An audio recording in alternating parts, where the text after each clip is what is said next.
Destructive emotions. How can we overcome them? A scientific dialogue with the Dalai Lama. Narrated by Daniel Goleman. Foreword. Much human suffering stems from destructive emotions, as hatred breeds violence or craving fuels addiction. One of our most basic responsibilities as caring people is to alleviate the human costs of such out-of-control emotions. In that mission, I feel that Buddhism and science both have much to contribute. Buddhism and science are not conflicting perspectives on the world, but rather differing approaches to the same end, seeking the truth. In Buddhist training, it is essential to investigate reality, and science offers its own ways to go about this investigation. While the purposes of science may differ from those of Buddhism, both ways of searching for truth expand our knowledge and understanding. The dialogue between science and Buddhism is a two-way conversation. We Buddhists can make use of the findings of science to clarify our understanding of the world we live in. But scientists may also be able to utilize some insights from Buddhism. There are many fields in which Buddhism can contribute to scientific understanding, and the mind and life dialogues have focused on several. For instance, when it comes to the workings of the mind, Buddhism has a centuries-old inner science that has been of practical interest to researchers in the cognitive and neurosciences and in the study of emotions, offering significant contributions to their understanding. Following our discussions, several scientists have gone away with new ideas for research in their fields. On the other hand, Buddhism can learn from science as well. I have often said that if science proves facts that conflict with Buddhist understanding, Buddhism must change accordingly. We should always adopt a view that accords with the facts. If upon investigation we find that there is reason and proof for a point, then we should accept it. However, a clear distinction should be made between what is not found by science and what is found to be non-existent by science. What science finds to be non-existent we should all accept as non-existent, but what science merely does not find is a completely different matter. An example is consciousness itself. Although sentient beings, including humans, have experienced consciousness for centuries, we still do not know what consciousness actually is, its complete nature and how it functions. In modern society, science has become a primary force in human and planetary development. In this way, scientific and technological innovations have been responsible for great material progress. However, science does not have all the answers, any more than religion did in the past. The more we pursue material improvement, ignoring the contentment that comes of inner growth, the faster ethical values will disappear from our communities. Then we will all experience unhappiness in the long run, for when there is no place for justice and honesty in people's hearts, the weak are the first to suffer. And the resentments resulting from such inequity ultimately affect everyone adversely. With the ever-growing impact of science on our lives, religion and spirituality have a greater role to play in reminding us of our humanity. What we must do is balance scientific and material progress with the sense of responsibility that comes of inner development. That is why I believe this dialogue between religion and science is important, for from it may come developments that can be of great benefit to mankind. When it comes to the human problems presented by our destructive emotions, Buddhism has much to say to science. A central aim of Buddhist practice is to reduce the power of destructive emotions in our lives. With that aim in mind, Buddhism offers a wide range of theoretical insights and practical methods. If any of these methods can be shown through scientific tests to be of benefit, then there is every reason to find ways to make them available to everyone, whether or not they are interested in Buddhism itself. Such scientific assessment was one result of our dialogue. I am glad to say that the mind and life discussion reported in this book was more than a meeting of minds between Buddhism and science. The scientists went a step beyond and have begun programs to test several Buddhist methods that may be of benefit to all in dealing with destructive emotions. I invite readers of this book to share in our explorations of the causes and cures for destructive emotions, and to reflect on the many questions raised that have compelling importance for us all. I hope you will find this encounter between science and Buddhism as stimulating as I did. His Holiness the Dalai Lama. Prologue. A challenge for humanity. There is a poignant arc between March 2000, when the events chronicled here occurred, and the completion of this book in the fall of 2001, when the dialogues at the center of this account took place. The world had, with some relief, left behind the horrors of the 20th century, and many of us looked ahead hopefully to the human future. Then came the tragedies of September 2001, and we were faced once again with vivid reminders that calculated, large-scale inhumanity was still very much with us. Horrific as they were, those barbarous acts represent but one more episode in history's steady stream of callous cruelty, where hatred spurs lethal action. 0f all the destructive emotions, such ruthless hostility stands out as the most troubling streak in the human psyche. Most days that brand of barbarity looms offstage, lurking somewhere in the background of our collective awareness, an ominous presence waiting for its moment in the spotlight to come once again. But brutal hatred will inevitably capture center stage again and again, until, as with the rest of the destructive emotions, we understand its roots and find ways to keep cruelty at bay. That common challenge for humanity lies at the heart of this book, which documents a collaboration between the Dalai Lama and a group of scientists to understand and counter destructive emotions.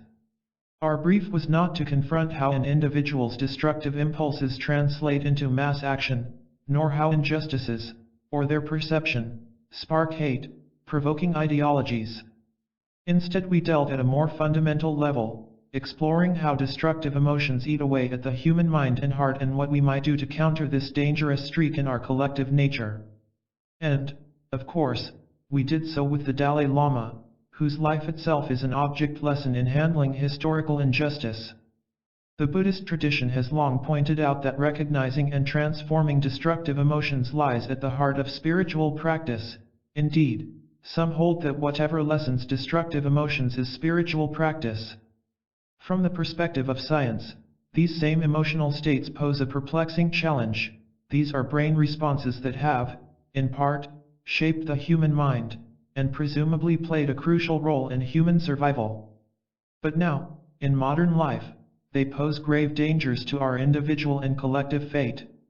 Our meeting explored a range of urgent questions about that perennial human predicament, our destructive emotions. Are they a fundamental, unchangeable part of the human legacy? What makes these urges so powerful, leading otherwise rational people to commit acts they later regret?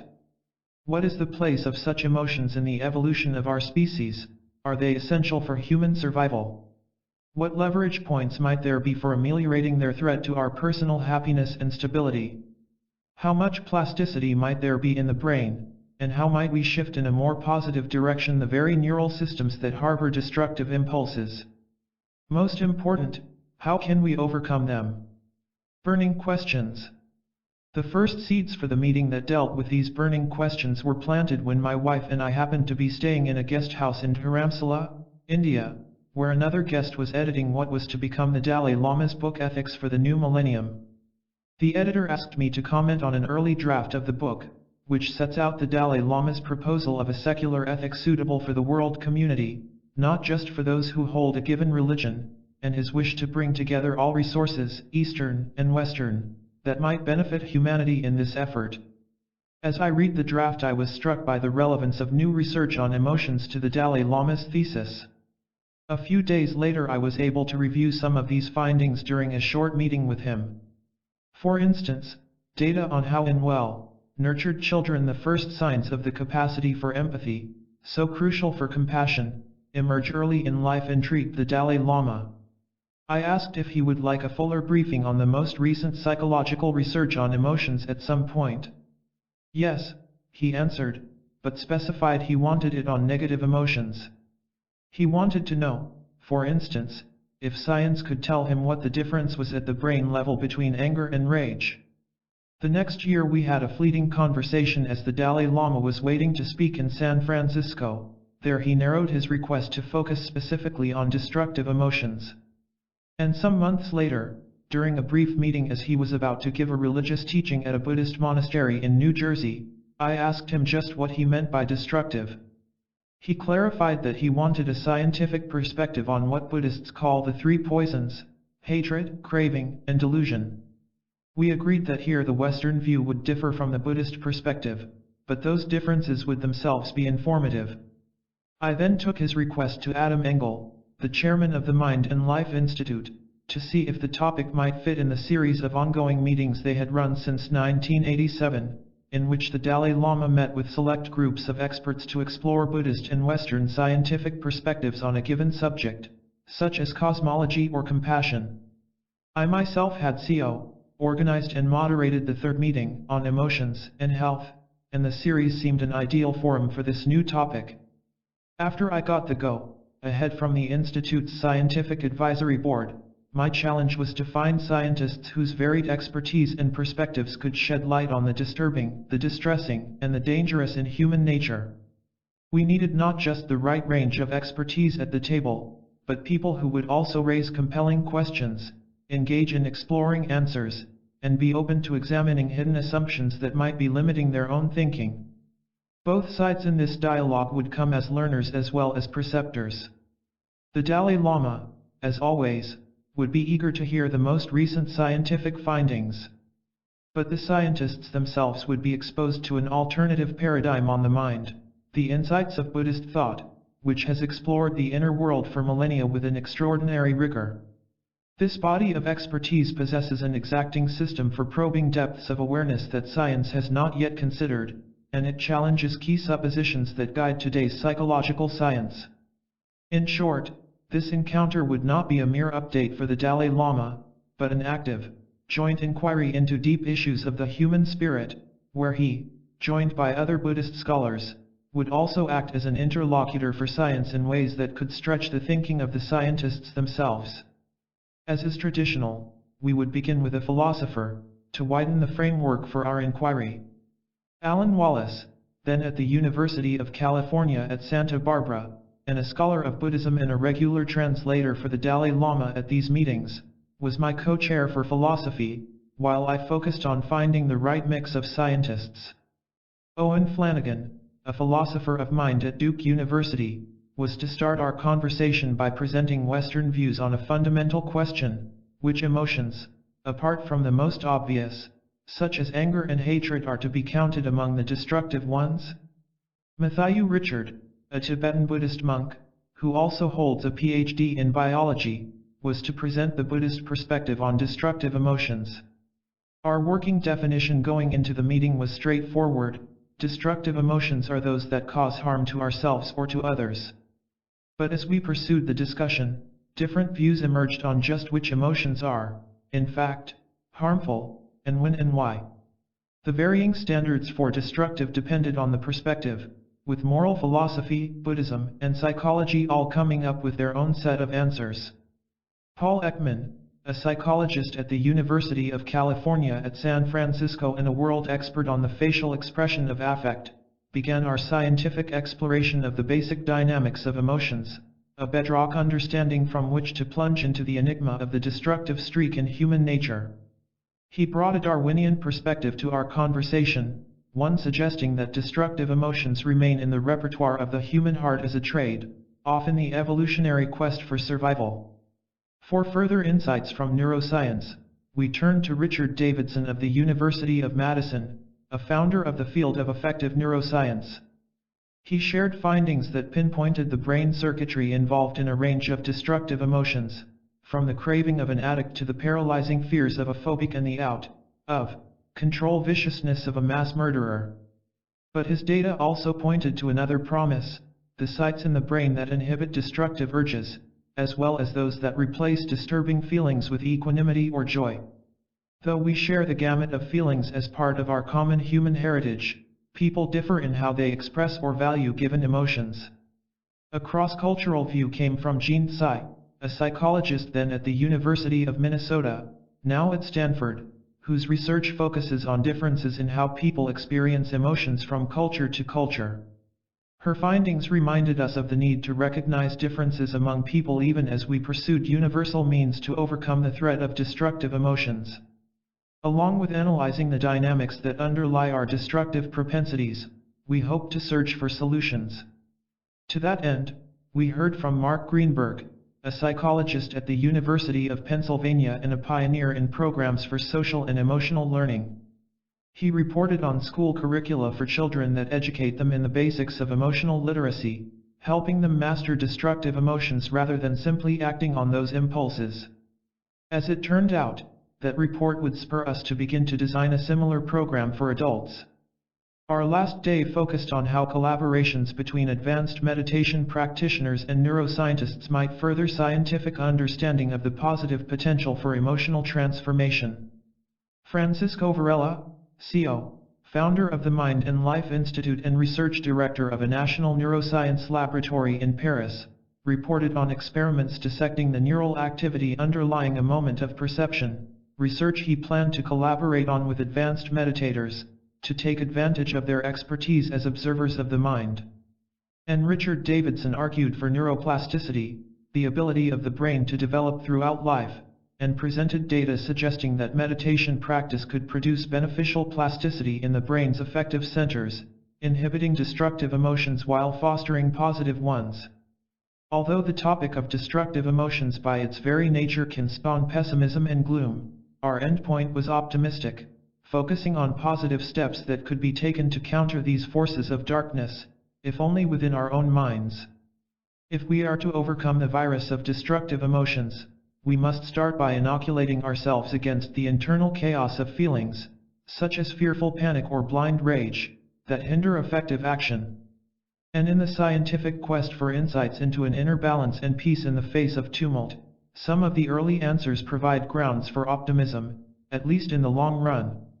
When our week ended, none of us was quite ready to leave.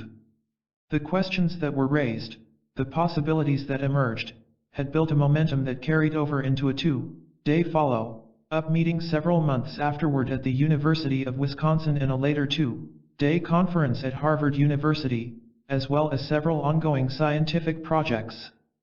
The intellectual exploration of destructive emotions had borne fruit in the active pursuit of further answers, and of antidotes. A rich subtext. This encounter was the 8th round of the Mind and Life meetings. Like most of the other such dialogues between the Dalai Lama and a small group of scientists and philosophers, this meeting took place over 5 full days in the Dalai Lama's quarters in Dharamsala, India. Each morning was given over to a presentation, the afternoons to a wide-ranging pursuit of implications. Largely because of the Dalai Lama's radiant warmth and easy wit, what could have been a stiff exchange quickly mellowed into an informal atmosphere, a first name familiarity more conducive to innovative thinking and spontaneous insights. My appointed task in writing this book was the faithful narration of a wide-ranging collaboration between science and spirit. The organizer of each meeting has a mandate to share the proceedings with a wider public by putting together a book. This is the 7th in the Mind and Life series. The others are listed facing the title page. As the only full record of the dialogues, the books are meant to capture the verbatim, spontaneous flavor of the conversations. In the service of unpacking the richness of our interaction, I was also able to interview participants, including the Dalai Lama, about their own feelings and unspoken thoughts at key moments. This yielded a rich subtext to the dialogue, bringing to the printed page a stronger flavor of what it was like to be in the room, in the midst of the intellectual fireworks, probing questions, and reports from the frontiers of science. Our conversation was an intellectual feast, offering up findings ranging from the precise insights of brain scans to observations of children on school playgrounds, from data on the emotional perspicacity of a Emote tribe in New Guinea to musings on studies revealing the easygoing temperament of babies in China.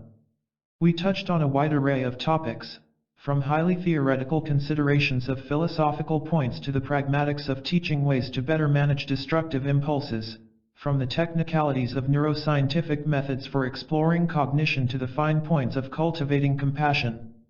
While there were no easy answers, perhaps most thrilling were the questions raised, both the crossfire of challenges from one grand tradition of thought to another and the larger enigmas for our personal lives as well as for our very future as a species. The questions were often seminal and sometimes brilliant, and they frequently suggested inviting paths for further exploration. Of course, many readers may be more drawn to some parts of our discussions than to others, and some will no doubt pick and choose their way through. But this intellectual banquet is offered here in its entirety. Throughout the dialogue, the Dalai Lama, that beacon of peace in troubled times, had a strong effect on us all. Through his quiet influence, what began as a purely intellectual inquiry became a shared personal quest for positive antidotes to destructive emotions. That quest has already yielded some tangible results. For one, we ended up outlining a practical application of the Dalai Lama's vision for humanity described in Ethics for the New Millennium, the very book I had seen in Dharamsala that was the seed for our meeting. We found ourselves pursuing the search for practical methods that could be borrowed from Buddhism or the West, the goal being to come up with a lesson plan for living with full attention and self-awareness, with self-control and responsibility, with empathy and compassion, in other words, with the skills that allow people to overcome their own destructive emotions. Another practical fruit of the meeting has been for science itself. Buddhism has been exploring the mind and its positive potentials for millennia, with extraordinary depth and rigor. Science has only engaged this same line of inquiry relatively recently. Now these two traditions have joined together in that mission. From our meeting flowed a series of experimental studies in which some of the newest, most subtle scientific instruments are taking the measure of ancient methods for cultivating positive emotional states. Our story starts with this intriguing collaboration between a centuries-old science of mind and cutting-edge neuroscience. Chapter 1. The Lama in the Lab. Lama Ozer strikes most anyone who meets him as resplendent, not because of his maroon and gold Tibetan monk's robes, but because of his radiant smile. Ozer, a European, born convert to Buddhism, has trained as a Tibetan monk in the Himalayas for more than 3 decades, including many years at the side of one of Tibet's greatest spiritual masters. But today Ozer, whose name has been changed here to protect his privacy, is about to take a revolutionary step in the history of the spiritual lineages he has become a part of. He will engage in meditation while having his brain scanned by state-of-the-art brain imaging devices. To be sure, there have been sporadic attempts to study brain activity in meditators, and decades of tests with monks and yogis in Western labs, some revealing remarkable abilities to control respiration, brain waves, or core body temperature. But this, the first experiment with someone at Ozer's level of training, using such sophisticated measures, will take that research to an entirely new level, deeper than ever in charting the specific links between highly disciplined mental strategies and their impact on brain function. And this research agenda has a pragmatic focus, to assess meditation as mind training, a practical answer to the perennial human conundrum of how we can better handle our destructive emotions. While modern science has focused on formulating ingenious chemical compounds to help us overcome toxic emotions, Buddhism offers a different, albeit far more labor-intensive, route, methods for training the mind, largely through meditation practice. Indeed, Buddhism explicitly explains the training Ozer has undergone as an antidote to the mind's vulnerability to toxic emotions. If destructive emotions mark one extreme in human proclivities, this research seeks to map their antipode, the extent to which the brain can be trained to dwell in a constructive range, contentment instead of craving, calm rather than agitation, compassion in place of hatred. Medicines are the leading modality in the West for addressing disturbing emotions, and for better or for worse, there is no doubt that mood-altering pills have brought solace to millions. But one compelling question the research with Ozer raises is whether a person, through his or her own efforts, can bring about lasting positive changes in brain function that are even more far-reaching than medication in their impact on emotions. And that question, in turn, raises others. For instance, if in fact people can train their minds to overcome destructive emotions, could practical, non-religious aspects of such training be part of every child's education? Or could such training in emotional self-management be offered to adults, whether or not they were spiritual seekers? These very questions had been raised over the course of a remarkable 5-day dialogue held the year before between the Dalai Lama and a small group of scientists and a philosopher of mind at his private quarters in Dharamsala, India. The research with Ozer marked one culmination of several lines of scientific inquiry set in motion during the dialogue. There the Dalai Lama had been a prime mover in inspiring this research. In a real sense, he was an active collaborator in turning the lens of science on the practices of his own spiritual tradition. But the experiments in Madison were merely one manifestation of that deep collective inquiry into the nature of emotions, how they become destructive, and possible effective antidotes. This book renders my account of the conversations that inspired the Madison research, of the larger questions behind the research, and of the greater implications for us all of this sweeping exploration into how humanity might counter the centrifugal drag of our destructive emotions. Assaying the Transcendent. It was at the invitation of Richard Davidson, one of the scientists who participated in the Dharamsala dialogues, that Ozer had come to the EMKEC Laboratory for Functional Brain Imaging and Behavior, on the Madison campus of the University of Wisconsin.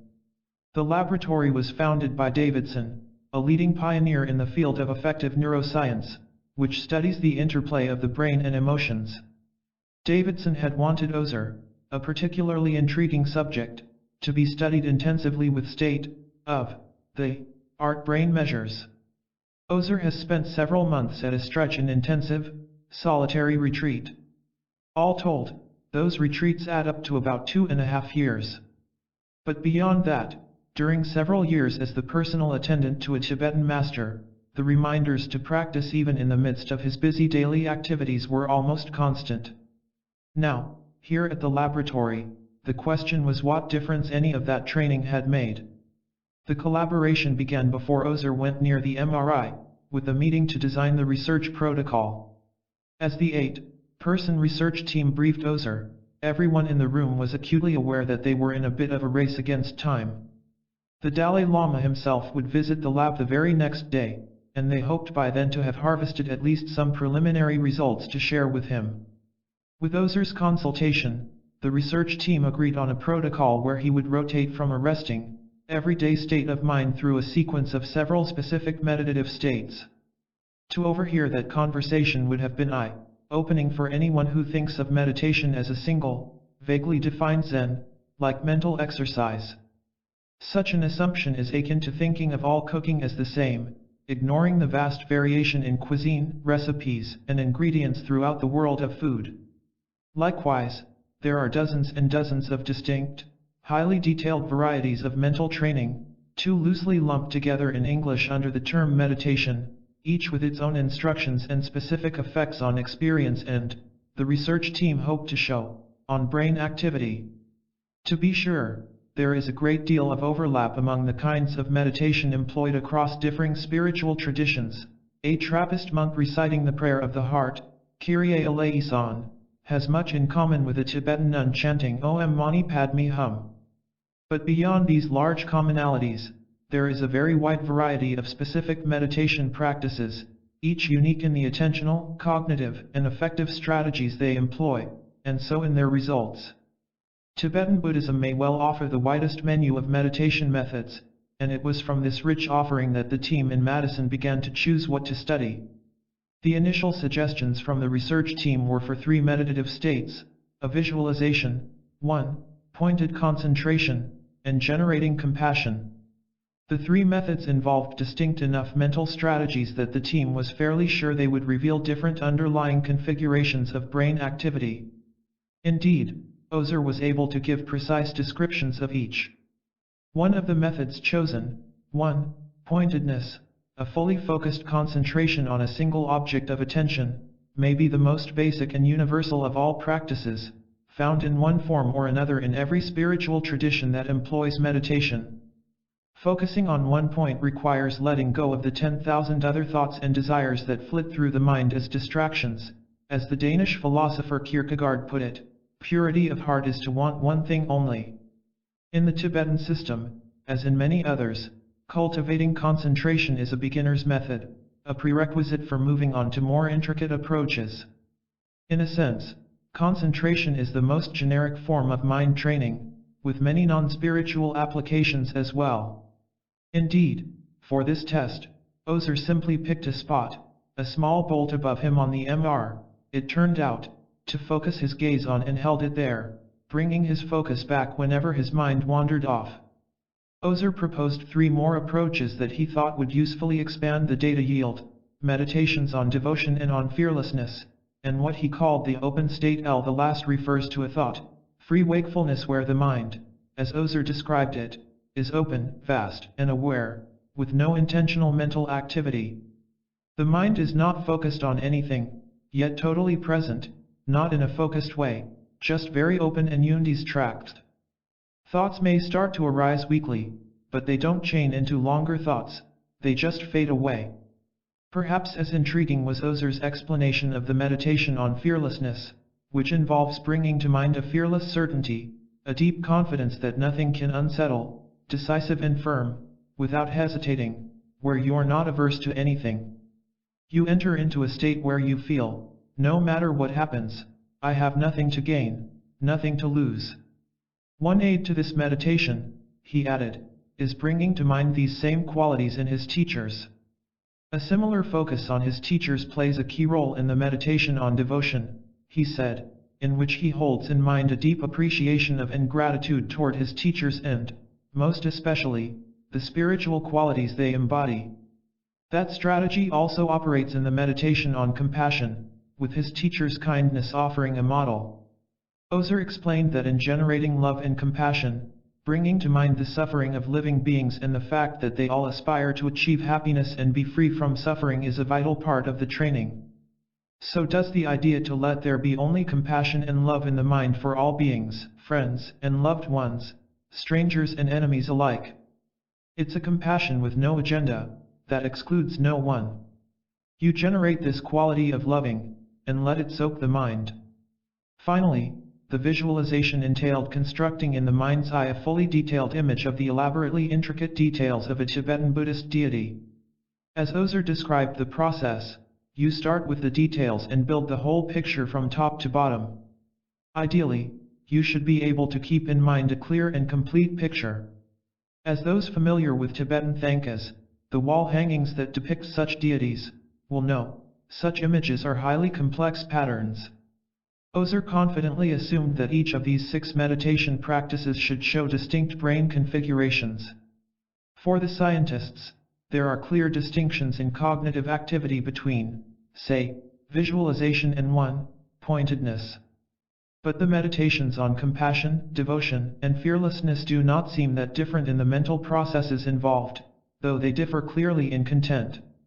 From a scientific point of view, if Ozer could demonstrate sharp, consistent brain signatures for any of these meditative states, it would be a first. Mission control for inner space. Ozer's testing started with the functional MRI, the current gold standard of research on the brain's role and behavior. Before the advent of the functional MRI, or fMRI, researchers had been handicapped in observing in a fine-grained way the sequence of activity in the various parts of the brain during a given mental activity. The standard MRI, in wide use in hospitals, offers a graphically detailed snapshot of the structure of the brain. But the fMRI offers all that in video, an ongoing record of how zones of the brain dynamically change their level of activity from moment to moment. The conventional MRI lays bare the brain's structures, while fMRI reveals how those structures interact as they function. The fMRI could give Davidson a crystal, clear set of images of Ozer's brain, cutting slices at 1 millimeter, slimmer than a fingernail.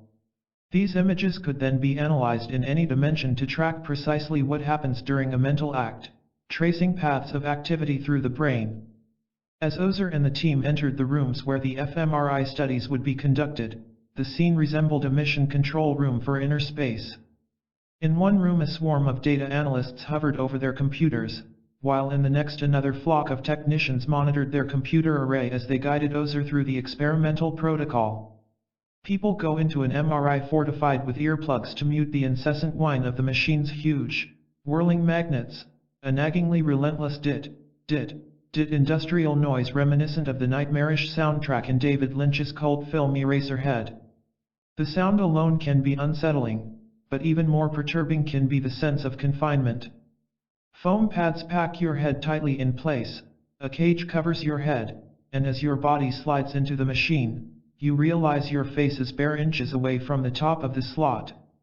While most people adjust as they lie in the MRI, some feel claustrophobic, and a few may feel vertigo or dizziness. While some research subjects are a bit reluctant to submit to their hour or so in the MRI, Ozer's eagerness was clear. He wanted to go right in. A mini retreat. Ozer, lying peacefully on a hospital gurney with his head constrained in the maws of the fMRI, looked like a human pencil inserted into a huge cubic beige sharpener. Instead of the lone monk in a mountaintop cave, it's the monk in the brain scanner. Wearing earphones instead of earplugs so he could talk to the control room, Ozer sounded unperturbed as the technicians led him through a lengthy series of checks to ensure the MRI images were tracking. Finally, as Davidson was about to begin the protocol, he asked, "Ozer, how are you doing?" "Just fine," Ozer assured him via a small microphone inside the machine. "Your brain looks beautiful," Davidson said. "Let's start with 5 repetitions of the open state." A computerized voice then took over, to ensure precise timing for the protocol. The prompt on was the signal for Ozer to meditate, followed by silence for 60 seconds while Ozer complied. Then neutral, another 60 seconds of silence, and the cycle started once again with on. The same routine guided Ozer through the other 5 meditative states, with pauses between as the technicians worked out various glitches. Finally, when the full round was complete, Davidson asked if Ozer felt the need to repeat any, and the answer came, "I'd like to repeat the open state, compassion, devotion, and one-pointedness, the ones he felt were the most important to study." So the whole process started again. As he was about to begin the run on the open state, Ozer said he wanted to remain in each state longer. He was able to evoke the state but wanted more time to deepen it. Once the computers have been programmed for the protocol, though, the technology drives the procedure, the timing has been fixed. Still, the technicians went into a huddle, quickly figuring how to reprogram on the spot to increase the on period by 50% and shorten the neutral period accordingly. The rounds began again. With all the time taken up by reprogramming and ironing out technical hitches, the whole run took more than 3 hours. Subjects rarely emerge from the MRI, particularly after having been in there for so long, with anything but an expression of weary relief. But Davidson was pleasantly astonished to see Ozer come out from his grueling routine in the MRI beaming broadly and proclaiming, "It's like a mini retread. A very, very good day." Without taking more than a brief break, Ozer headed down the hall for the next set of tests, this time using an electroencephalogram, the brainwave measure better known as an EEG. Most EEG studies use only 32 sensors on the scalp to pick up electrical activity in the brain, and many use just 6. But Ozer's brain would be monitored twice, using 2 different EEG caps, first one with 128 sensors, the next with a staggering 256. The first cap would capture valuable data while he again went through the same paces in the meditative states.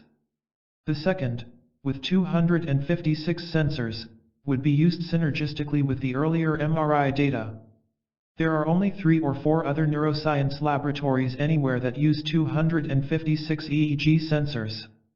That many readings from the brain, when analyzed by a state of the art piece of analytic software called source localization, allow a triangulation that pinpoints the neural location a signal is coming from. Source localization can penetrate to sites deep inside the brain, something ordinary EEG measures, which monitor only the topmost layer of the brain, simply cannot offer. Walking down the hall to the EEG room, Ozer gamely settled in for another round of the same protocol. But this time, instead of lying in the maws of the MRI, he sat on a comfortable chair and wore a Medusa-like helmet, something like a shower cap extruding a spaghetti of thin wires. The EEG sessions took another 2 hours. After the tests were done, someone asked Ozer if the conditions of the MRI had disturbed his ability to meditate. "The noise was unpleasant but repetitive," said Ozer. "Soon you forget about it and it does not disturb the meditation too much. I think more important is your state that day." And, as the data analyses were later to reveal, Ozer's state that day, most likely any day, was very, very good. A feel for science. The next morning a misty rain was falling as a sleek black car, escorted by a caravan of Madison police and cars carrying an entourage from the State Department Office of Diplomatic Security, pulled up in front of the Weissman Center, where the Keck Laboratory is located. From the black car the Dalai Lama emerged, beaming as Davidson greeted him. He would get a tour of the lab before adjourning to a nearby campus meeting center to hear the results about Ozer. Davidson escorted the Dalai Lama into a briefing room and gave him an overview of the lab's equipment and the research that went on there. He remarked that his own previous interactions with the Dalai Lama had focused his scientific attention on positive emotions. He had been particularly struck when the Dalai Lama said the mother-infant bond is an origin of compassion as well as its natural expression. Now Davidson was beginning a research program on compassion, and wondered if the Dalai Lama had some ideas about the best ways to foster compassion. The Dalai Lama, always ready to joke, laughingly suggested, through injection. As the Dalai Lama started his tour of the laboratory, the first stop was the room where graduate students manned a bank of computers, feverishly working with the sea of data accumulated the day before from Ozer.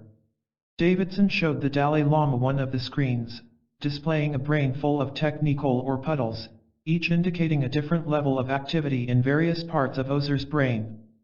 There are certain scientific questions, for instance, about the nature of consciousness, that have long intrigued the Dalai Lama, and over the years he has probed whether there are methods that are able to resolve them. One of these questions, the power of the mind, or consciousness itself, to drive the brain, came up as Davidson showed him the MRI. We can identify with excellent spatial precision specific sources of activation in the brain as mental activity unfolds, Davidson explained. He added that the strength of the EEG is speed, just as the MRI's is spatial precision. While the fMRI can detect brain changes within a millimeter, the computerized EEG can detect changes in the brain in 1,000th of a second. That prompted the Dalai Lama to ask, "Can you show a thought preceding the action? Can you tell if a thought comes first, before changes occur in the brain?" In the ensuing discussion, Davidson was struck that the Dalai Lama had what seems an almost preternatural feel for data and the methods of science, a talent he has exhibited over and over in his conversations with scientists. As Davidson put it, "I've seen His Holiness penetrate into the data when everyone else but the specialists are left behind." The digital whittle. From the moment Ozer's fMRI data started to read out on the control room computer, the data began to be processed at multiple workstations operating in parallel. The first run at the data mathematically peeled away Ozer's scalp from the image to focus on the action in the brain itself. Then another program converted the unique contours of Ozer's brain to a standard space, a mythic uniform brain that allows one person's brain to be compared to others. This project ran on a crash deadline, compressing 7 days of data analysis into a half-day. Typically the schedule for such massaging of data takes weeks, competing for computer time with the 20 to 30 other research projects currently in process at Davidson's lab. But Davidson had wanted to present at least some preliminary results to the Dalai Lama the next day, at a meeting that started at 8 a.m. so the data analysis went on through the night, with the last diehard leaving the lab at 4:45 a.m. for some rest, and returning again at 7 a.m. The fMRI data, which potentially could offer the most telling insights, was too vast and complex to tease out more than the most general patterns on such short notice. But as the afternoon session was about to begin, a bedraggled graduate student who had spent most of the last 24 hours at a computer massaging the data brought Davidson some first results. Even in the broad first swipe at the MRI data that Davidson could report the next day, there were strong signs that Ozer had been able to voluntarily regulate his brain activity through purely mental processes. By contrast, most untrained subjects given a mental task are unable to focus exclusively on the task, and consequently have considerable noise added to the signals that reflect their voluntary mental strategies. But for Ozer, it seemed from the preliminary analysis that his mental strategies were accompanied by strong, demonstrable shifts in the MRI signals. These signals suggested that large networks in the brain changed with each distinct mental state he generated. Ordinarily, such a clear shift in brain activity between states of mind is the exception, except for the grossest shifts in consciousness, from waking to sleep, for instance. But Ozer's brain showed clear distinctions among each of the 6 meditations. The anatomy of compassion. While the fMRI findings were quite preliminary, the EEG analysis had already borne rich fruit in the comparison between Ozer at rest and while meditating on compassion. Most striking was a dramatic increase in key electrical activity known as gamma in the left middle frontal gyrus, a zone of the brain Davidson's previous research had pinpointed as a locus for positive emotions.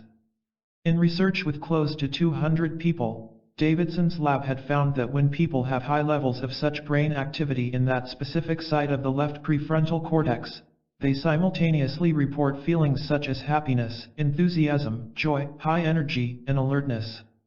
On the other hand, Davidson's research has also found that high levels of activity in a parallel site on the other side of the brain, in the right prefrontal area, correlate with reports of distressing emotions. People with a higher level of activity in the right prefrontal site and a lower level in the left are more prone to feelings such as sadness, anxiety, and worry.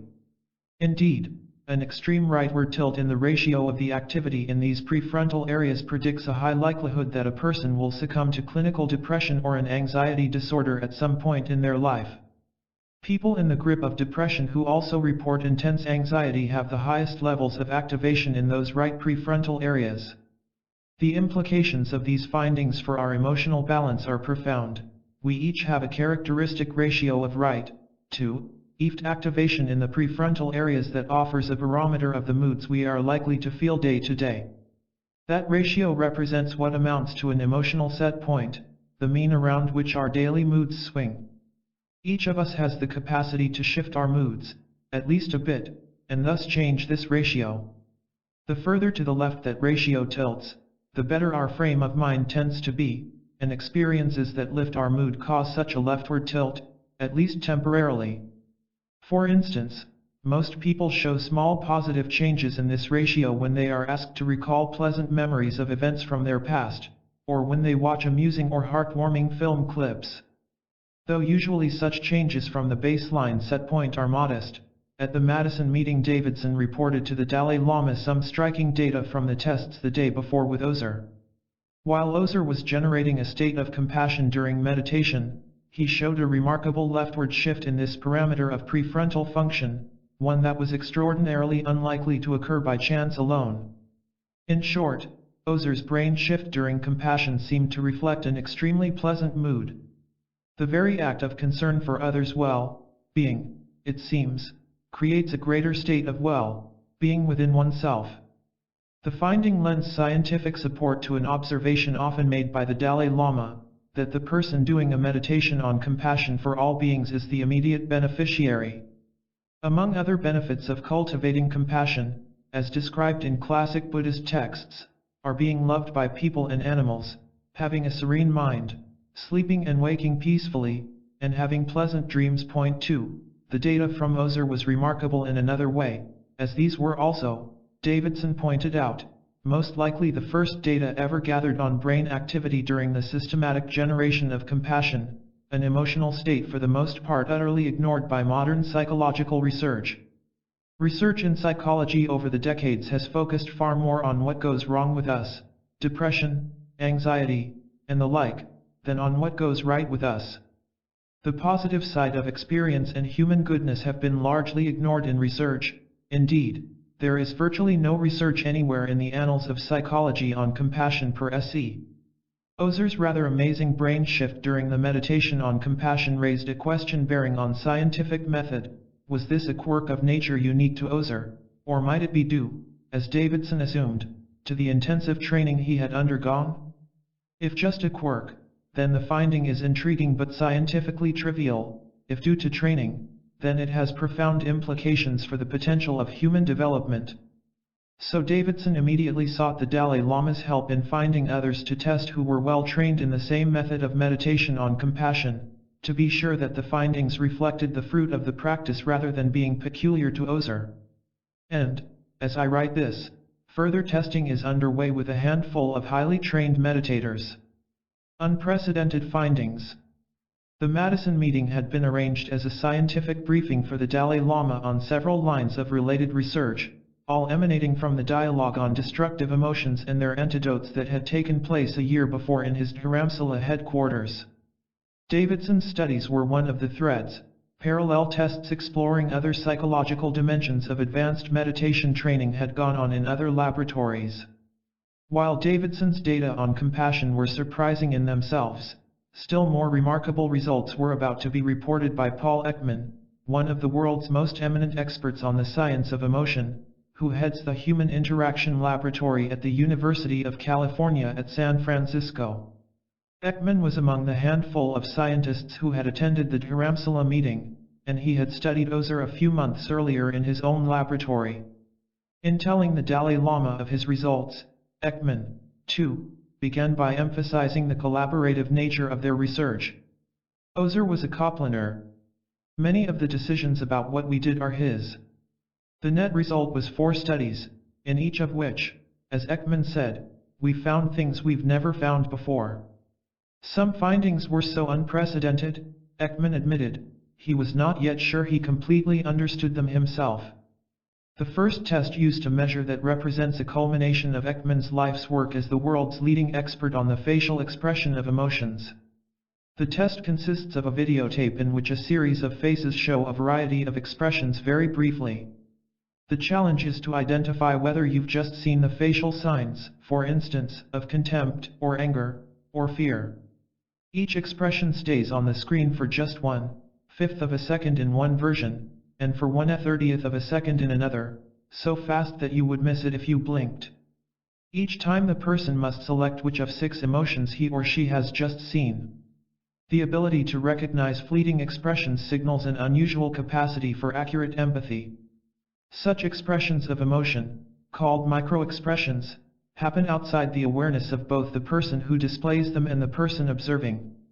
Because they occur unwittingly, these ultra-rapid displays of emotion are completely uncensored, and so reveal, if only for a short moment, how the person truly feels. The 6 micro-emotions assessed are biologically fixed universals, expressed the same worldwide. While there are sometimes large cultural differences in consciously managing the expression of emotions such as disgust, these ultra-rapid expressions come and go so quickly that they evade even cultural taboos. Micro-expressions offer a unique window on another person's emotional reality. From studies with thousands of people, Ekman knew that people who do better at recognizing these subtle emotions are more open to new experience, and more interested and curious about things in general. They are also conscientious, reliable, and efficient. So I had expected that many years of meditative experience, which requires both openness and conscientiousness, might make them do better on this ability, Ekman explained. Thus he had wondered if Ozer might be better able to identify these ultra-fast emotions than other people are. Then Ekman announced his results. Both Ozer and another advanced Western meditator he had been able to test were 2 standard deviations above the norm in recognizing these super-quick facial signals of emotion, albeit the 2 subjects differed in the emotions they were best at perceiving. They both scored far higher than any of the 5,000 other people tested. They do better than policemen, lawyers, psychiatrists, customs officials, judges, even Secret Service agents, the group that had previously distinguished itself as most accurate. It appears that one benefit of some part of the life paths these 2 have the Lama in the lab followed is becoming more aware of these subtle signs of how other people feel, Ekman noted.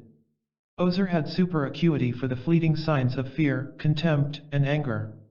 The other meditator, a Westerner who, like Ozer, had done a total of 2 to 3 years in solitary retreats in the Tibetan tradition, was similarly outstanding, though on a different range of emotions: happiness, sadness, disgust, and, like Ozer, anger. On hearing the results, the Dalai Lama, who had been skeptical that Ekman would find anything on this test, exclaimed with surprise, "Oh! In that case, practicing Dharma does seem to make a difference here. That's something new." Then, trying to tease out just why meditation training might make that difference, the Dalai Lama conjectured that there seemed to be two aspects of ability at play. One might be an enhanced speed of cognition, which would make it easier to perceive rapid stimuli in general.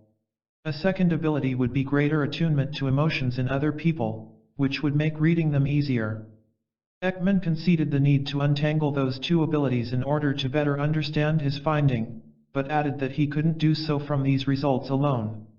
And both Ekman and the Dalai Lama admitted to puzzlement about just why Ozer is better at reading certain emotions, while the other meditator is superior on a different set. Why aren't they both better across the board? Leaving it at that, Ekman moved on to the next finding, one that was even more surprising, if not baffling. A spectacular accomplishment. One of the most primitive responses in the human repertoire, the startle reflex, involves a cascade of very quick muscle spasms in response to a loud, surprising sound or sudden, jarring sight. For everyone, the same 5 facial muscles instantaneously contract during a startle, particularly around the eyes. The startle reflex starts about 0.2 of a second after hearing the sound and ends around a half second after the sound. From beginning to end, it takes approximately a third of a second. The time course is always the same, that's the way we're wired. Like all reflexes, the startle reflex activity of the brain stem, the most primitive, reptilian part of the brain. Like other brain stem responses, and unlike those of the autonomic nervous system, such as the rate at which the heart beats, the startle reflex lies beyond the range of voluntary regulation.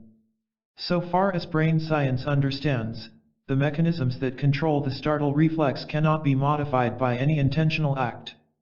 Ekman became interested in testing the startle reflex because its intensity predicts the magnitude of the negative emotions a person feels, particularly fear, anger, sadness, and disgust. The bigger a person's startle, the more strongly that individual tends to experience negative emotions, though there's no relationship between the startle and positive feelings such as joy. For a test of the magnitude of Ozer's startle reflex, Ekman took him across San Francisco Bay to the psychophysiological laboratory of his colleague Robert Levinson at the University of California at Berkeley. There they wired Ozer to capture his heart rate and sweat response, and videotaped his facial expressions, all to record his physiological reactions to a startling sound. To eliminate any differences due to the noise level of the sound, they chose the top of the threshold for human tolerance, a huge sound, like a pistol being fired or a large firecracker going off near one's ear. They gave Ozer the standard instruction, telling him that they would count down from 10 to 1, at which point he would hear a loud noise. They asked that he try to suppress the inevitable flinch, so that someone looking at him would not know he felt it.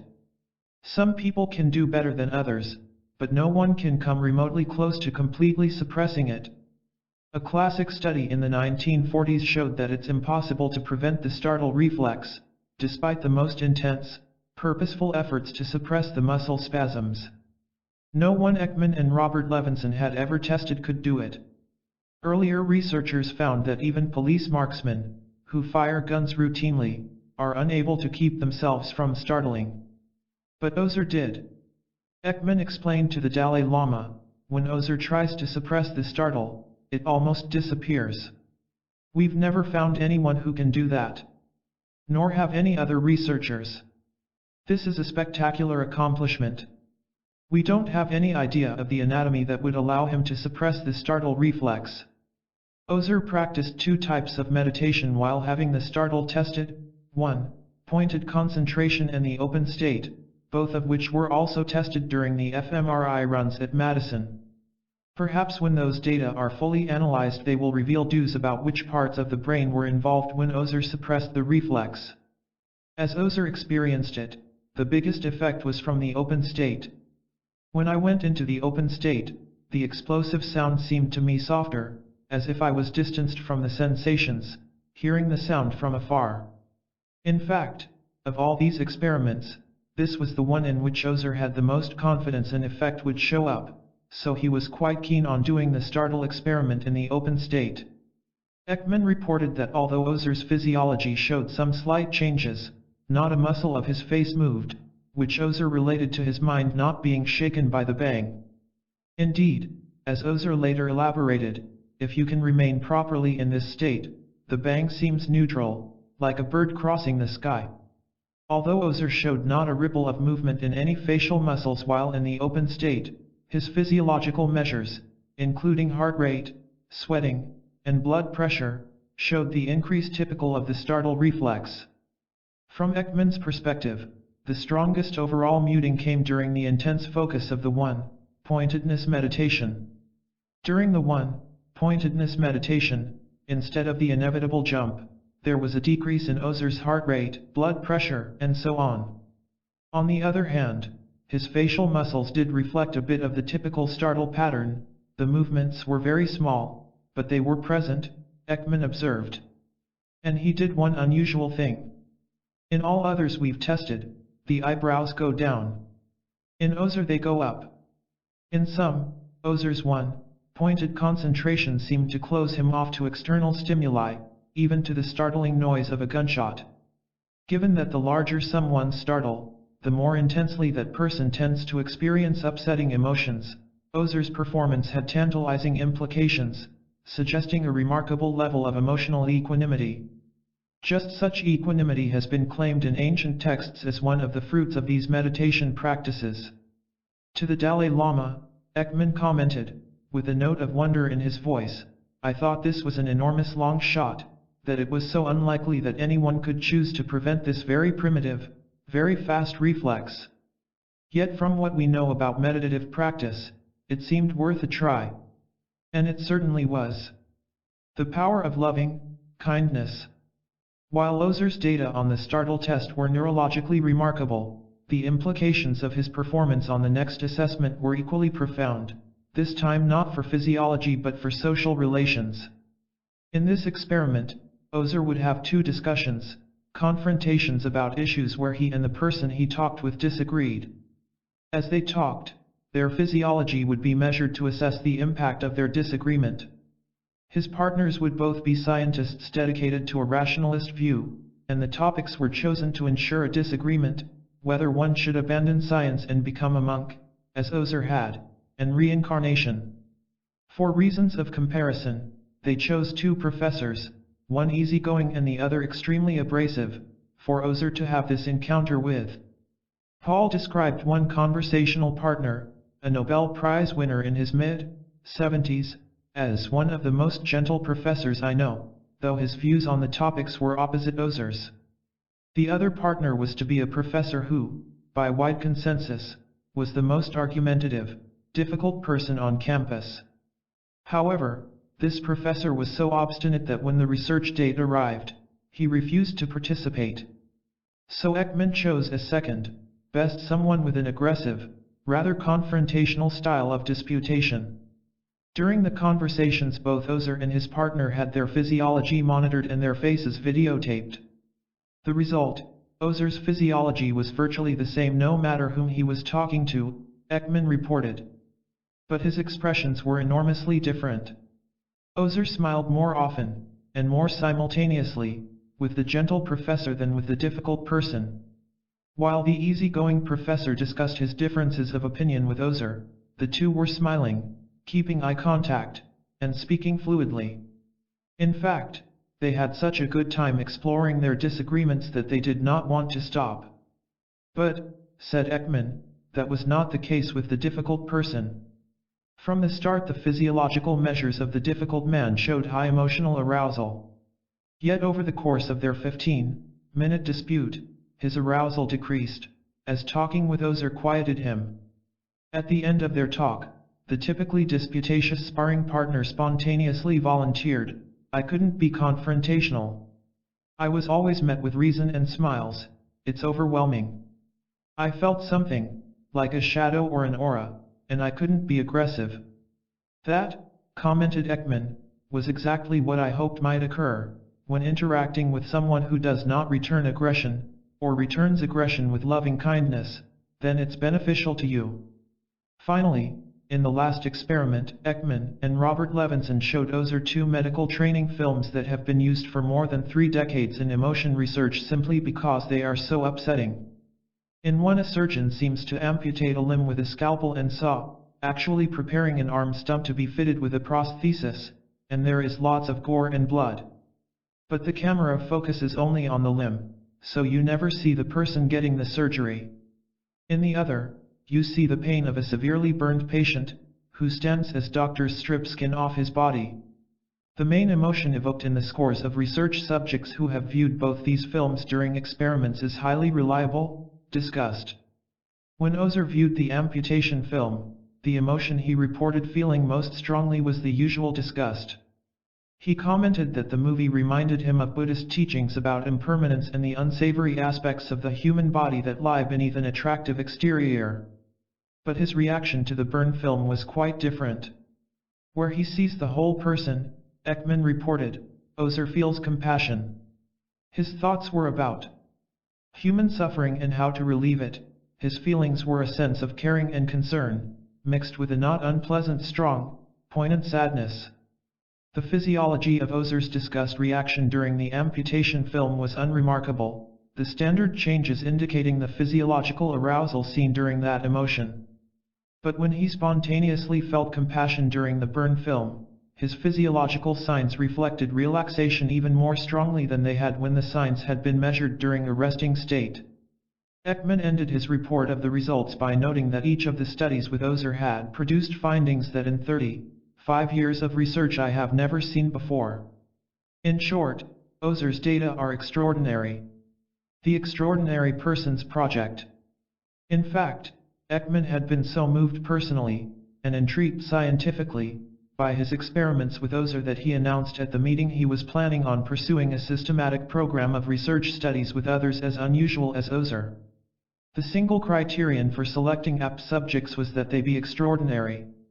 This announcement was, for modern psychology, an extraordinary moment in itself. Psychology has almost entirely dwelt on the problematic, the abnormal, and the ordinary in its focus. Very rarely have psychologists, particularly ones as eminent as Paul Ekman, shifted their scientific lens to focus on people who were in some sense, other than intellectually, far above normal. And yet Ekman now was proposing to study people who excel in a range of admirable human qualities. His announcement makes one wonder why psychology hasn't done this before. In fact, only in very recent years has psychology explicitly begun a program to study the positive in human nature.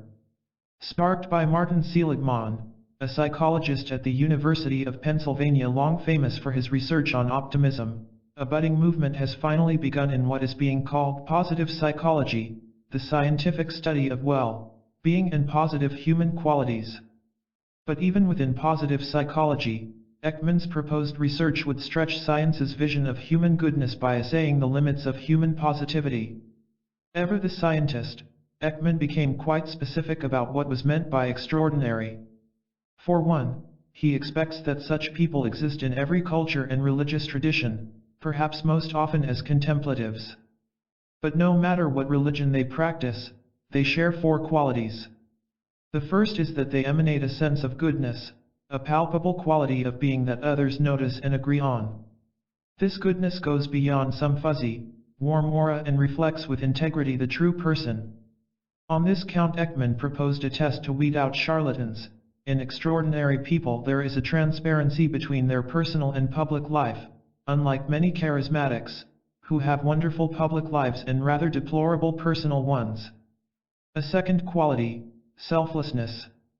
Such extraordinary people are inspiring in their lack of concern about status, fame, or ego. They are totally unconcerned with whether their position or importance is recognized. Such a lack of egoism, Ekman added, from the psychological viewpoint, is remarkable.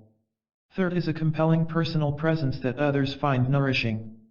People want to be around them because it feels good, though they can't explain why, said Ekman. Indeed, the Dalai Lama himself offers an obvious example, though Ekman did not say so to him. The standard Tibetan title is not Dalai Lama but rather Kundan, which in Tibetan means presence. Finally, such extraordinary individuals have amazing powers of attentiveness and concentration. Here again Ekman found the Dalai Lama exemplary. As Ekman later put it, in most scientific meetings, I and others who speak frankly readily acknowledge that our mind drifts. As you listen to someone talk, you think about where you are having dinner, your attention comes back to the talk for a few minutes, and then your mind drifts off to your own work and some experiment the discussion inspires. But when I sat with the Dalai Lama for 5 days in meetings, I noted that His Holiness did not miss a beat. He is one of the closest listeners I have ever encountered. He's totally concentrated. And it's contagious. When I spent those 5 days with him, amazingly, my mind rarely drifted for a second. Ekman acknowledged that the list was preliminary, and asked for any suggestions from the Dalai Lama. After some conversation, the Dalai Lama made an emphatic point that the cultivation of samadhi, a talent for single-pointed concentration, is not necessarily a spiritual activity. When it is conjoined to spiritual practice, it may be an important preparation or adjunct, but it is not in itself one. It's a tool that can be used for a wide variety of cognitive tasks. But, he added, more spiritual states of mind, such as the practice of loving, kindness and compassion, really come when you experience empathetic states. They have an expansive focus, not a narrow one, and underlying these are a sense of confidence or courage. We need to find the brain activities that are the results of that kind of spiritual practice. In the case of Ozer, they were combined. But in future research, for the sake of clarity, it may be helpful if we can devise studies that could single out the effects of these different states of mind. In short, anyone can learn to pay attention with keen one-pointedness and apply that ability for any human end, from caring for an infant to making war. But true empathy and a universal compassion bespeak a goodness that not only is admirable spiritually but also marks one as truly extraordinary. The plastic brain.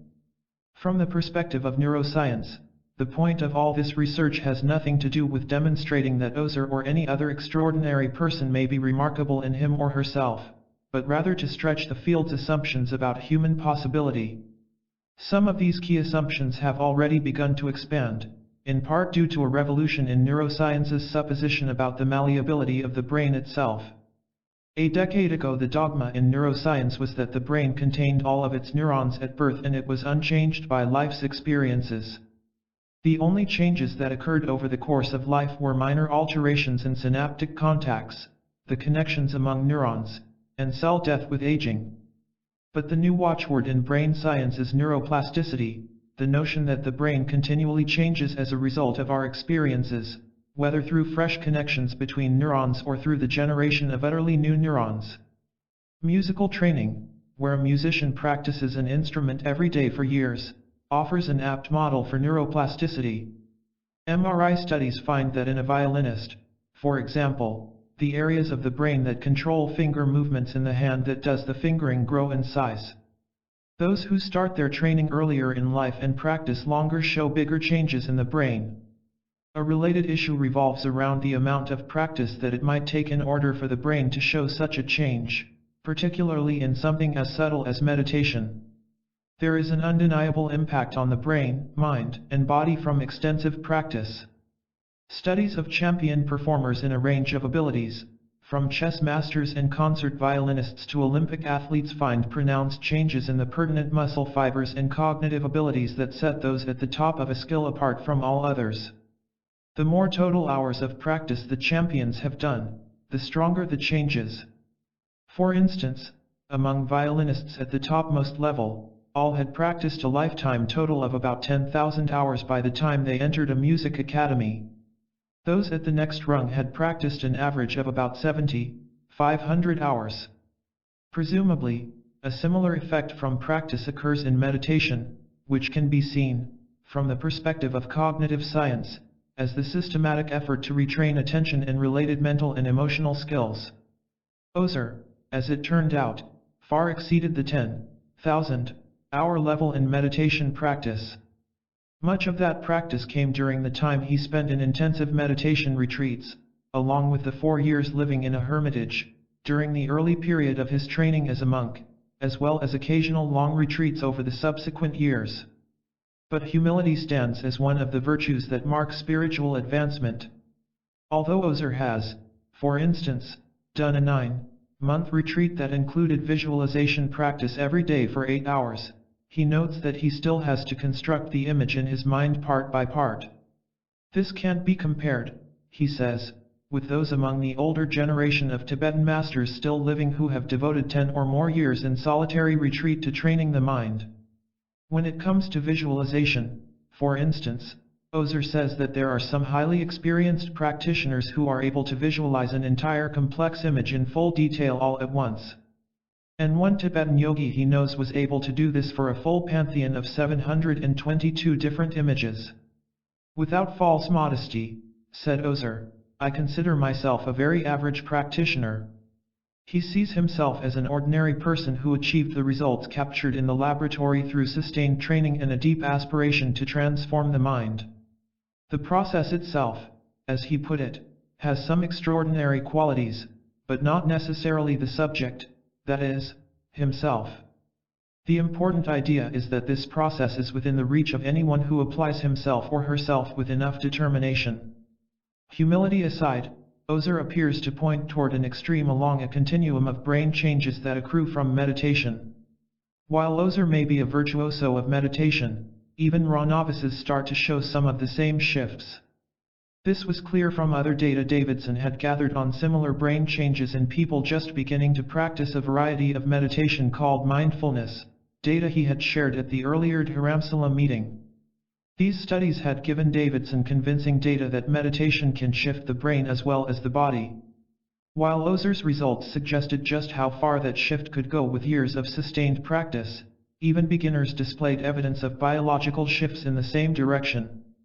So the next question for Davidson to tackle was this: can specific types of meditation be used to change circuitry in the brain associated with different aspects of emotion? Davidson may be one of the few neuroscientists anywhere who can dare to ask this, because his lab is using a new imaging technique, diffusion tensor imaging, to help answer this question. The method shows connections among different regions in the nervous system. Until now, diffusion tensor imaging has mostly been used to study patients with neurological diseases. Davidson's lab is among a select group that use the technique for basic neuroscience research, and the only one to be using it for research on how methods that transform emotion may be changing the connectivity of the brain. Perhaps most exciting, the images created by diffusion tensor imaging can actually track the subtle reshaping of the brain at the heart of neuroplasticity. With the method, scientists can now, for the first time ever, identify the changes in the human brain as repeated experiences remodel specific connections or add new neurons. This marks a brave new frontier for neuroscience. It was only in 1998 that neuroscientists discovered that new neurons are continually being generated in the adult brain. For Davidson, who readily admits that he's entering uncharted territory here, one immediate application will be searching for new connections in the circuitry crucial for regulating distressing emotions. Davidson hopes to see if there actually are new connections associated with a person's increased ability to manage anxiety, fear, or anger more effectively. Introspective skill, the crucial piece. The final presentation was made by Antoine Lutz, a research associate of Francisco Varela, a cognitive neuroscientist and director of research at the Centre National de la Recherche Scientifique in Paris. Varela, a co-founder of the Mind and Life Institute meetings of which this session was a part, had also participated in the earlier Dharamsala meeting. But, sadly, he was too ill to come to Madison. He was suffering from the final stages of liver cancer. Confined to bed, he was observing the Madison meeting from his bedroom in Paris, connected via a video internet link. The Dalai Lama, who had known Varela for years, began each morning of the two-day Madison briefings with an affectionate greeting to his friend lying ill in Paris. The aim of the studies by Varela and Lutz was to refine a methodology for studying subtle states of consciousness by collaborating with keen observers of the mind, such as Ozer, who are highly trained in generating specific mental states. 8 They monitored what happened in Ozer's brain before, during, and after a moment of recognizing an image, a sequence that comes and goes within a half second. The images being recognized are stereograms, the pop-up illusions where a vague pattern suddenly reveals itself as a three-dimensional image. The same sort of illusions were a fad in book publishing a while back. On first glance, The eye does not perceive what's being portrayed. With more focused scrutiny, the mind suddenly recognizes the hidden image. Varela's research team has done this experiment with scores of subjects, and so they know what typically occurs throughout the brain during a moment of recognition. But with XR, they wanted to see if meditative states would make a difference in brain activity during that moment. And so XR tried the test during the open state, during one pointed concentration, and during a visualization. Varela and Lutz's observations focused on the impact of each of these meditations, which they described in more scientific terms as attentional preparation strategies, on a subsequent moment of perception. Varela and Lutz were fishing, trying to establish what difference it might make for how one perceives if, rather than being in an everyday mental state, the person is in a specific, stable meditative state. Would there be detectable variations in how the brain operates from state to state? Their answer: there are indeed clear differences, with distinctive brain signatures for both the open state and one-pointedness. But Varela's scientific goal was not so much to identify the unique landscape of the brain patterns associated with a perception following each meditative state as to show that these distinct patterns indeed exist. The real aim of the work in Paris was, as Varela had long argued, simply to demonstrate the value of working with a highly skilled and keen observer of the mind such as Lama XR. The appeal for science of using a skilled meditator in a study of this kind, Varela and Lutz argued, stems from the fact that the moment of perception is being analyzed in the context of the mental state that occurs in the moment just before, the topic of Antoine Lutz's dissertation research with Varela. Ordinarily, subjects approach the moment of recognition from a random potpourri of mental states. But someone like XR can do something relatively remarkable: stay in a specific, stable state just before the perception. In that way, Varela had proposed, the researchers can control with a previously unknown precision the context of the recognition moment, the mental state mere tenths of a second before the perception occurs. His argument speaks to a perplexing dilemma for any scientist studying links between brain activity and mental states. Neuroscientific measures such as the fMRI and EEG are microscopes on the mind, letting scientists observe the brain during the range of mental states. But these methods too often yield only rough, even fuzzy data, since the states of mind among those they measure come in rather motley assortments. While the instrumentation has extraordinary precision, scientists are left with the frustrating limitation that their experimental subjects, typically college students who volunteer as subjects to make a bit of pocket money, can provide at best a gross account of the mental states they are observing. Even so, most neuroscientists naively assume that simply telling a subject to evoke a given mental state, such as generating an image in the mind's eye, or reliving a vivid emotional memory, means that the person being studied is actually doing as instructed during the entire time his or her brain activity is being assayed. That leap of faith is, of necessity, a standard procedure, but the data it produces typically are plagued by large inconsistencies due to the subject's widely varying ability to execute even such simple mental tasks accurately. In short, cognitive neuroscience lacks a crucial piece for more precise measures of mental activity: skilled observer, subjects who can not only report with sharp accuracy their mental states but reliably generate a specific mental state so that it can be studied over and over. Indeed, what was most remarkable for neuroscience about Ozer's mental performance was the consistency of each state. During the experimental sessions in Madison, the protocol demanded that he generate a given state for about 1 minute, then shift into a neutral state for the same length of time, then back to the state for another minute, and to repeat the sequence 5 times. For those states that Davidson has carefully examined so far, there is a remarkable dependability to the pattern that was replicated over time. For instance, for the compassion state, the likelihood of it being pure chance that the same pattern of brain activity was observed each time was less than 1 in 10 million. And while less seasoned meditators cannot be counted on to replicate reliably a specific kind of meditation, with Ozer's data Davidson would not have that problem.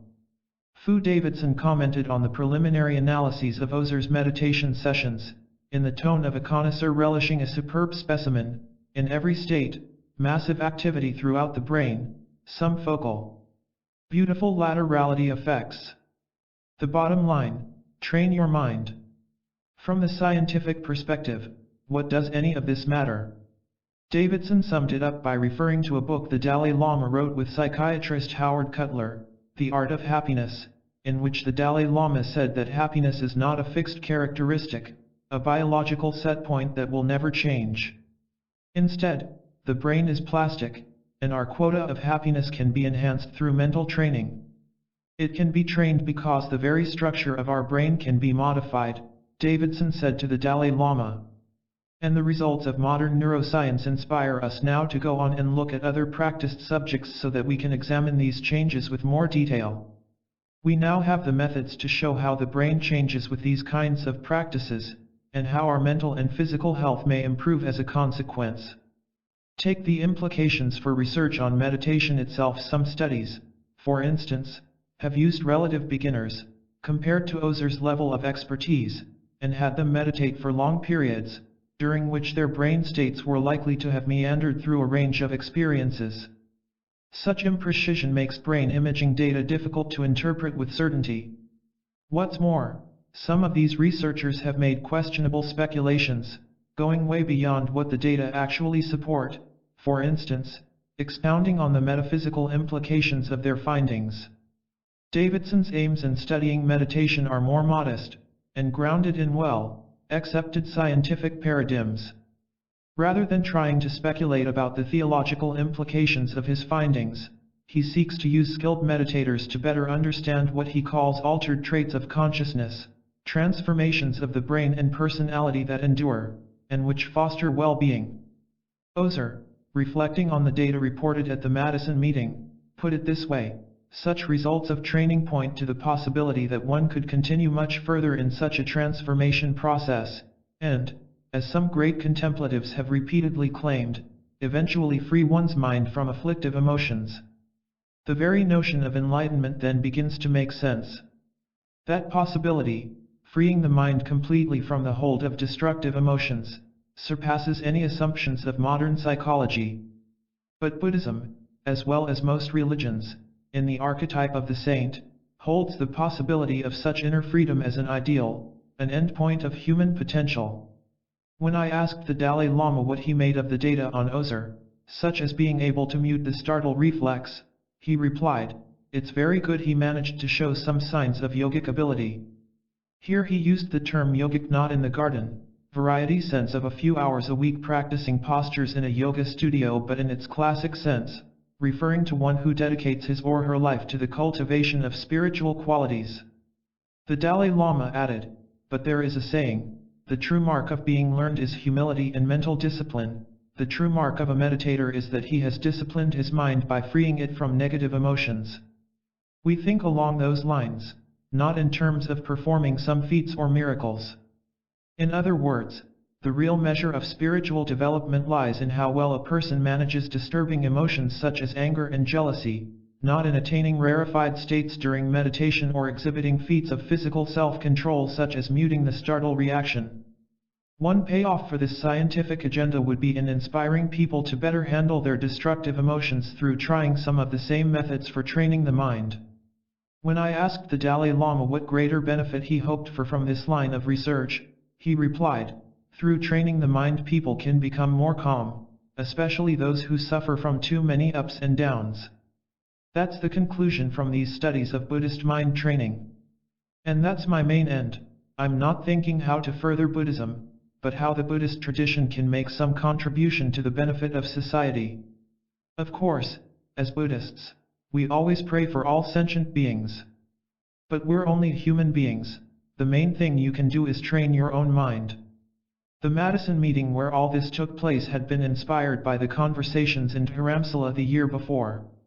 There with the Dalai Lama, many of these same scientists spent 5 intensive days exploring the great human puzzle, the nature of destructive emotions and what humanity can do to counter them. Revisiting that dialogue and the questions it raises for us all will be the main part of our story. But before we get to Dharamsala, there's another tale to share, the untold saga of the Dalai Lama's lifelong interest in science. Chapter 2. A Natural Scientist. The lineage of the Dalai Lama dates back to the 15th century, but Tenzin Gyatso, the 14th Dalai Lama, is the first in that line to be thrust so fully beyond the circumscribed universe of Tibet into the stark realities of the modern world.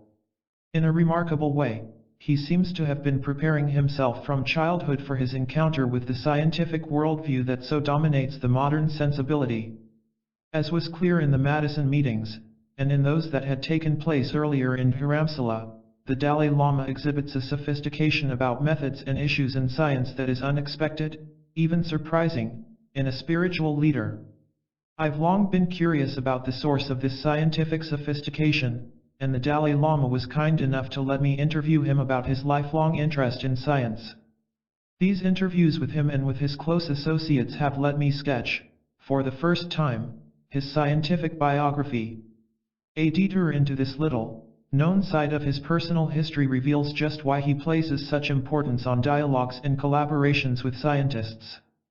That story begins with the Dalai Lama's traditional schooling, which was extremely rigorous, covering a sophisticated system of theology, metaphysics, epistemology, logic, and several schools of philosophy. It also touched on the arts, including poetry, music, and drama. From age 6 onward he spent many hours each day engrossed in his studies, which included a great deal of memorization, as well as meditation and concentration, all vehicles for mental discipline. He also received intensive training in dialectics and debate, forms at the heart of a Tibetan monastic education. Indeed, the favored competitive sport of Tibetan monks is nothing like soccer or chess, it's debate. At first glance, seeing monks debate in the courtyard of their monastery looks like the intellectual equivalent of a rugby match. A tight group of monks throng around their opponent, who assails them with an energetic volley of words, a philosophical proposition he challenges them to disprove. The monks jockey for position to reply, sometimes scrambling their way to the front with a vigor that resembles a rugby scrum. Then, swinging their prayer beads as though to underscore their point, they let go with a high-energy logical retort, emphasizing its climactic point with a grand clap of their hands. While the physicality of the debate adds a layer of theatrics, the philosophical discourse itself is as rigorous as any Socrates or the logician G.E. Moore might have engaged in.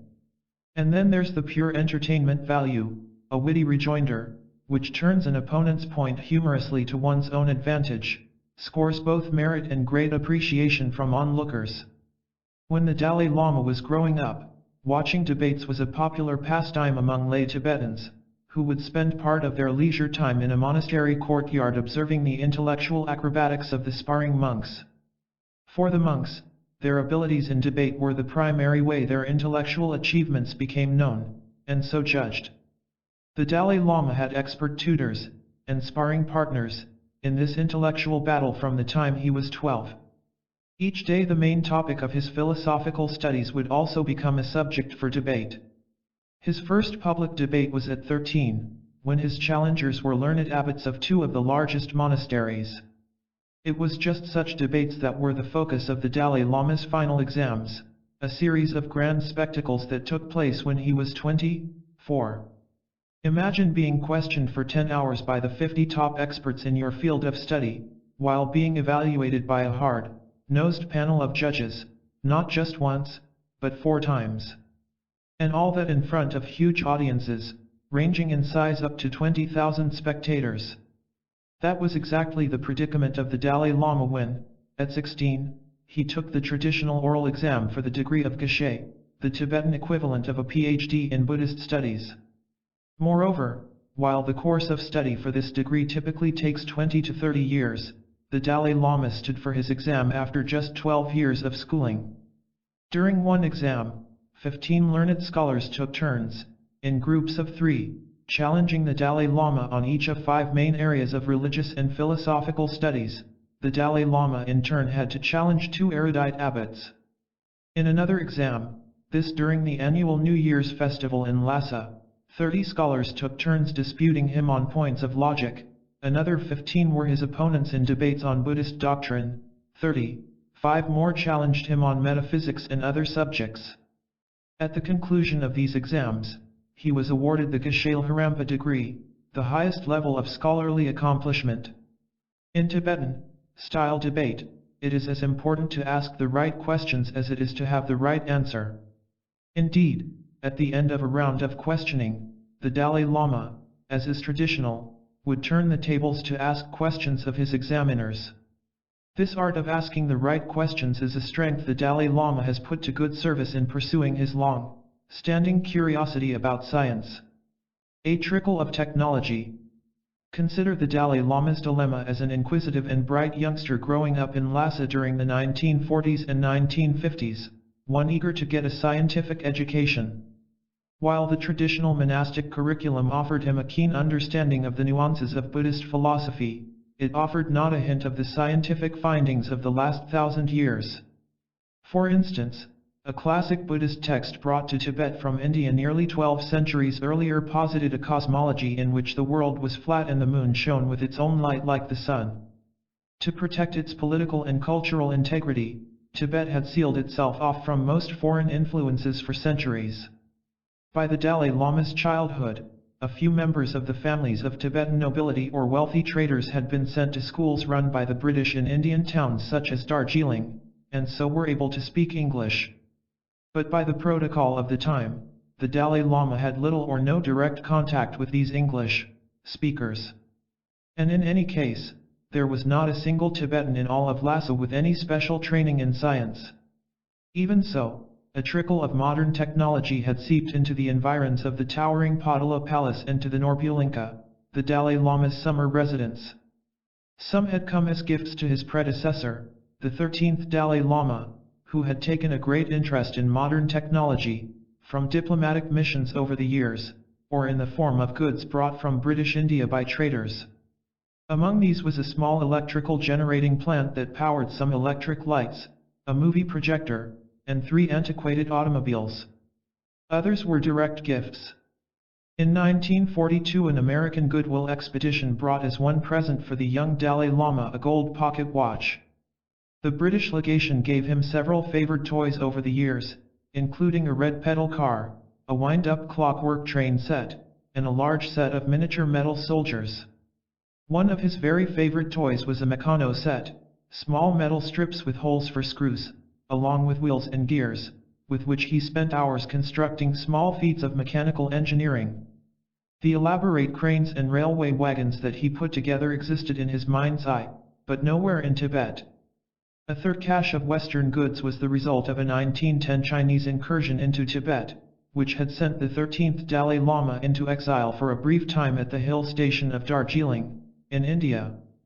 There the Tibetan-speaking British political officer for Sikkim, Sir Charles Bell, befriended the Tibetan leader, giving him many gifts that would eventually to find their way back to a storeroom in the Potala Palace. 3 of these gifts played a special role in the 14th Dalai Lama's earliest scientific explorations: a telescope, a globe, and a pile of English language illustrated books about the First World War. A major discovery. Though he lacked a single basic textbook on any scientific subject, the young Dalai Lama became a science polymath, voraciously learning everything he could on his own. This intellectual drive also made him eager to read books in English. He found a Tibetan official who could help him translate the English alphabet into Tibetan phonetics, and he set himself to mastering the vocabulary in a Tibetan-English dictionary. Already accustomed to memorizing long passages of scripture, he applied the same skill to building his English vocabulary. "I learned the words by heart," he recalls.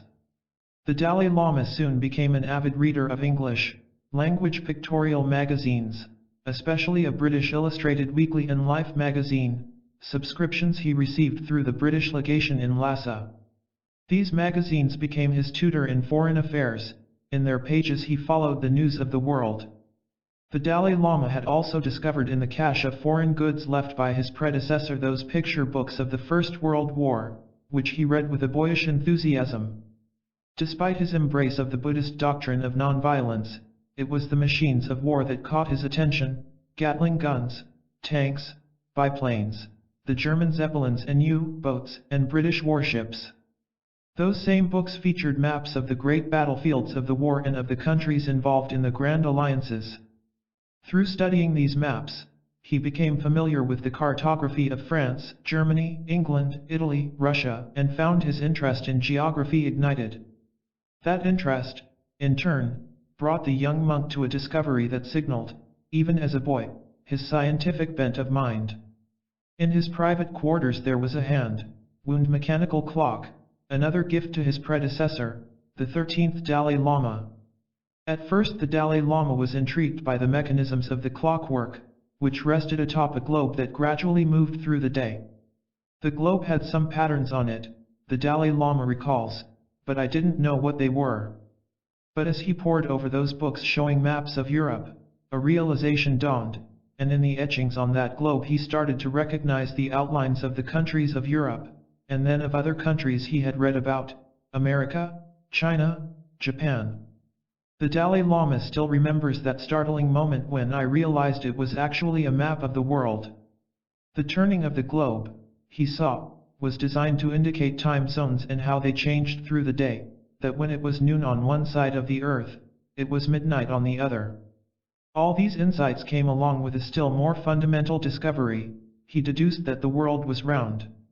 Growing epiphanies.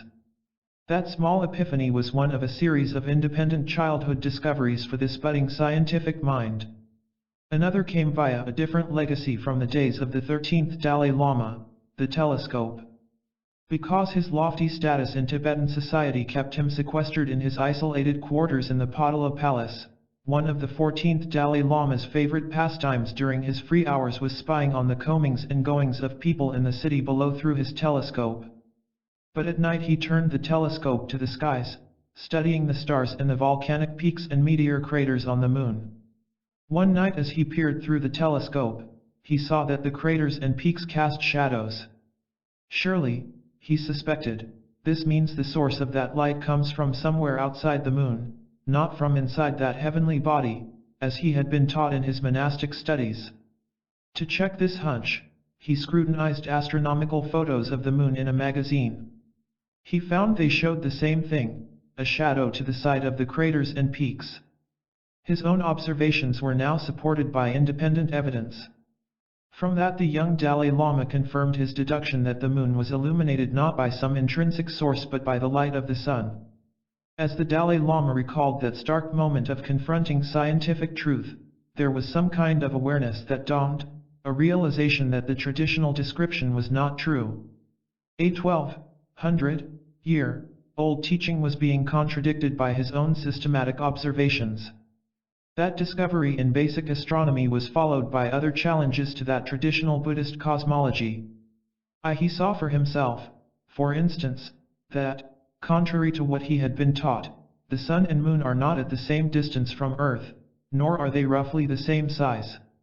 These childhood discoveries were to become one seed of a principle the Dalai Lama has repeated many times since: if science can prove that some tenet of Buddhism is untrue, then Buddhism will have to change accordingly. A mechanical savant.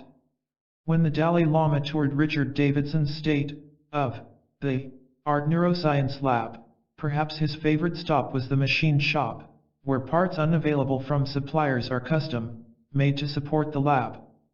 This room fascinated him as much or more than the high-tech brain measures. He looked carefully at the lathes, drill presses, hand tools, all part of the shop he would have loved to have had when he was growing up. Later he joked about how his hands had wanted to reach out and grab for some of those tools. When he was a boy in Lhasa, a new toy might amuse him for a short while, but the real enjoyment started once he turned to taking it apart to figure out how it worked. The young Dalai Lama was particularly fascinated by the mechanisms in clocks, how when one gear moved here, it led to a chain of movements there. To study the principles that made his wristwatch operate, he took it entirely to pieces, and, with no guidance or help, managed to put it together again so that it still worked. He did the same, with admitted occasional disasters, to virtually every mechanical toy he had: little cars, boats, airplanes. But as he grew older, beyond these toys awaited greater challenges. There was the gift of a movie projector run by a hand crank, his first introduction to electricity. The ancient movie projector's hand crank generator fueled his fascination with how the rotation of a wire coil around a magnet could create an electric current. He puzzled over the pieces for hours, unable to ask anyone how it worked until he found out how to make it work on his own. This bit of mechanical mastery astonished Heinrich Harrer at their first meeting. Harrer, an Austrian mountain climber, had escaped over the Himalayas from a British detention camp in India and spent the last years of World War II, and a few beyond, in Lhasa. At the request of the Dalai Lama's attendants, Harrer had set up a motion picture theater at the Norbulinka for the youngster to enjoy films and newsreels that came through from India. One day Harrer got an urgent request to come to the theater. There, for the first time, he met the Dalai Lama, then just 14 years old. The Dalai Lama, Harrer soon realized, was a better operator of the film projector than Harrer himself. The boy had spent a good part of the previous winter taking it completely to pieces and then putting it together again, without recourse to an instruction manual. Then there was the oil-fed generator that ran a few electric lights in the Norbulinka. The generator often toked down, and the Dalai Lama leaped at the opportunity to try to fix it. From this machine he discovered how internal combustion machines work, as well as how the dynamo in the generator created a magnetic field as it turned. His next venture was transferring his new knowledge of internal combustion to the three antiquated automobiles, a 1931 Dodge and two 1927 Baby Austins, that had been dismantled in India and carried over the Himalayas into Tibet for the 13th Dalai Lama, and were now up on blocks, rusting. With the help of a young Tibetan who had been trained as a driver in India, he was able to get the Dodge and one of the Austins to work, a particularly exciting accomplishment. So it was that by the time he was 16, the young Dalai Lama had completely dismantled or reassembled to working order the generator, the projector, and two cats. A science tutor arrives. One other early scientific fascination for the young Dalai Lama was an English language anatomy book with precise charts of the body. Transparent pages each depicted a different biological system. Even today, the Dalai Lama says, "I remember this very clearly. You see a human body and then you can take the layers off, skin on, skin off. Then the muscles off, then you can see the tendons, then the bones. Also the internal organs." It was quite detailed. This interest in anatomy was part of a larger fascination with biology, and with nature itself. As a child he observed the natural cycles of life, making his own empirical observations of insects, birds, butterflies, plants, and flowers. Today the Dalai Lama finds himself interested in just about every scientific field except, as he says, for the dry theories of computer science. But in the Lhasa of his youth, this thirst for scientific knowledge went largely unquenched. Although there were 10 or so Europeans living at Lhasa throughout his childhood, most were with foreign legations, and formalities kept them from seeing him much, if at all. Harrer was the exception. Having shown up in Lhasa on his own, he became a surveyor, mapmaker, and advisor to the Tibetan government, until he finally left for his native Austria in 1950. Harrer became an informal tutor for the last year and a half of his stay in Lhasa, with a weekly meeting where the Dalai Lama would grill Harrer on wide-ranging topics. For example, Churchill, Eisenhower, and Molotov were familiar names from the magazines the Dalai Lama had read about the Second World War, but he was puzzled by exactly how they were connected to the events of recent history. There was an avalanche of questions on mathematics, geography, world events, and, always, science. How did the atom bomb work? How are jet planes constructed? What are the chemical elements, and what are the molecular differences between metals? Harrer's tutoring focused on lessons in English, geography, and arithmetic, drawing on a handful of English schoolbooks discovered in the 13th Dalai Lama's cache. Even so, in his book about his 7 years in Tibet, Harrer rather sheepishly hints that the Dalai Lama often asked questions to which Harrer did not have the answers.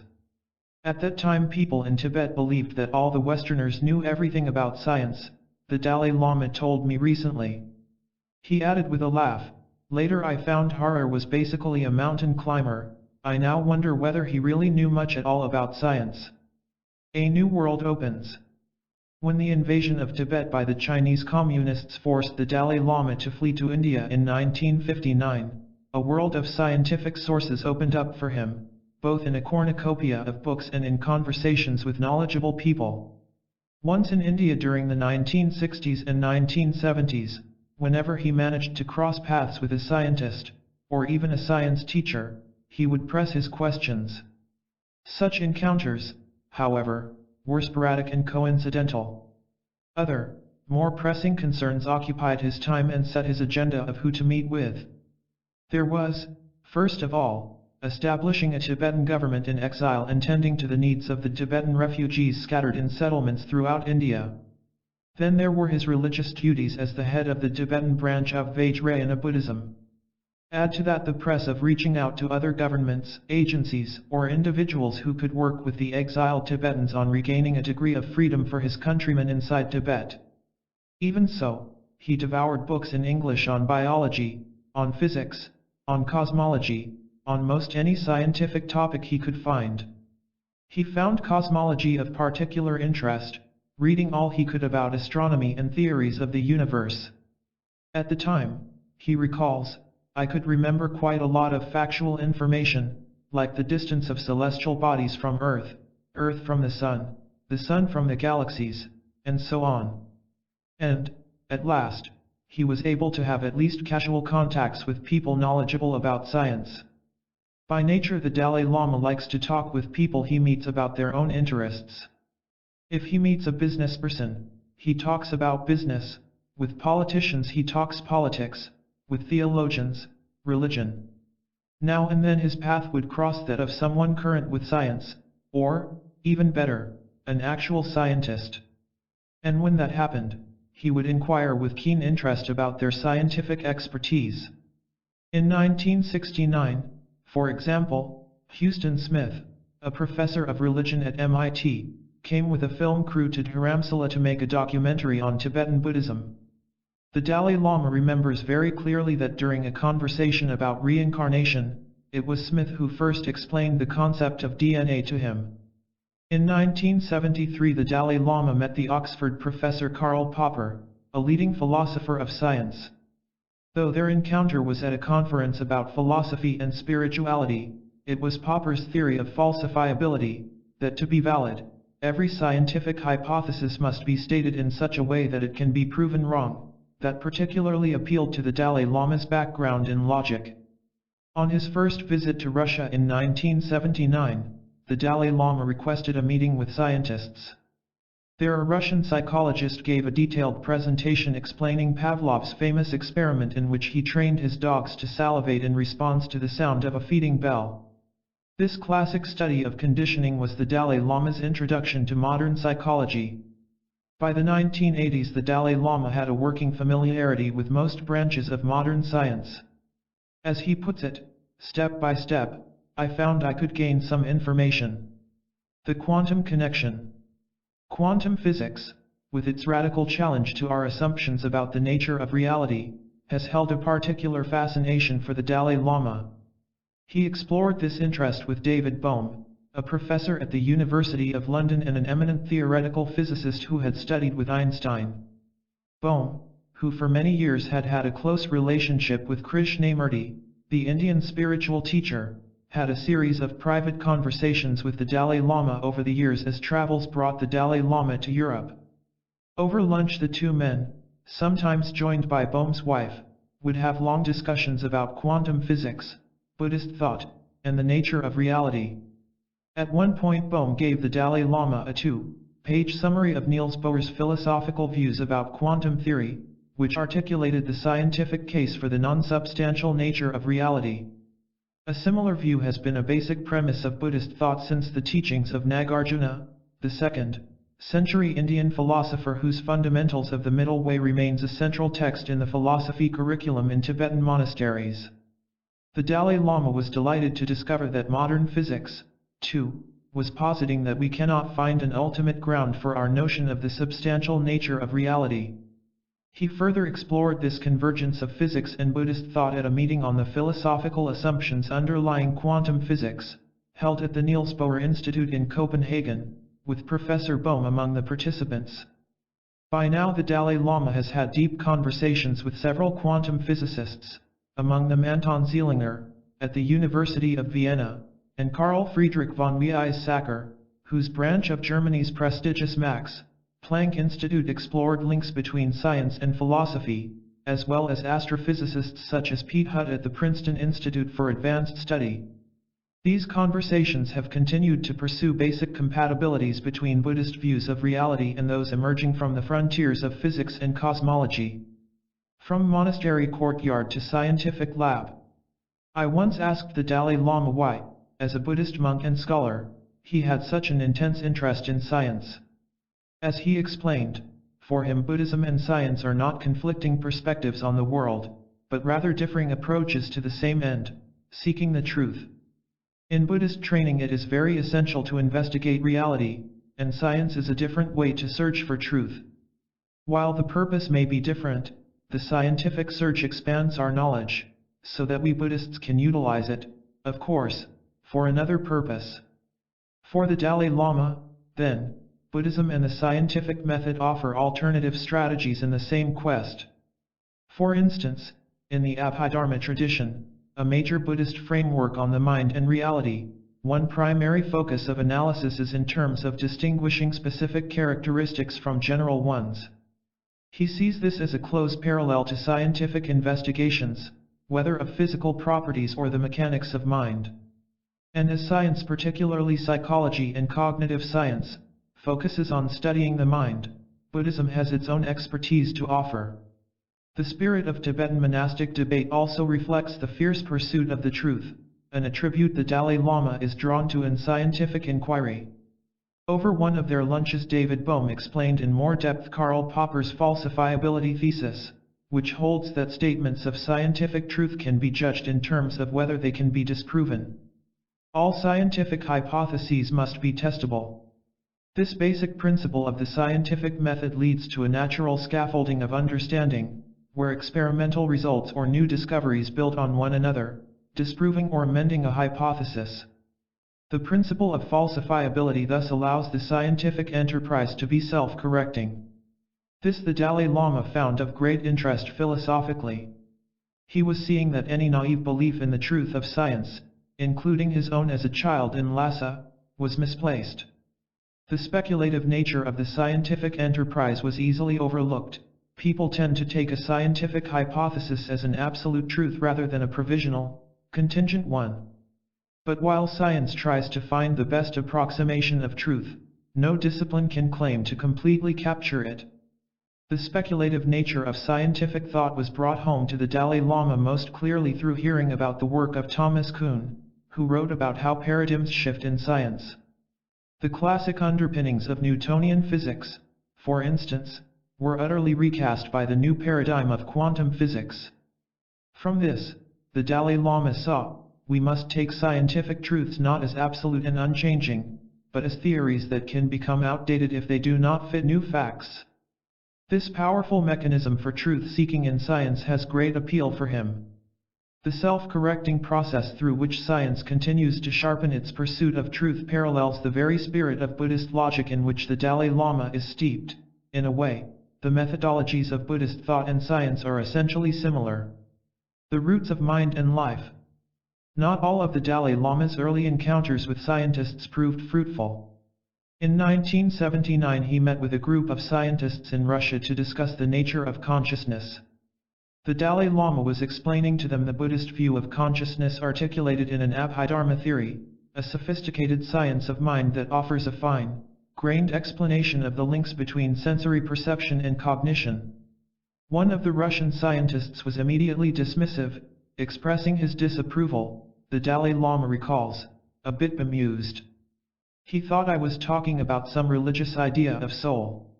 At another meeting, hastily set up by his hosts in a European country, the scientists who came seemed to have a condescending attitude, as though they were begrudgingly granting some great favor by talking with the Dalai Lama. They appeared utterly closed to any possibility that some kind of insight might come from the Dalai Lama's direction. And at a conference on religion and science, one of the scientists stood up to introduce himself, stridently proclaiming, "I am here to defend science against religion." The scientists seemed to assume the meeting would herald religious attacks against science, rather than seek common ground. But when the Dalai Lama asked, during a discussion at that same meeting, for a scientific answer to his question, "What is mind?" he was met with baffled silence. The need for a meeting with scientists who were better prepared, and who were open to engaging Buddhist thought, was all too obvious.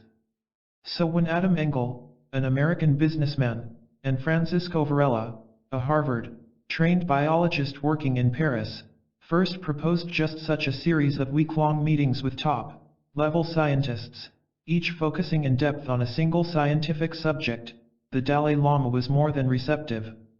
He was quite happy that his meetings with scientists would no longer have to be sporadic, nor due to his initiative alone. The first Mind and Life meeting, in October 1987, started on an auspicious footing.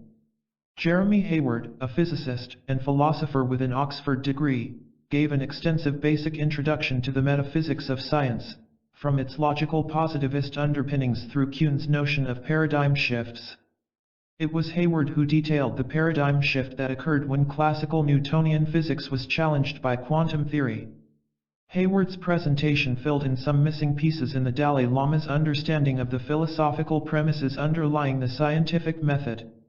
And it began what has since become tradition at these meetings: whatever the scientific topic, a philosopher is invited to bring a larger perspective to the table. That first meeting also set the format followed in all others: a presentation by a scientist or philosopher in the morning, with afternoons devoted to an open discussion. To minimize confusions that inevitably arise in a dialogue between vastly different traditions, cultures, and languages, there are two interpreters at the Dalai Lama's side, rather than the standard one, for crucial the moment clarifications. And to promote a sense of intimacy and spontaneous openness, the meetings are private, with no press and just a handful of invited guests as onlookers. The topics covered reflect the Dalai Lama's wide-ranging scientific interests. They have included scientific method and the philosophy of science, neurobiology and cognitive science, psychoneuroimmunology and behavioral medicine. One meeting explored dreams, death, and dying from perspectives ranging from psychoanalysis to neurology. Another meeting reviewed the social psychology of altruism and compassion. Still another focused on quantum physics and cosmology. Gathering ammunition. What have been the benefits of these dialogues with scientists?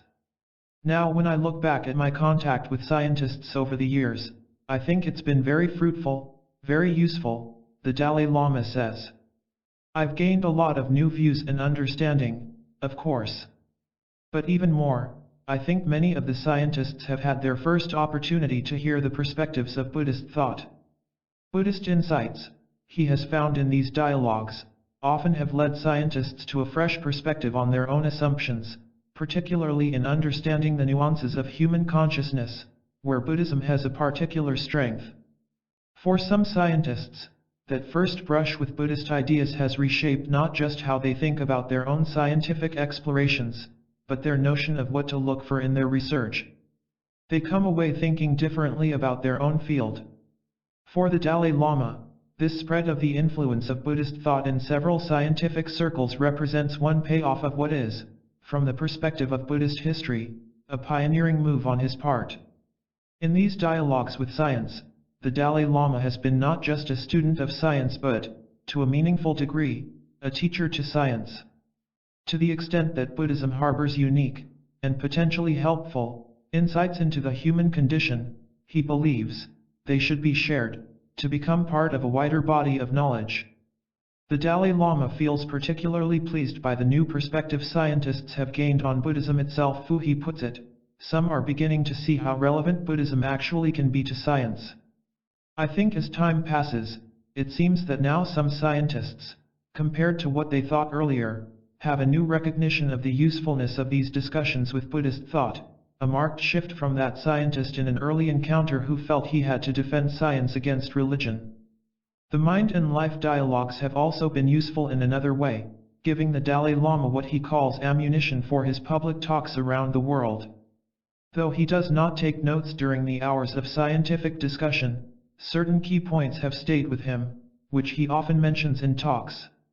For instance, he heard long ago that when newborns are held and touched more, they have better neural development, and he's repeated this scientific finding hundreds of times in public lectures about compassion and people's innate need for love and caring. He does the same with data on how chronic hostility heightens the risk that people will die from disease. Time and again he takes nuggets of empirical evidence and theories from science, says Alan Wallace, who often translates at the Dalai Lama's meetings with scientists, and disseminates them throughout his own monastic communities. And when he travels worldwide he repeatedly cites what he hears at meetings like Mind and Life. Finally, an underlying motif in all his talks with scientists has been his desire to have a Buddhism that is current and contemporary, in keeping with scientific evidence. Where there is evidence that clearly refutes Buddhist assertions, he wants to know about it, and to change accordingly. That way the Buddhist tradition as a whole will maintain its credibility in the modern world, rather than fitting what some detractors dismiss out of hand as superstition. Even so, when it comes to the central doctrines of Buddhism, during his decades of dialogue with scientists, the Dalai Lama has found far more agreement than disagreement with modern scientific findings. A natural feel for science. To all of these meetings, the Dalai Lama brings to the table a unique combination of spiritual and philosophical training, the mind of a debater, and an openness to dialogue. Looking back over his own background, the Dalai Lama cites some general Buddhist principles that guide him in these encounters with science. For one, Buddhism has its own detailed explanations of the nature of mind and the relationship between mind and body. For another, there's the Buddhist attitude that experiment and investigation are more important than simply taking the Buddha's word for it, and in that spirit, the Dalai Lama finds it helpful to listen to the findings of science. While those unfamiliar with Buddhism may think of it as a single benign viewpoint, it actually offers a huge variety of diverse teachings. Just as modern science represents an abundant assortment of schools of thought, Buddhism too offers innumerable perspectives on the human condition. In this engagement with science, the Dalai Lama draws on insights not just from the extensive array of texts within Vajrayana, the school most common in Tibet, but from diverse sources among many other branches and schools of thought in Buddhism. Then there's his debate training. Often when he listens to presentations by scientists where they draw correlations between phenomena to show a given correspondence, his debater's ear listens with a critical perspective. As happened over and over in our own dialogues, the Dalai Lama points out that the characteristics under discussion can be seen in many different perspectives. A correlation or correspondence is not invariable, it may hold in some cases but not others. And so he offers challenging counterexamples or questions. Combined with his expertise in what Buddhist scholar Robert Thurman has called the inner sciences, that makes him an apt collaborator for those seeking to do research on the mind. The Dalai Lama's natural feel for the scientific method becomes very clear when he engages in discussions with scientists about their work.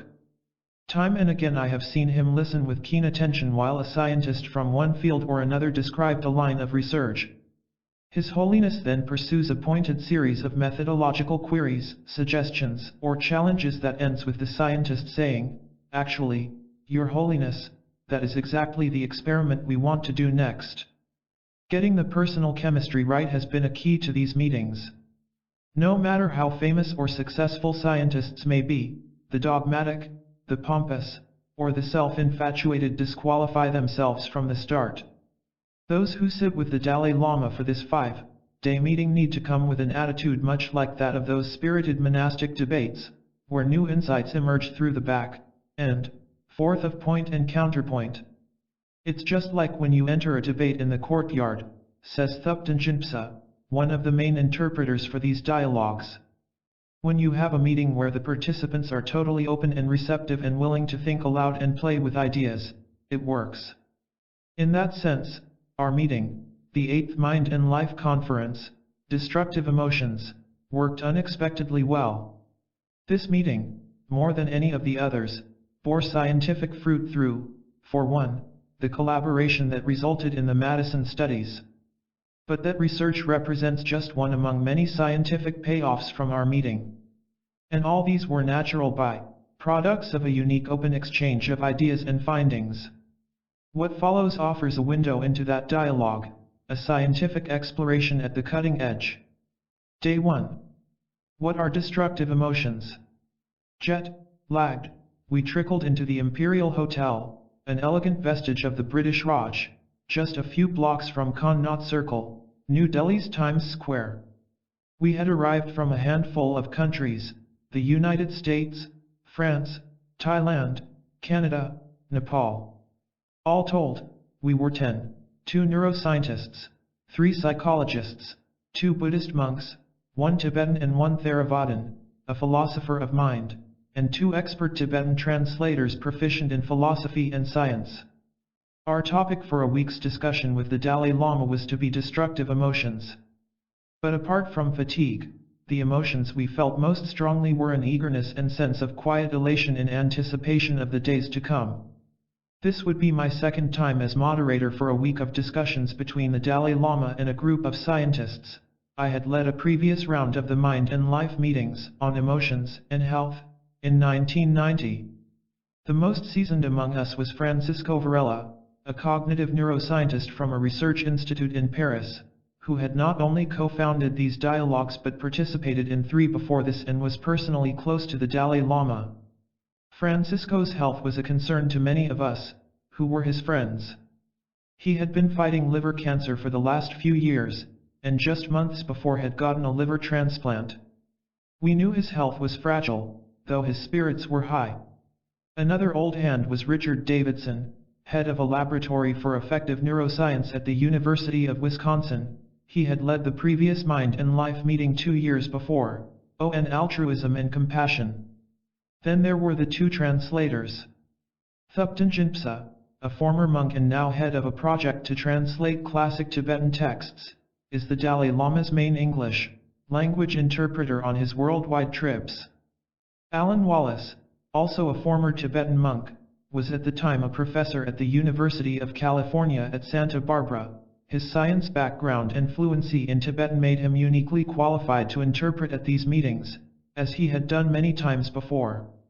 There was Matthew Richard, a Parisian-turned-Buddhist monk, who now lives in a monastery in Nepal and interprets for the Dalai Lama in French-speaking countries.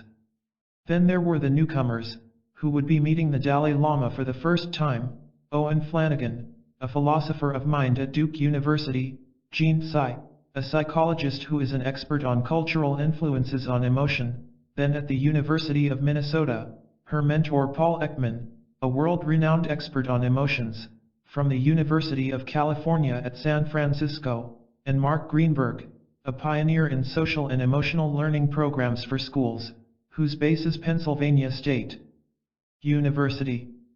Finally, there was the Venerable Somchai Kyuzalasido, a Buddhist monk from Thailand, who had been invited at the Dalai Lama's special request.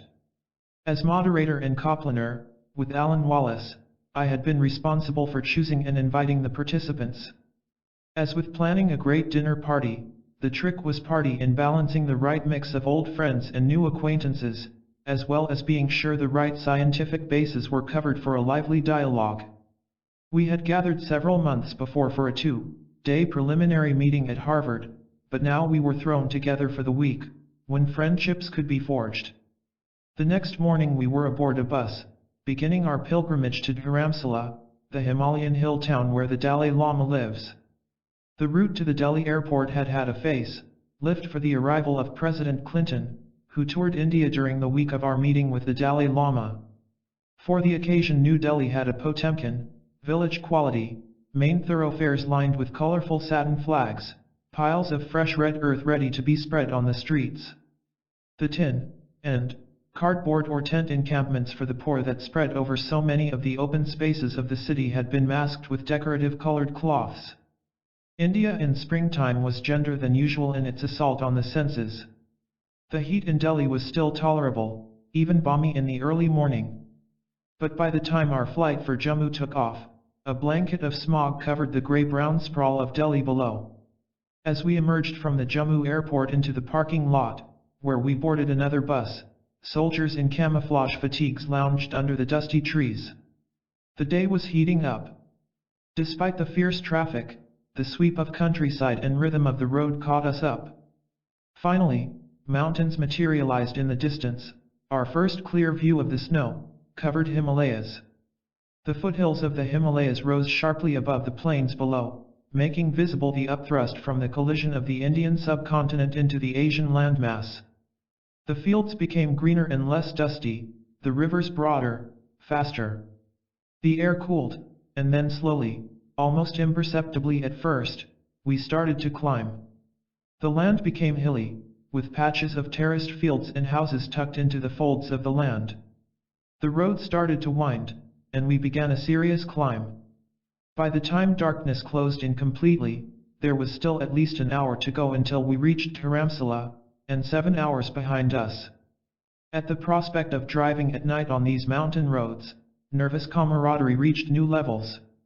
"In a few minutes we'll be singing," someone commented, but instead we competed with horror stories of other road trips.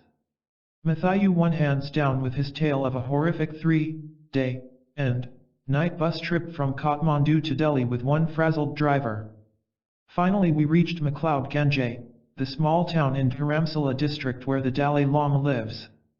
The hamlet was founded as a hill station where the British colonial government, hence the McLeod, could summer out of the fiery, draining heat of the plains below. McLeod Ganj clings to a steep ridge, with snow peaks behind and the broad, perpetually smoggy plains of India below. Even at night the streets are thronged with people wending their way by the small shops and restaurants that line the single main street. Older Tibetans in their native chubas expertly wield prayer wheels and mumble mantras. Younger Tibetans in Western garb wield briefcases and cell phones. Our non-arrival was the final joke. The bus became inextricably stuck in a narrow lane, hemmed in by parked taxis and unable to move forward or turn around. Loud negotiations between the driver and various voices in the dark continued for another 20 minutes before it became clear that we were a 2-minute walk from our final destination, Choner House, the pleasant guest house operated by the Tibetan government in exile, where we would stay the week. We unloaded and distributed the luggage in the dark, muddy lane and trekked the last few feet to a day's rest before Monday, when our meeting would start. Dharamsala is Lhasa in miniature. Here the Tibetan government has set up its headquarters in exile. On the edge of town, atop a small hill, the Dalai Lama lives in a walled compound guarded by soldiers from the Indian Army. No one enters without going through a security check. Within the several acres of that compound the Dalai Lama has his office, his simple home, which he shares with a favorite cat, and his garden.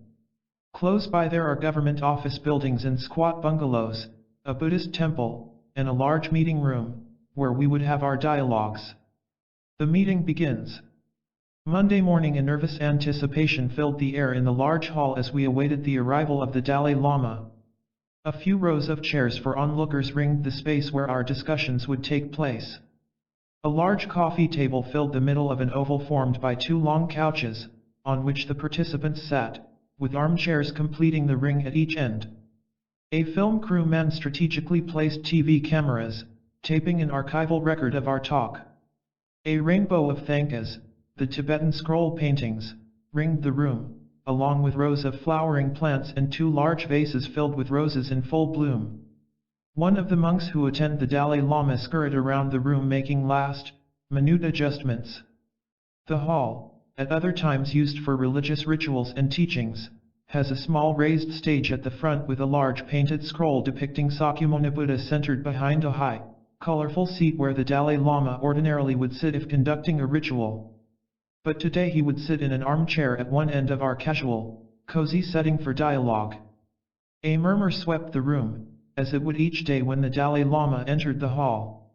Everyone stood while he briskly approached the large thanka of Sakyamuni and made 3 prostrations, touching his head to the floor, pausing to say a short, silent prayer. Then he came down from the small stage to the area where our conversations would take place. Adam Engel, the chairman of the Mind and Life Institute, had escorted the Dalai Lama into the room. Adam held a long white scarf, the traditional Tibetan kata, which he had presented to His Holiness and which, as is customary, was immediately given back to him. Adam accompanied the Dalai Lama down the stairs to me so that I could introduce him to each of the presenters in turn. He shook hands with the Westerners, but when he met the Venerable Kusala they both bowed, palms together. In the traditional monk's greeting, the Dalai Lama took Kusala hands in his as they bowed, their shaved heads almost touching, and they exchanged a few words. He greeted Francisco Varela with a hug, then touched their foreheads together and, with a big smile, patted his cheek affectionately. On seeing the lamas who would sit behind him during the week, he again paused for a few words of greeting in Tibetan. Then, as he so often does when he enters a room, he looked around for other familiar faces, waving at old friends he spotted. As the Dalai Lama took his seat, everyone else sat down to begin the day's discussion. The Dalai Lama sat in a large armchair with Alan Wallace and Thupten Jinpa, his two interpreters for the occasion, seated just to his left. He immediately took off his shoes to sit cross-legged. On his right was another large armchair in which each presenter would take a turn. For the first morning, as co-chair for the week, I sat there to begin our session. A compelling topic. The day, though sunny, brought an unseasonal chill for Dharamsala at the end of March. Though he did not mention it until the next day, the Dalai Lama had a bit of fever that first day. The main sign of his cold was a cough. The Dalai Lama settled into his chair. I began the session. Your Holiness, I am so happy to welcome you to this 8th Mind and Life Conference. You requested. The topic this time is destructive emotions. This is a compelling topic, always relevant, I continued. We were leaving the United States to come here. The cover story of a major news magazine was about a 6-year-old boy who had shot and killed a classmate. When I arrived in New Delhi, I saw in the Times of India a similar front-page story. 2 cousins were arguing over some land, and one shot the other. There is no question that destructive emotions are a great cause of suffering, not just at this gross level but in subtle ways for all of us. Our purpose here this week is to explore the nature of those emotions, why they become destructive, and what we can do about it. We have 3 goals. 1 is to inform. In a sense, these conferences really began as a tutorial for you, because of your own interest in science. We have assembled a scientific feast, and we present it to you as an offering. The second goal is that of a dialogue. We understand that Buddhism has really thought about these issues far longer and more deeply than the West, and we have much to learn about them from Buddhism. The third goal is to collaborate, to engage intellectually and see together where our ideas will bring us. We have designed the week, as you will see, to find ways of putting these ideas into action. The week ahead. The week begins today with a philosophical overview. Professor Owen Flanagan will give a Western perspective on what we mean by destructive emotions. Matthew Richard will give a Buddhist point of view. In the afternoon, the Venerable Kusala will contribute to the discussion from a Theravadan perspective, and Alan Wallace will moderate. Tomorrow, Paul Ekman will discuss the nature of emotion from a scientific point of view and explain more deeply what Western science understands about emotion, particularly destructive emotion, and the extent to which people's emotional responses can be altered. The next day, Richard Davidson will present a review of the brain basis of destructive emotions, particularly, I said, using a term from Buddhism. The 3 poisons: aggression, clinging, and delusion. He will also explore the very important theme that we call neural plasticity, the extent to which the brain's responses can be altered by experience. That theme will be picked up on the 4th day by Professor Jean Tsai, who will explore how different cultures uniquely shape the way people experience and express emotion. That same day, Mark Greenberg will explore more deeply how childhood experiences shape individual responses and also tell about some new educational programs that teach children beneficial emotional responses from the earliest school years. Finally, on the last day, Richard Davidson will return briefly to show us some very exciting new findings about the brain and the health effects of mindfulness meditation. The main presentation that day will be by Francisco Varela, on innovative methods for merging the experiential knowledge of Buddhism with Western scientific methodologies to explore consciousness and emotions, and to think through with you some ways of putting all of this information into a scientific agenda for action. I ended my overview in the Tibetan tradition of dedicating a virtuous effort to the well-being of others, of course, our hope is that this will be of benefit not just to the people in this room but to the world at large. I then turned the day, and my chair at the Dalai Lama's side, over to Alan Wallace, who on this occasion was wearing two hats, that of philosophical coordinator as well as of interpreter. An unlikely interpreter, the monk on a BMW. How did Alan Wallace, the son of a Protestant theologian, become a Tibetan Buddhist monk, one uniquely prepared to be the translator His Holiness relies on when engaging with scientists? Although Alan hails from Pasadena, his childhood was anything but a Southern California stereotype. His father, David H. Wallace, is a scholar of Biblical Greek and New Testament theology, and as a child Alan went along on trips to Edinburgh, Israel, and Switzerland, where his father studied with some of the great Protestant theologians of the day. Despite his religious legacy, aside from his theologian father, Christian missionaries and Bible school teachers were scattered through both sides of his family tree. Alan was drawn quite early to science and planned a career in it. He started at the University of California at San Diego in environmental science, and the summer of 1970 found Alan hitchhiking through Europe on his way to a junior year at a German university. At a youth hostel in a small town in the Swiss Alps, Alan chanced upon the translation by Walter Yeeling Evans, Whence of the Tibetan Book of the Great Liberation, one of the very few Tibetan texts available in English at that point, the Tibetan Book of the Dead being another. It was Alan's first encounter with Tibetan Buddhism, other than a superficial treatment of Buddhism in a course on Indian civilization.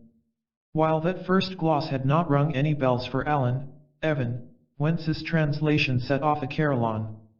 When Alan arrived at the University of Göttingen, he found to his great delight that there was a Tibetan Lama on the faculty in the university, very unusual at the time. He wound up dropping all of his classes except for Tibetan. The following summer, while studying in a Tibetan Buddhist monastery in Switzerland, he happened upon a bulletin from the Library of Tibetan Works and Archives in Dharamsala saying that they would be holding classes for Westerners on Tibetan Buddhism, and the Dalai Lama would be teaching. Alan sold or gave away virtually everything he had, and bought a one-way ticket to India. In October 1971 Alan arrived in McLeod Ganj and immediately joined the one-year class on Tibetan Buddhism given to a group of 8 Westerners, the class advertised in the bulletin. Of the 8, 7 had already been living in Dharamsala. Alan, it turned out, was the only person in the world beyond who had responded to the bulletin announcing the classes. After a year's study, Alan entered the first class of the Institute of Buddhist Dialectics, along with 30 or so Tibetan monks, which was just being started in Dharamsala in 1973. He ended up becoming a novice monk, and stayed there almost 4 years. After Alan had spent 14 months in that monastery, he attended a 10-day retreat in Vipassana meditation taught in Dharamsala by a visiting Burmese teacher, S.N. Goenka. This experience inspired Alan to put into practice what the theory pointed to. He wanted to meditate.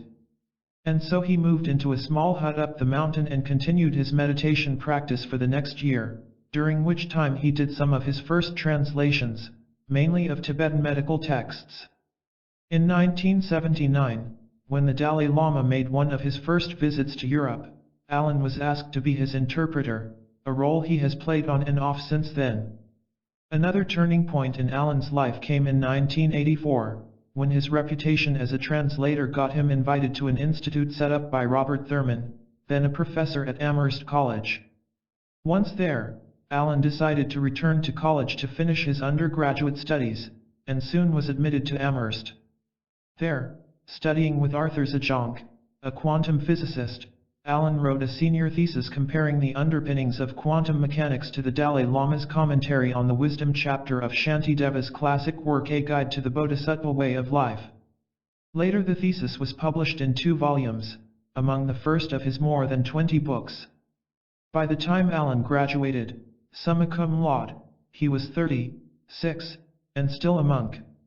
Setting off across the country on a BMW motorcycle, his monk's robe in his saddlebag, Alan stumbled across a remote retreat center in the parched Owens Valley, high in the semi-arid hills of California's Sierra Nevada range. There, after his graduation from Amherst, Alan settled in for a 9-month solitary retreat. While there he went through the age-old procedure for formally returning to lay life, not unusual in Asian cultures, where many people spend a period as monks or nuns, and continued on his retreat. It was also during this retreat that Alan got a message from Adam Engel, asking him to translate for the first Mind and Life conference. Alan was the only person whose scientific background matched his ease in the Tibetan language and Buddhism. Alan at first said no, intent on honoring his retreat.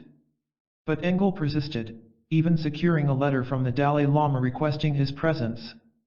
Alan has missed only one Mind and Life conference since.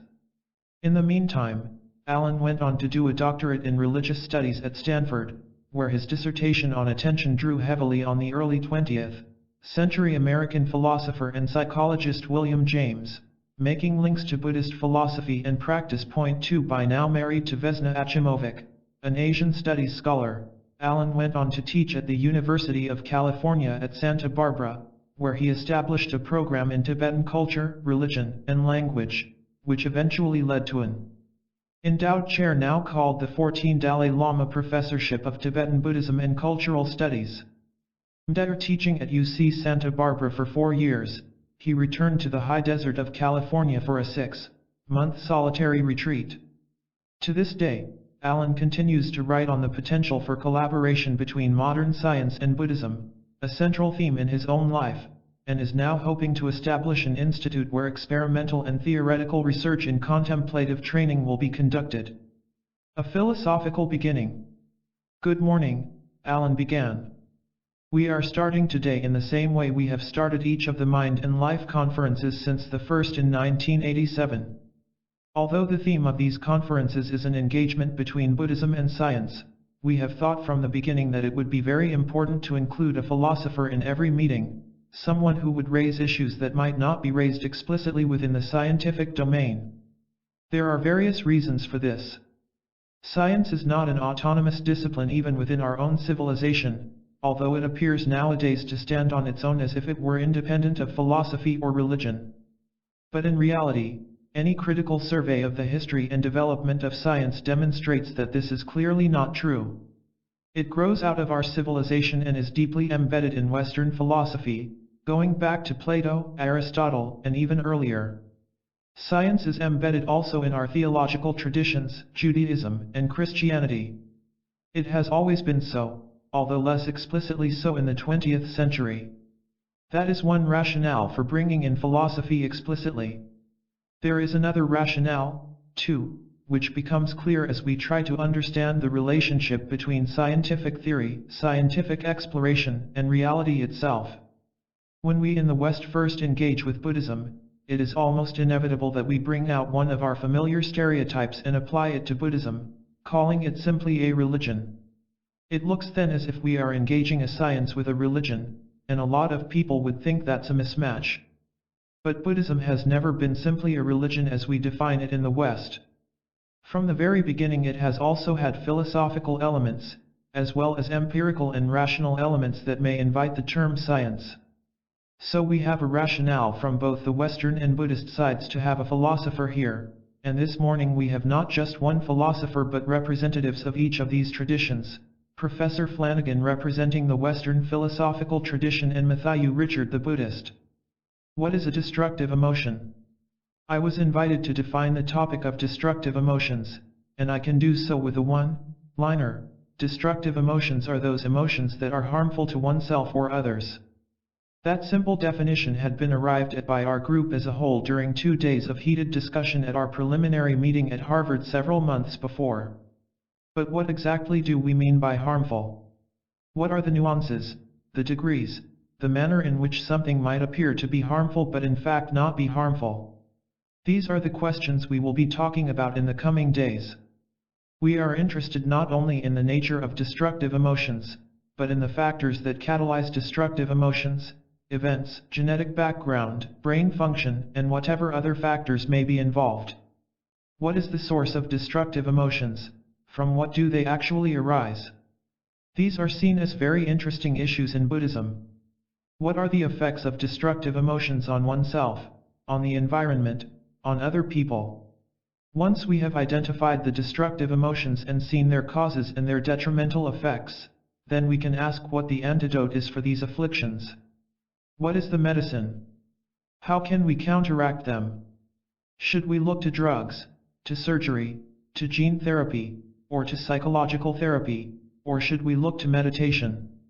Finally, an issue that is utterly central to Buddhism from the very beginning is whether it is possible to be completely and irreversibly free of any or all of the destructive emotions. That is an extraordinarily fruitful question for all of us to attend to. These questions are equally pertinent to the Western and the Buddhist traditions.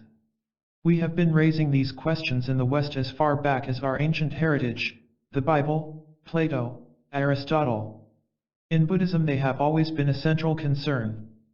The common ground of shared issues shows the importance of the topic, but there are some very, very important differences in terms of the ways each tradition explores these issues. I think we will find both the common ground and the differences equally fascinating, and we need to understand the reasons for both. A new breed in philosophy. Having said that, Alan began his introduction to the first presenter. I would like very briefly to introduce Professor Owen Flanagan, the James B. Duke Professor of Philosophy at Duke University. But to illustrate my point, he is not simply a professor of philosophy, as if philosophy were an autonomous discipline, but also professor of neurobiology, professor of experimental psychology, professor of cognitive neuroscience, and, as a grace note, perhaps, professor of literature. Indeed, Owen Flanagan represents a new breed of philosopher. While steeped in the traditions of his field, he also stays current in any and all scholarly fields that might inform his own. With his special focus in philosophy of mind, this means Owen keeps up with findings in psychology, cognitive science, and neuroscience, making him particularly suited for this dialogue on emotions. During his college years at Fordham it was a toss-up whether Owen would gravitate to psychology or philosophy. In that respect, he sees himself as similar to an idol of his, William James, who never could decide whether he was a psychologist or a philosopher, and so became a founder of both fields in America. As it turned out for Owen, the reigning psychology of the day, behaviorism, with its emphasis on the methodical study of stimulus and response in rats, was repellent enough, and the freedom and rigor of the intellect in philosophy appealing enough, that he went on to graduate work in philosophy at Boston University. Owen's interest in the role of emotions in the life of the mind crystallized in 1980, when he decided to teach a unit on emotions in his philosophy of mind course at Wellesley College. He discovered a scientific paper by Paul Ekman and his colleagues on expression of emotion in the human face, one of the first empirical studies in what has by now become a major field of research. That paper fascinated him because it offered the first hard evidence that human emotions were universal. That finding spoke to a philosophical question about human nature. Are humans inherently loving and compassionate or inherently selfish, or do they operate on a spectrum that includes both? Emotions figure prominently in the book Owen considers his most important. Published in 1991, Varieties of Moral Personality explores the role of emotions in human nature, the importance of ethics, and moral relativity. A key chapter addresses the connections among virtue, happiness, and mental health. In the best of all possible worlds, Flanagan points out, being good virtuous would mean both happiness and mental well-being. In the worst case, one's ethics and emotions are at odds. The question is, to what extent do they in fact coincide? Making a good life. Wearing a knee-length beige Indian kurta, Owen took the presenter's chair next to His Holiness. He'd confided to me that he felt a bit apprehensive, if only because he is by habit a pacer and a fast, New York-style talker when lecturing. Here he would be sitting, and speaking slowly and deliberately, so that His Holiness could follow his English. It's a great honor to be here and to have the opportunity to speak with Your Holiness, the other monks here, and fellow Westerners, Owen began. I have a lot to learn. I'll try in my conversation today to lay out a very general picture of how those of us in the West, philosophers in particular, have thought about the role of the emotions, the role of virtues, in making a good life. In thinking about my presentation, I realized that there is no part of philosophy, at least not in the West, where we talk about the emotions in isolation. Within philosophy we talk about emotions in terms of what makes for a good life. How do the emotions either aid or harm the process of being a good person? I will try today to set out some topics that I know the other speakers will raise, about the relationship between descriptive or explanatory science and ethics, and how ethics use the emotions. Just as within the different varieties of Buddhism there are many different views, we have many different traditions in the West, some of which see the emotions as terrible things and some of which treat them as positive. Part of what I will talk about today will be an attempt to present some of the main views and attitudes that we have about the emotions, and to describe to you, from this philosopher's armchair, the mental states that we rank very highly in the West. From my conversations with Matthew, I think there are some real differences here between Buddhism and the Western view. We rank certain kinds of self-respect and self-esteem, self-worth and self-accomplishment, very, very highly. We also have certain conceptions about the importance of love, including romantic love and friendship, that I suspect are different. An ethics without religion. I thought it would be useful to start by saying a little about my life's work. I am hesitant to put it in those terms because it sounds like my life's work is over, but I have been working on these problems since I was a 13 or 14-year-old boy. It may sound grandiose, but these are the problems of the nature of the mind, the nature of morality, and what makes life meaningful. Some of my interest in these questions came from the fact that I lost my faith in Roman Catholicism at a certain point and became very concerned about questions such as why be moral, if there is no God. Raised in a traditional Roman Catholic family in Westchester County, outside New York City, Owen recalls his father as a hellfire and brimstone Catholic. For the young Owen, who started being taught by nuns in parochial school at 5, there was a lot of scary talk about sin and heaven and hell, powerful beliefs in the life of a shy and anxious young boy. Owen's philosophical bent took the form of a precocious theological curiosity, mainly because he was constantly scared he might do the wrong thing and end up in hell. His first open revolt against the strictures of organized religion came when he was still quite young. A favorite uncle, his mother's brother, was a lapsed Catholic. When the uncle was about to get married in an Episcopal church, Owen's mother, a faithful Roman Catholic, naturally wanted to go to her brother's wedding. But one night Owen overheard his mother telling her father that she'd spoken to the parish priest about going, and the priest had forbidden it because it would mean worshipping in a different church. On hearing that, Owen yelled from the next room, "Father O'Connor is a horse's ass." By the time Owen was 13, he was sneaking out of Sunday Mass to go to the diner for pancakes with friends. His father, fearing Owen might go the way of his favorite uncle, gave him the Penguin abridged version of St. Thomas Aquinas' Summa Theologica, with its 5 proofs of the existence of God. Owen read the book with immense fascination, testing his own analytic sensibility against Aquinas' arguments. Though he immediately saw logical holes in some of the arguments, he was thrilled nonetheless by the play of intelligence. Owen's epiphany came the first day of his philosophy course freshman year at Fordham. His instructor, a young philosopher from Yale, said, "Plato posits the good." And Owen was completely enthralled. He had a vague idea of what positing was, but he had never heard of anyone doing it before. Then there was that definite article, they, appearing before good. It took his breath away. He was smitten. That year of Plato, Aristotle, Nietzsche, and Kant, whose works Owen found incomprehensible, sealed his fate as a philosopher. But Owen also loved some of the psychology courses he took, particularly one on the history of psychology, taught by a Hungarian priest who explored the philosophical assumptions underlying the various theories. In this nexus of a scientific and philosophic exploration of fundamental issues, Owen found his intellectual passion. From that time on, Owen's intellectual mission has been, in part, to answer the great ethical questions without recourse to religious doctrine. Owen continued his introductory remarks by noting that the book the Dalai Lama had just published, Ethics for the New Millennium, was written from the same perspective.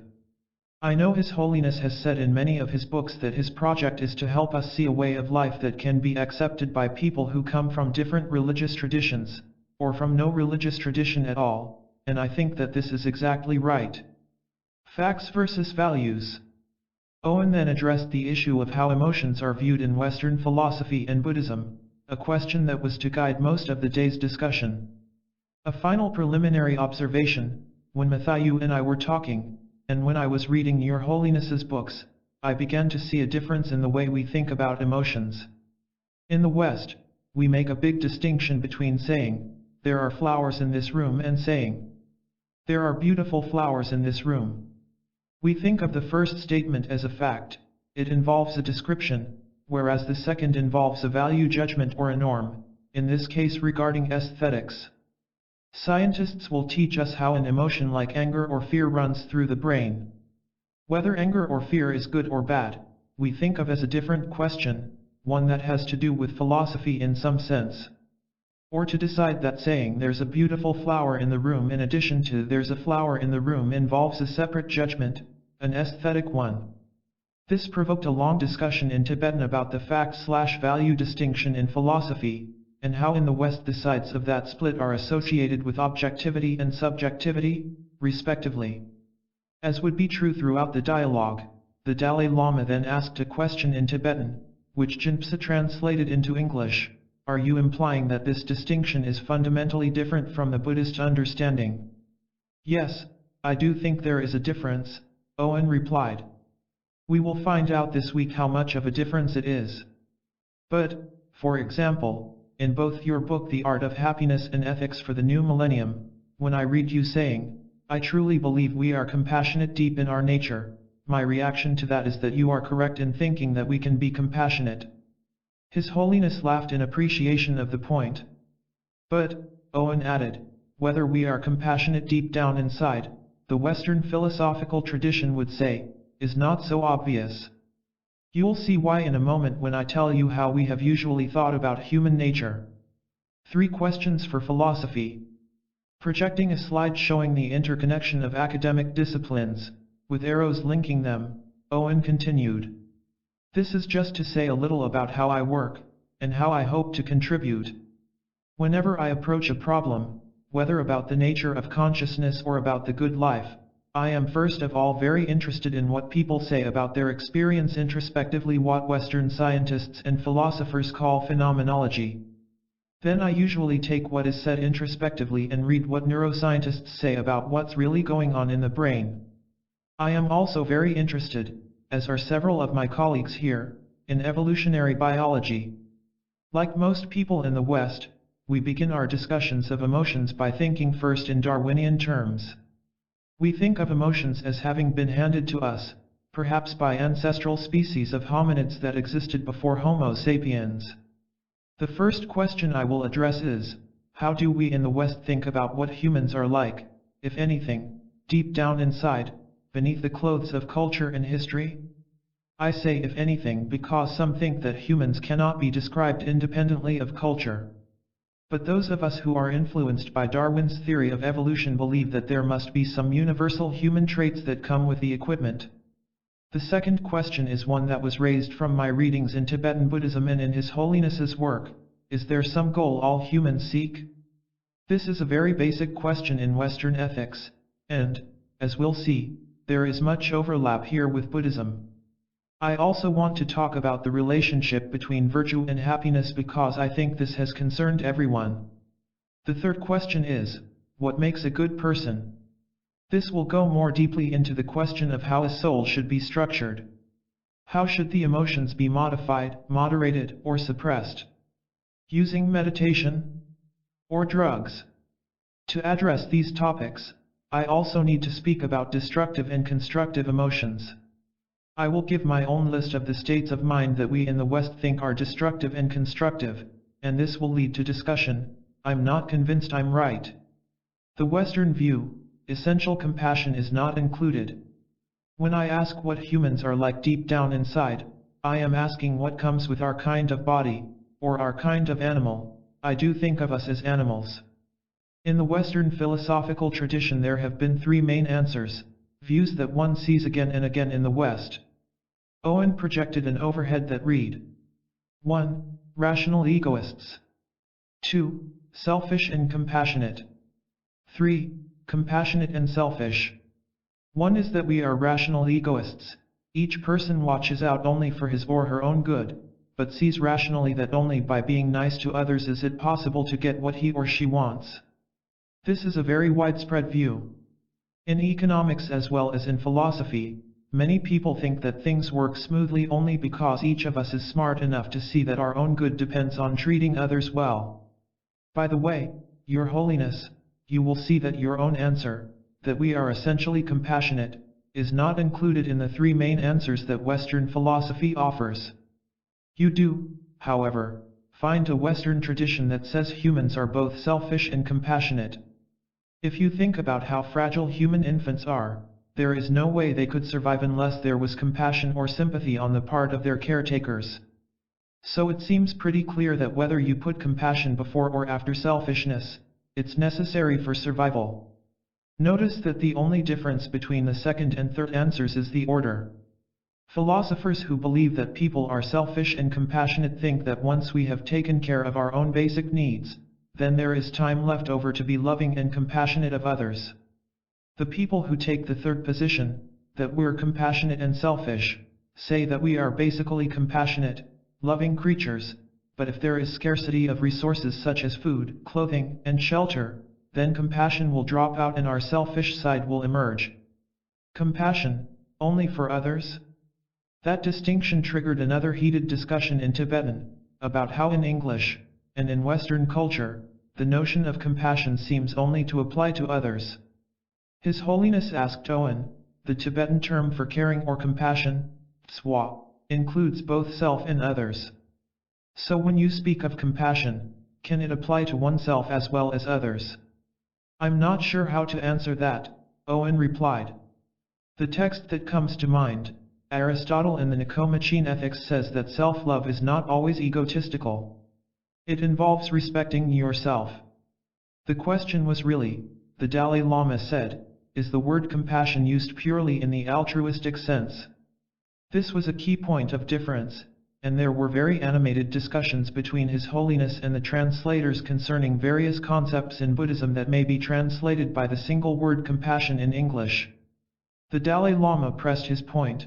In the Tibetan term tswa, the connotation is the wish, may I be free of suffering, and free of the sources of suffering. And then there is empathy, on the basis of which one can recognize the kinship of self and others, and then feel compassion for others. But it all comes under the rubric of one term, compassion. Is there a significant difference between this and the Western view? My first reaction, said Owen, is that there is a significant difference, but I will think more about it as the day goes on.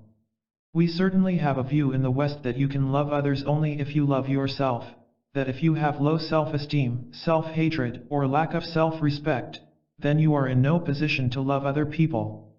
At that, the Dalai Lama gave a nod of understanding. This point about low self-esteem had come up in the 1990 Mind and Life meeting on health and emotions, which I had also moderated. Sharon Salzberg, an American Buddhist teacher, had described teaching a meditation that starts with developing loving kindness toward oneself before going on to others. One reason for this emphasis, she explained, was that so many people in the West nowadays have very low self-esteem, even self-contempt.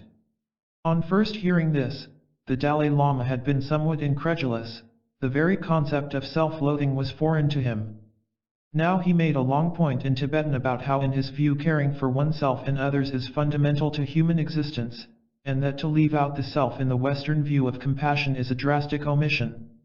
In essence, compassion is more than simply feeling for another, empathy, but a concerned, heartfelt caring, wanting to do something to relieve the person's suffering. And that holds whether the being involved is oneself, someone else, or an animal. He then turned to the Venerable Kusalasito for the viewpoint from his branch of Buddhism. In the Pali tradition, the Venerable Kusalasito responded, the term for compassion applies both to oneself and to others. This is true of both karuna and metta, compassion and loving kindness, he noted. citing the terms in the Pali language, a tongue the Buddha used, which continues as the language of scriptures in the Theravadan Buddhist tradition in Thailand, Burma, and Sri Lanka, among other countries. So there is homogeneity here both in the Pali tradition as well as the Sanskrit that comes into Tibetan Buddhism, Alan Wallace summed up.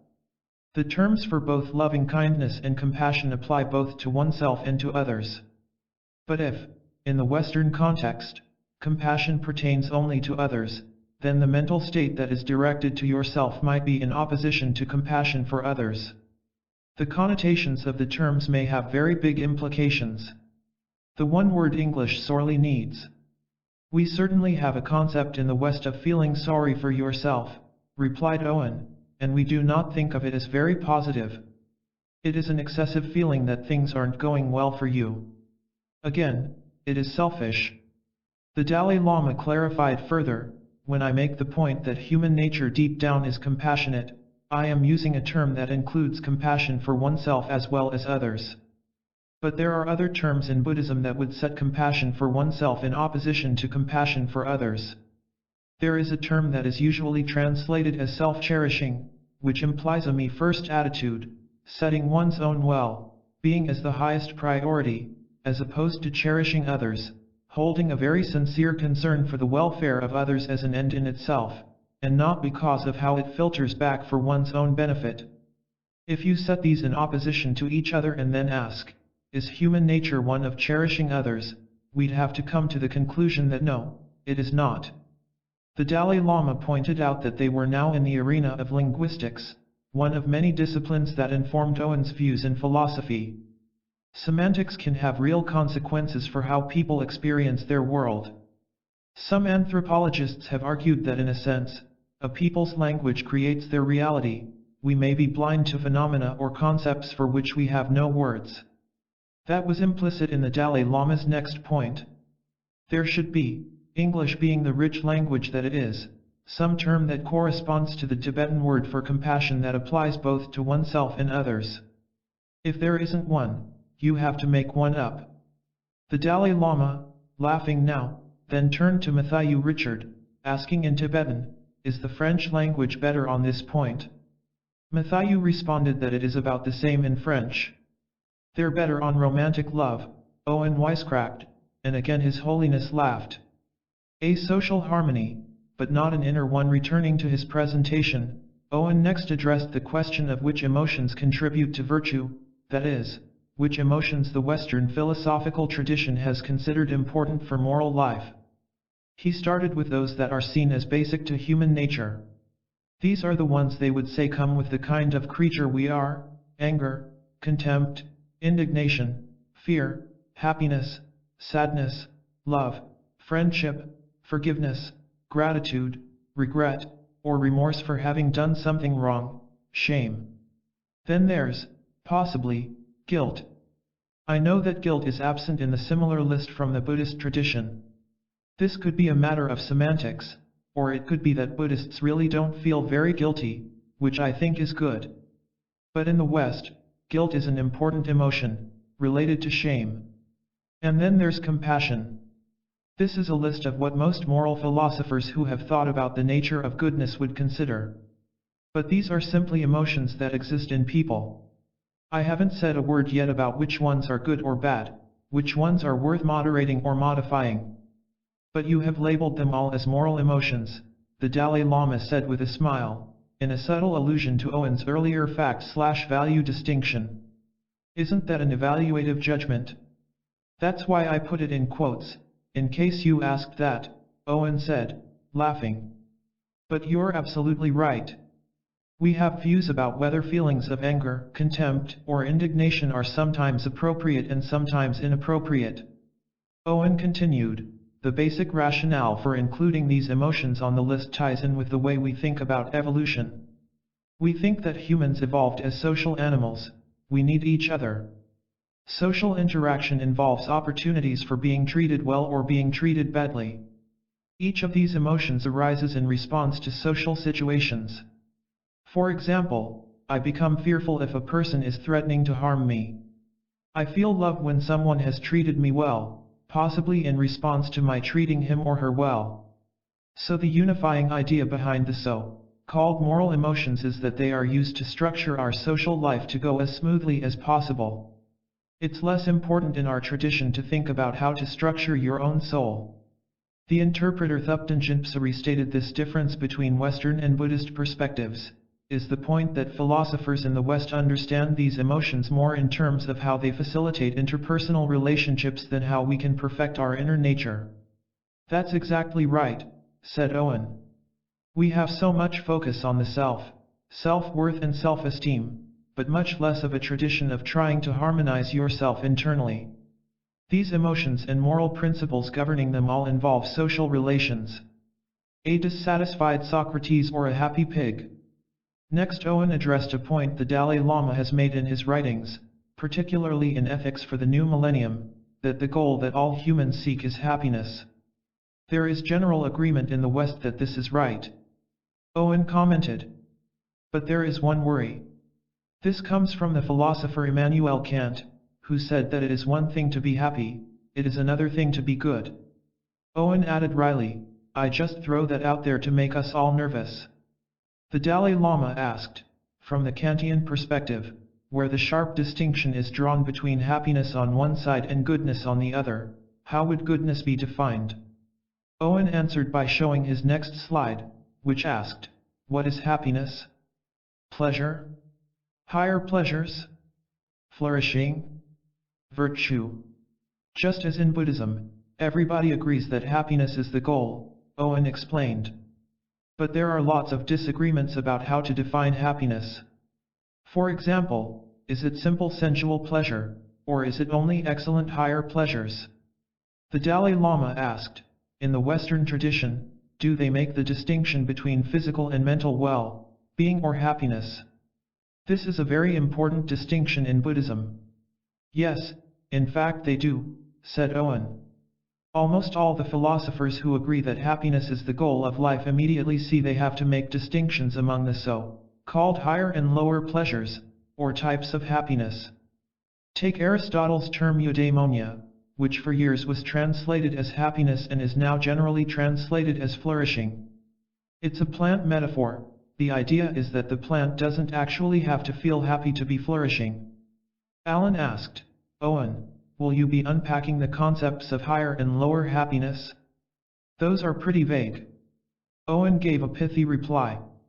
One philosopher, John Stuart Mill in Utilitarianism, said, every human would seek to be Socrates dissatisfied rather than a pig satisfied. There's something about the capacities that Socrates has that are the kinds that people naturally and appropriately want to realize. That's one way of thinking about higher and lower ones. Better good than happy.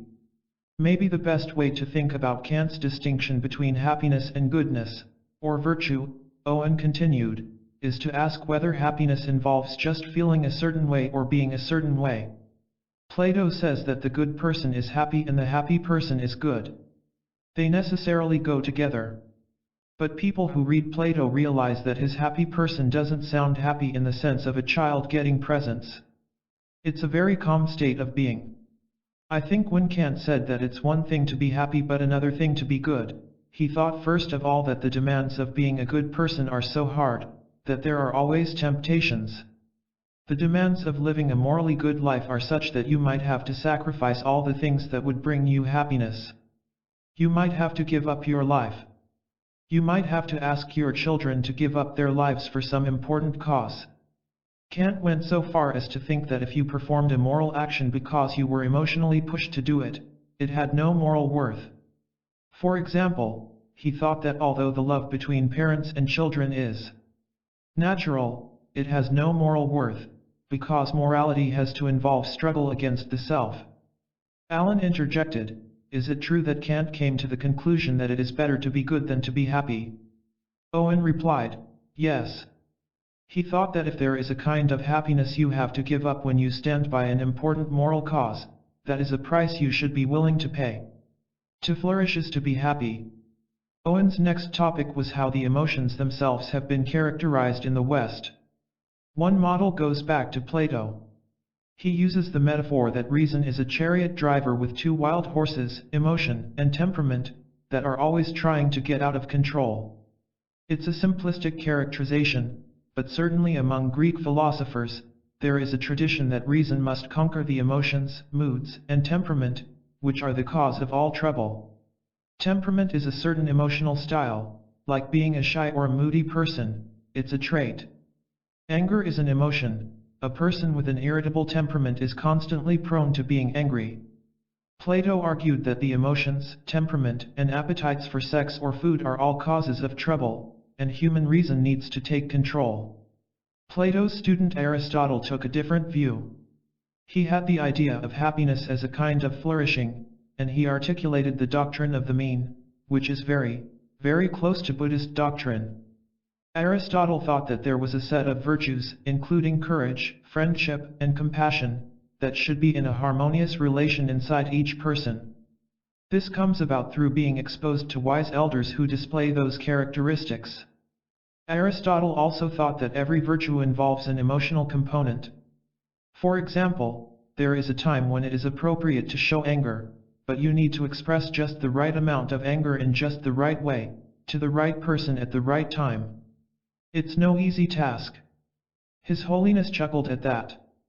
Owen continued, Aristotle thought that the virtuous response generally came from learning through imitating elders, or through phronesis, which means practical wisdom. If you were confronted with a new situation, you would need to think more about it. But usually, knowing how to moderate your emotions so that they lead to positive action and good feeling will come naturally, automatically. Hopefully you won't always have to use your powers of discernment.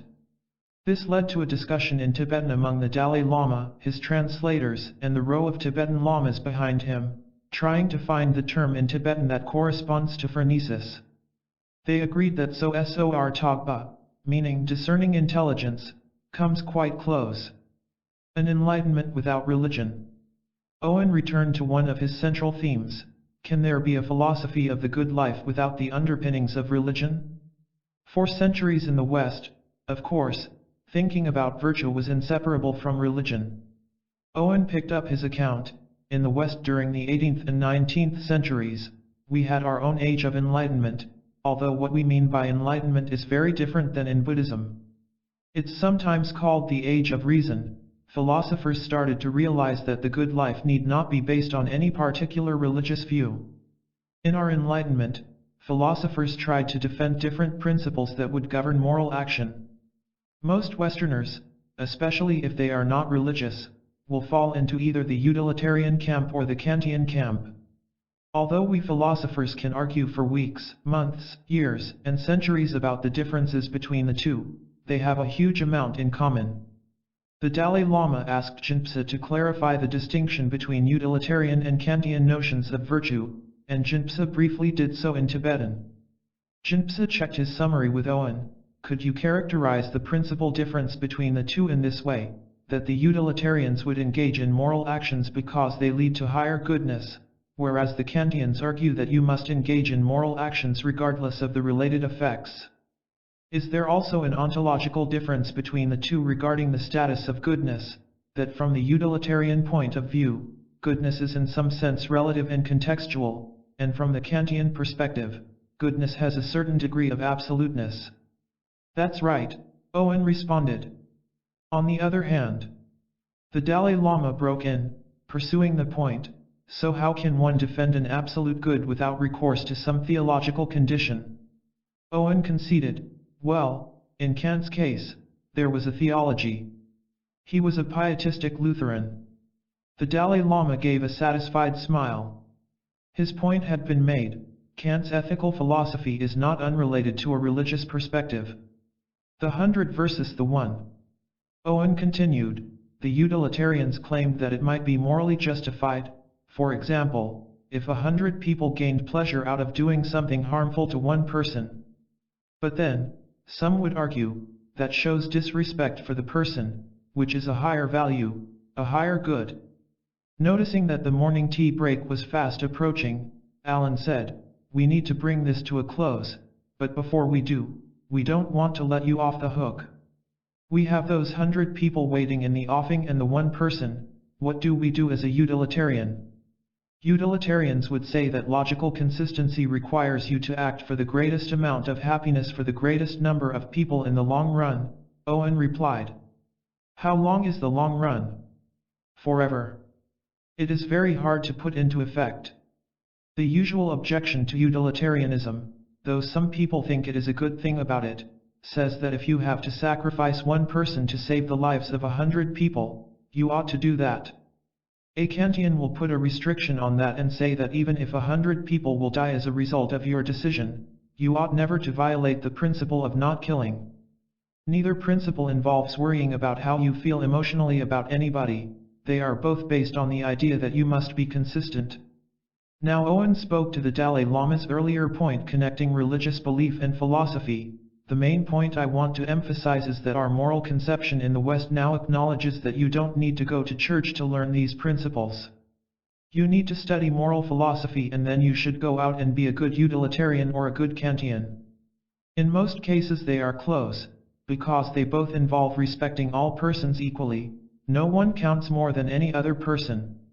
Destructive and constructive states of mind. Mindful of Alan's hint that the morning tea break was near, I asked Owen to get to a key point, his list of constructive and destructive states of mind. They popped up on his overhead. Destructive states of mind. Low self-esteem. Overconfidence. Harboring negative emotions. Jealousy and envy. Lack of compassion. Inability to have close interpersonal relations. Constructive states of mind. Self-respect. Self-esteem, if deserved. Feelings of integrity. Compassion. Benevolence. Generosity. Seeing the true, the good, and the right. Love. Friendship. I am not defending this list, said Owen, but just trying to describe the Western view from the philosopher's armchair. Reading through the list of destructive mental states, Owen noted that the last item, the inability to have close personal relationships, may reveal further differences between the Western and Buddhist views. I starred love and friendship in the second list because I am particularly interested in talking about them this week. Just as we would think it was destructive not to be able to have close intimate personal relations, we think it is constructive to be able to have deep loves and friendships. Integrity, Owen elaborated, means that you follow your principles, you live your life according to your beliefs. While there are several terms in Tibetan for honesty and lack of guile or pretense, none of them seems to have the precise array of connotations of integrity, Alan noted as he explained to the Dalai Lama the difficulty of translating the term into Tibetan. About self-esteem, I've written up there in parentheses if deserved. There are a lot of people walking around who have excessive self-esteem. They think they're people of integrity, and they're not.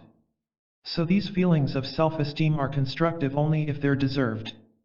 I think that things like compassion, benevolence, and generosity would appear on both the Buddhist list and our list. Also, the ability to see things truly, direct perception. The list could get longer if we include other, less important constructive states of mind, such as appropriate confidence and humility. But I will stop at this point and thank Your Holiness, and the audience, very much. As Owen finished his review of the list, the Dalai Lama asked, "Did you make a distinction between negative and destructive?" Owen replied that he had not, though that point would be a major focus of differences between Buddhist and Western views of emotion in days to come. The Yeti and the Marmots. During the tea break, Francisco Varela, looking thin but happy, came up to say hello to His Holiness, who greeted him with special affection, saying warmly, "One of my oldest friends, a great scientist." With moral support and encouragement from the Dalai Lama, Francisco had in the previous year undergone a liver transplant, the only medical hope after hepatitis ravaged his liver. For Francisco, it seemed like a miracle to be there at all, for the time being no longer in a constant state of medical emergency, though he still survived on a complicated daily cocktail of medications. He felt tremendous gratitude to the Dalai Lama for an almost intimate sense of personal caring. It felt like a reunion, Francisco said later of these moments with the Dalai Lama. Being out of a life-threatening situation finally, to me it really felt like a tremendous sense of celebration. It was truly like a gift. A gift of life, of caring. During the tea break there was a more relaxed flow of activity in the room. Owen brought his son over to pose for a picture with the Dalai Lama. A few observers came up one by one to have a few words.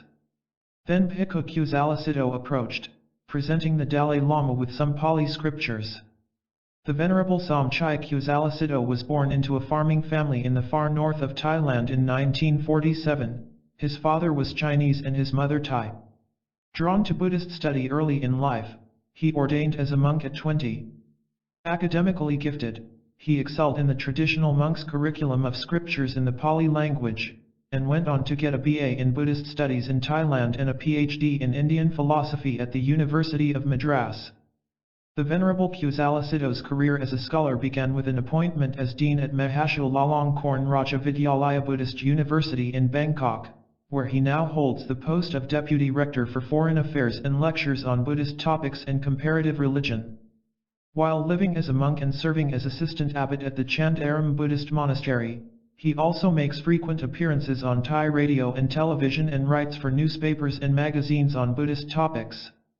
He is a co-founder of an international society for Buddhists engaged in social issues, of a group advocating an alternative educational system in Thailand, and of yet another group of Thai monks dedicated to preserving the simple life of the forest monastic tradition.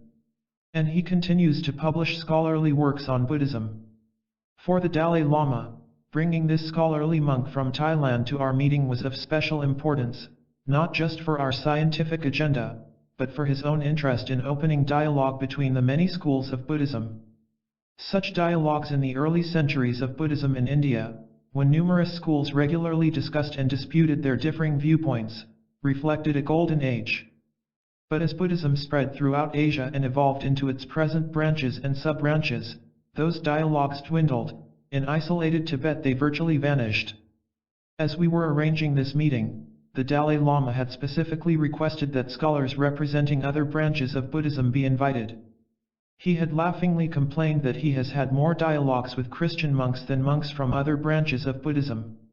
As a representative of the Vajrayana school of Buddhism, which came to Tibet from India in the 10th through 12th centuries, the Dalai Lama was eager to engage those from the Mahayana branch, most common in East Asia, and from the Theravadan arm, prevalent in Southeast Asian countries such as Thailand, the Venerable Kusalasiddho's home. So the Dalai Lama accepted the Pali texts from the Bhikkhu and said in appreciation, "A monk from Theravada, that's very good. So far my serious discussions have been more with Western traditions than with our own Buddhist brothers, especially our elder monks in Theravada. I'm very happy to be going to Thailand. I'm looking forward to the visit unless some lightning strikes. My university plans to present you with an honorary degree," Bhikkhu Kusalasiddho said. And Alan joked, "Then your holiness will become a PhD, Dr. His Holiness." Before we started the session again, I asked the Dalai Lama, "Are there any points you want to raise or speak Ro?" "There's one area," he said thoughtfully. "Exactly how the mind functions in the arising of these emotions, in terms of conceptual and non-conceptual states of cognition." Alan clarified, "It's a characteristically Buddhist view, something he'd like to present from his own side. There's no hurry, but it will come up. This afternoon will be an optimal time for that." The Dalai Lama was keen to show the complexity of the Buddhist understanding of the nature of cognition, and to make clear that this framework does not make the sharp distinction between emotion and cognition, or reason, found in Western psychology.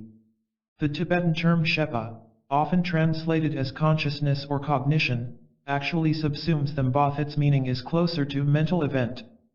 The mental events that Buddhism calls afflictions are seen as conceptual, a broader term that includes what in English are called thoughts, mental images, and emotions. The Dalai Lama hoped to make some of these points after lunch, not a formal presentation, just a few words of explanation, as he put it. "You've been preparing 40 years for that presentation," someone said to the Dalai Lama, to which he replied with an old Tibetan story. "A yeti stands by a marmot hole, waits for one to come out, grabs it, and stuffs it underneath him to wait for the next one. he wants to catch a bunch. Another marmot comes out, and the Yeti lunges, grabs it, and sits on it, while the first marmot runs off. The next marmot comes out, and the Yeti lunges for it, grabs it, and the marmot he's sitting on runs off. Just like that, said His Holiness merrily, I've caught lots of marmots, but I've lost lots of them, too, over the last 40 years. So, finally, there aren't many left. Chapter 4. A Buddhist Psychology. I remember meeting the Tibetan teacher Chogyam Trungpa in 1974, while I was at Harvard teaching in the psychology department. Buddhism, he declared, will come to the West as a psychology. The very idea that Buddhism had anything to do with psychology was at the time for most of us in the field patently absurd. But that attitude reflected more our own naivete than anything to do with Buddhism. It was news that Buddhism, like many of the world's great spiritual traditions, harbored a theory of mind and its workings. Indeed, there was nothing in my training as a psychologist to suggest that modern psychology is just a more recent version of a project to understand the human mind that goes back 2 millennia. Modern psychological theories have their roots in European and American science and culture, and the field of psychology itself can be seen as culture-bound, myopic, almost solipsistic, in its ignorance of psychological systems from other places and times. As it turns out, most Asian religions have at their core a psychology, though this is usually the provenance of scholars and little known to the mass of lay adherents. These psychologies are both theoretical and applied, setting forth practical methods to help the appropriate professionals, be they yogis or monks, discipline and regulate their minds and hearts to achieve a more ideal state. Perhaps the richest of these alternative psychologies is to be found within Buddhism. Since the time of Gautama Buddha in the 5th century, an analysis of the mind and its workings has been central to the practices of his followers. This analysis was codified during the first millennium after his death within the system called, in the Pali language of Buddha's day, Abhidharma or Abhidharma in Sanskrit, which means ultimate doctrine. Every branch of Buddhism today has a version of these basic psychological teachings on the mind, as well as its own refinements. That day we were to hear a Tibetan view, with a focus on emotion. A scholar and a monk. After the tea break, Matthew Richard, wearing maroon and saffron monk's robes like the Dalai Lama's, took the presenter's chair next to His Holiness. From the translator's seat, said Alan, donning his moderator's hat, I will very briefly introduce Matthew, who came first to Asia in 1967 and has been living there since 1972. Born into a privileged circle of the French intelligentsia, Matthew Richard had a childhood rich in encounters with remarkable people. His mother, an artist, was a close friend of André Breton, one of the fathers of surrealistic painting. An uncle was one of the first adventurers ever to circle the world in a one-man engineless sailboat, taking 3 years. And his godfather was G.I. Gurdjieff, the Russian mystic, who had a significant following among French intellectuals in the middle decades of the 20th century. Though his mother was an enthusiast at the time, Matthew himself has had no particular connection with his followers. Notable philosophers and artists were among the dinner guests at the Richard home, friends of Matthew's father, who under the pen name Jean-François revel as one of France's most influential living philosophers and political theorists. Author of 25 books, the best known, Without Marx or Jesus, was an international best-seller. Revel holds La Fontaine's seat, one of just 40 seats of the immortals in the Académie Française, among the country's most prestigious honors for intellectuals. A dialogue between Matthew and his father on science and spirituality, published as The Monk and the Philosopher, became an international best-seller. It was one of his mother's friends, the documentary filmmaker Arnaud Deschardes, who spurred Matthew Richard's first trip to find a Tibetan teacher. Deschardes had made a 4-hour film for French TV, The Message of the Tibetans. Done in 1966, within a few years of the great exodus from Tibet of many great teachers following the Chinese takeover, the film concludes with a 5-minute sequence of the faces of dozens of the great meditation masters of Tibet resting in a transcendent state as they gaze silently at the camera, one after another. Seeing those faces, Matthew was transfixed. So without knowing more than a few words of English, having studied instead German, Greek, and Latin in school, and none of Tibetan, Matthew set off for India. There he was guided to a Lama by a friend who had come a few months earlier, Dr. Frederick Leboyer, whose method of delivering babies without violence, in soft light, and placing the baby in lukewarm water, had a vogue a decade later. As Matthew tells it, his life really started on June 2, 1967, the day when he first encountered one of those great Tibetan masters in the Desharda film, Kanghayu Rinpoche, his root teacher in Tibetan Buddhism. In the Tibetan tradition of wandering yogis, the Rinpoche had spent most of his life in retreats. But as is true of many lamas in the Nyingma tradition, Kanghayu Rinpoche was married and had a family. He lived in a two-room hut near the Himalayan hill town of Darjeeling. Matthew Richard felt overwhelmed by the master's peaceful compassion, wisdom, and mountain-like inner strength. Just 21, Matthew lived there with the Rinpoche for 3 weeks, and though he did not know it yet, his life's direction had changed forever. Returning to his studies in France, he found his mind going back again and again to that encounter. And so he spent spare weeks of his summer holiday back in India with lamas, even as he completed studies for his doctorate in biology at the Pasteur Institute in Paris. While a graduate student, Matthew worked with the Nobel laureate, Francois Jacob, making discoveries of his own in genetics. And while still in graduate school, he wrote his first book, a definitive account of migration in animals of all kinds, ethology being one of his hobbies, along with music, astronomy, and nature photography. But finally the pull of the spiritual quest became so strong that Matthew dropped his scientific career and settled into the life of a Tibetan practitioner under the tutelage of Kanghayu Rinpoche. Once Kanghayu passed away, Matthew became a monk and the personal attendant of Dilgo Khyentse Rinpoche, spending 12 years with him, day and night, writing a book about his teacher after he died. Alan finished Matthew's introduction. He has been a monk for close to 2 decades now, and is one of the most senior of all Western Buddhist scholars of Buddhism, especially in the Nyingma tradition. He is a long-time interpreter for His Holiness into French. And, with no further ado, Matthew, please. Although in his capacity as translator he has worked closely with the Dalai Lama, that morning Matthew was in what could be an awkward position for any Tibetan Buddhist monk, as he was quick to acknowledge. It's a bit odd for me to explain anything about Buddhism in the presence of His Holiness, Matthew began. I feel like a small schoolboy taking an exam. And, as an ex-scientist, I feel the same way also in front of so many learned persons. Anyway, we have to pass exams from time to time. Matthew said with a good, humored smile. The first task Matthew set himself was to address the gap between the Buddhist and English terms for emotion. As he pointed out, emotion is a very general term. The English word emotion comes from the Latin root emovere, something that sets the mind in motion, whether toward harmful, neutral, or positive action. In Buddhist terms, on the other hand, one would call emotion something that conditions the mind and makes it adopt a certain perspective or vision of things. It doesn't refer necessarily to an emotional burst arising all of a sudden in the mind, which may be closest to what scientists would study as an emotion.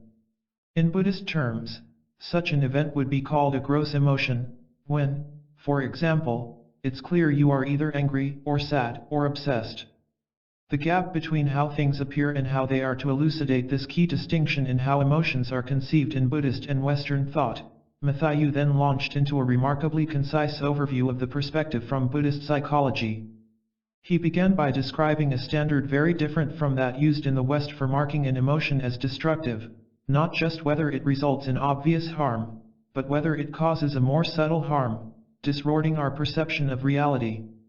How from the Buddhist point of view, he continued, does one distinguish between constructive and destructive emotions? Fundamentally, a destructive emotion, which is also referred to as an obscuring or afflictive mental factor, is something that prevents the mind from ascertaining reality as it is. With a destructive emotion, there will always be a gap between the way things appear and the ways things are. Excessive attachment, desire, for instance, will not let us see a balance between the pleasant and unpleasant, constructive and destructive qualities in something or someone, and causes us to see it for a while as being 100% attractive, and therefore makes us want it. Aversion will blind us to some positive qualities of the object, making us 100% negative toward that object, wishing to repel, destroy, or run away from it. Such emotional states impair one's judgment, the ability to make a correct assessment of the nature of things. That is why we say it's obscuring. It obscures the way things are. Eventually it also obscures a deeper assessment of the nature of things as being permanent or impermanent, as having intrinsic properties or not. And so at all levels it will be obscuring. Thus, obscuring emotions impair one's freedom by chaining thoughts in a way that compels us to think, speak, and act in a biased way. By contrast, constructive emotions go with a more correct appreciation of the nature of what one is perceiving. They are grounded on sound reasoning. The Dalai Lama sat quite still, listening intently, rarely asking for a clarification or interrupting Mathayu. The scientists, by contrast, Rook notes throughout his presentation, this was the first articulation of the Buddhist side of this dialogue. The question of harm. While Alan's original criterion for destructive emotions rested on their harmful nature, Mathayu showed that there are more nuanced considerations in Buddhism. Then we come to the description of destructive emotions as something that brings harm to someone else or yourself. Actions are not in themselves good or bad because someone decided they should be so. There is no such thing as good and bad in an absolute sense. There is only the good and bad, the harm in terms of happiness or suffering, that our thoughts and actions do to ourselves or to others. Destructive and constructive emotions can also be distinguished according to the motivation that inspires them, egocentric or altruistic, malevolent or benevolent. So both the motivation and the consequences of one's emotions have to be considered. One can also distinguish between constructive and destructive emotions by examining the ways they relate to each other in terms of antidotes.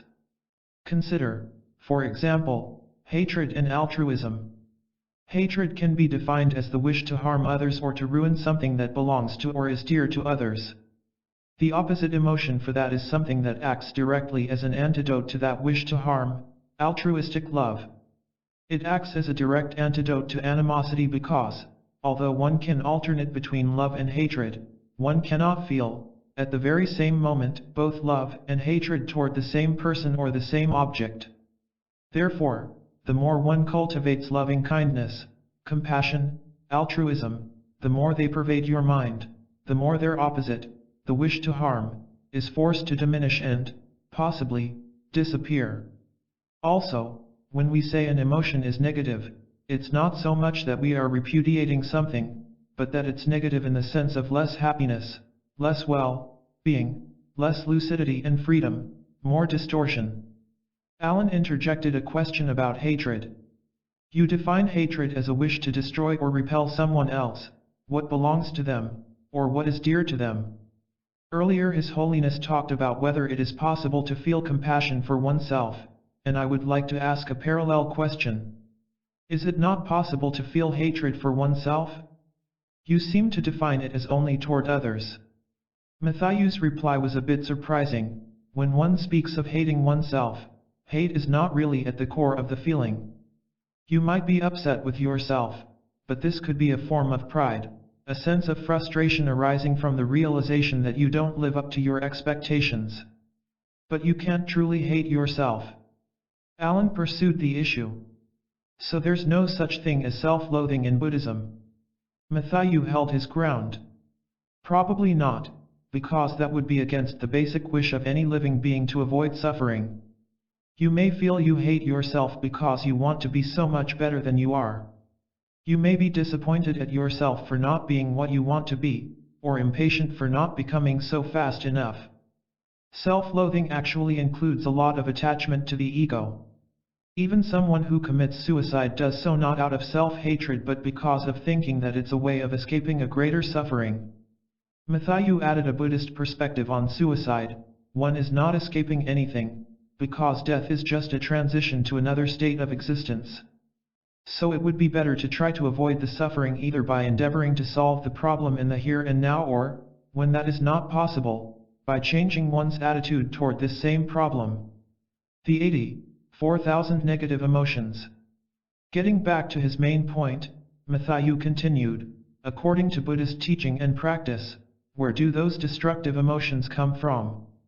Basically, we all know that from childhood to old age, we change all the time. Our bodies are never the same and our minds acquire new experiences with every instant that passes. We are a flux, in constant transformation. Yet we also have the notion that at the center of all that, there is something that defines us, something that has remained constant from childhood that defines me. This I, let's call it ego clinging, that constitutes our identity is not simply the thought of me that comes to our mind when we wake up, when we say I feel hot or I feel cold, or when someone calls us. Ego clinging refers to a deeply ingrained grasping to an unchanging entity that seems to be at the very core of our being and defines us as a particular person. We also feel that this I is vulnerable and that we need to protect it and please it. From that come aversion and attraction, aversion to whatever might threaten this I, and attraction toward whatever pleases or reassures this I and makes it feel secure, happy. From these two basic emotions, attraction and repulsion, a host of diverse emotions will come. In the Buddhist scriptures, one speaks of 84,000 kinds of negative emotions. These are not all identified in detail, but this vast figurative number reflects the complexity of the human mind and gives one to understand that methods to transform this mind need to be adapted to the great variety of mental dispositions. This is why one speaks of 84,000 entrance doors to the Buddhist path of inner transformation. Anyway, these multifaceted emotions boil down to 5 main ones: hatred, desire, confusion, pride, and jealousy. Hatred is the deeply felt wish to harm someone else, to destroy their happiness. It is not necessarily expressed in a burst of anger. It's not expressed all the time, but it will manifest when meeting with circumstances that trigger one's animosity. It is also connected with many other related emotions, such as resentment, bearing grudges, contempt, animosity, and so on. Then the opposite is attachment, which also has many aspects. There is the plain desire for sensual pleasures or for an object we want to possess. But there is also the subtle aspect of attachment to the notion of I, to the person, and to the solid reality of phenomena. Essentially, attachment has to do with a kind of grasping that makes you see things in a way that they are not. It will make you think, for instance, that things are permanent, that friendship, human beings, love, possessions, will last, although it is clear that they will not. So attachment means clinging to one's way of perceiving things. Then there is ignorance, the lack of discernment between what needs to be accomplished or avoided in order to achieve happiness and avoid suffering. Of course, ignorance is not normally regarded as an emotion in Western culture, but it is clearly a mental factor that prevents a lucid and true ascertaining of reality. It is thus a mental state that obscures ultimate wisdom or knowledge. Therefore it is considered to be an afflictive aspect of mind. Pride, too, has many aspects: being proud of one's achievements, feeling superior to others or holding them in contempt, wrong assessments of one's own qualities, or not recognizing others' good qualities. It often goes with not recognizing one's own defects. Jealousy can be seen as an inability to rejoice in others' happiness. One is never jealous of someone's suffering, but of their happiness and good qualities. From a Buddhist perspective, it is a negative emotion. If our goal is precisely to bring well-being to others, we should be happy if they find happiness by themselves. Why should we be jealous? Part of our work is already done. There is that much less to do. The illusory me. Why are all these basic emotions so closely related to the notion of I? Let's imagine that you suddenly tell somebody, could you please get angry, very angry, right now? Nobody will get completely angry, no one can do that, except maybe a really good actor who can mimic anger at will for a relatively short time. But if you say to the same person, you are a scoundrel, you are such a disgusting person, then you don't have to wait for very long. That person will immediately get angry. Why this difference? Because you have targeted the I. Since this notion of there being a self seems to be at the source of all emotions, it follows that if one wants to work with emotions, one has to investigate in depth this notion of I. Does it really stand up to analysis as a truly existing entity? So there is a very deep approach in Buddhist philosophy and practice to try to examine if that I is just an illusion, just a name we attach to that stream and flux in continuous transformation. We cannot find the I in any part of the body, or as something that would pervade the body in its entirety. We might think that it lies in the consciousness. But consciousness is also a stream in continuous transformation. The past thought is gone, the future one has not yet arisen. How can the present I truly exist, hanging between something that has passed and something else that has yet to arise?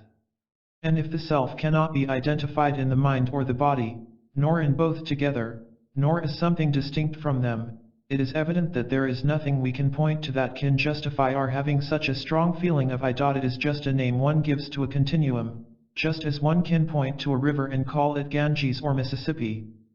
That's all.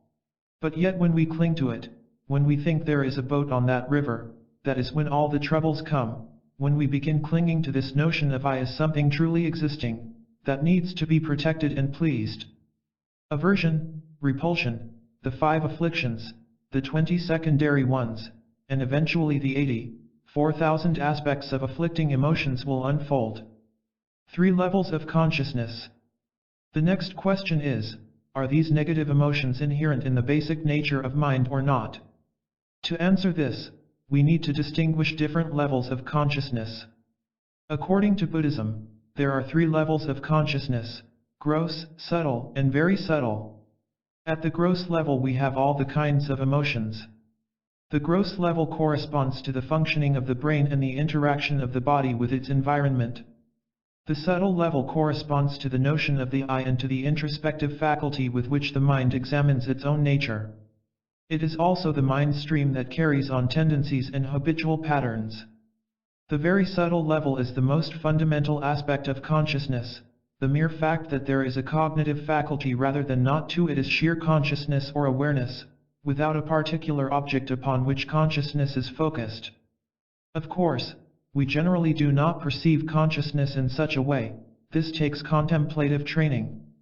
When we say various levels of consciousness, it's not like 3 streams running in parallel, it's more like the ocean with its different depths.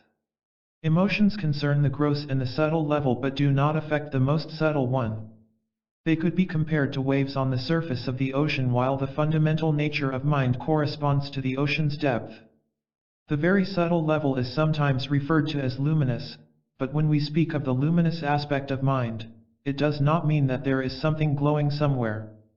The adjective luminous refers simply to the basic faculty of being aware, without any coloration from mental constructs or emotions. When this basic awareness, sometimes called the ultimate nature of mind, is fully and directly realized, without veils, this is also considered to be the nature of Buddhahood. Throughout Matthayu's talk, the Dalai Lama was listening intently, sometimes nodding slightly.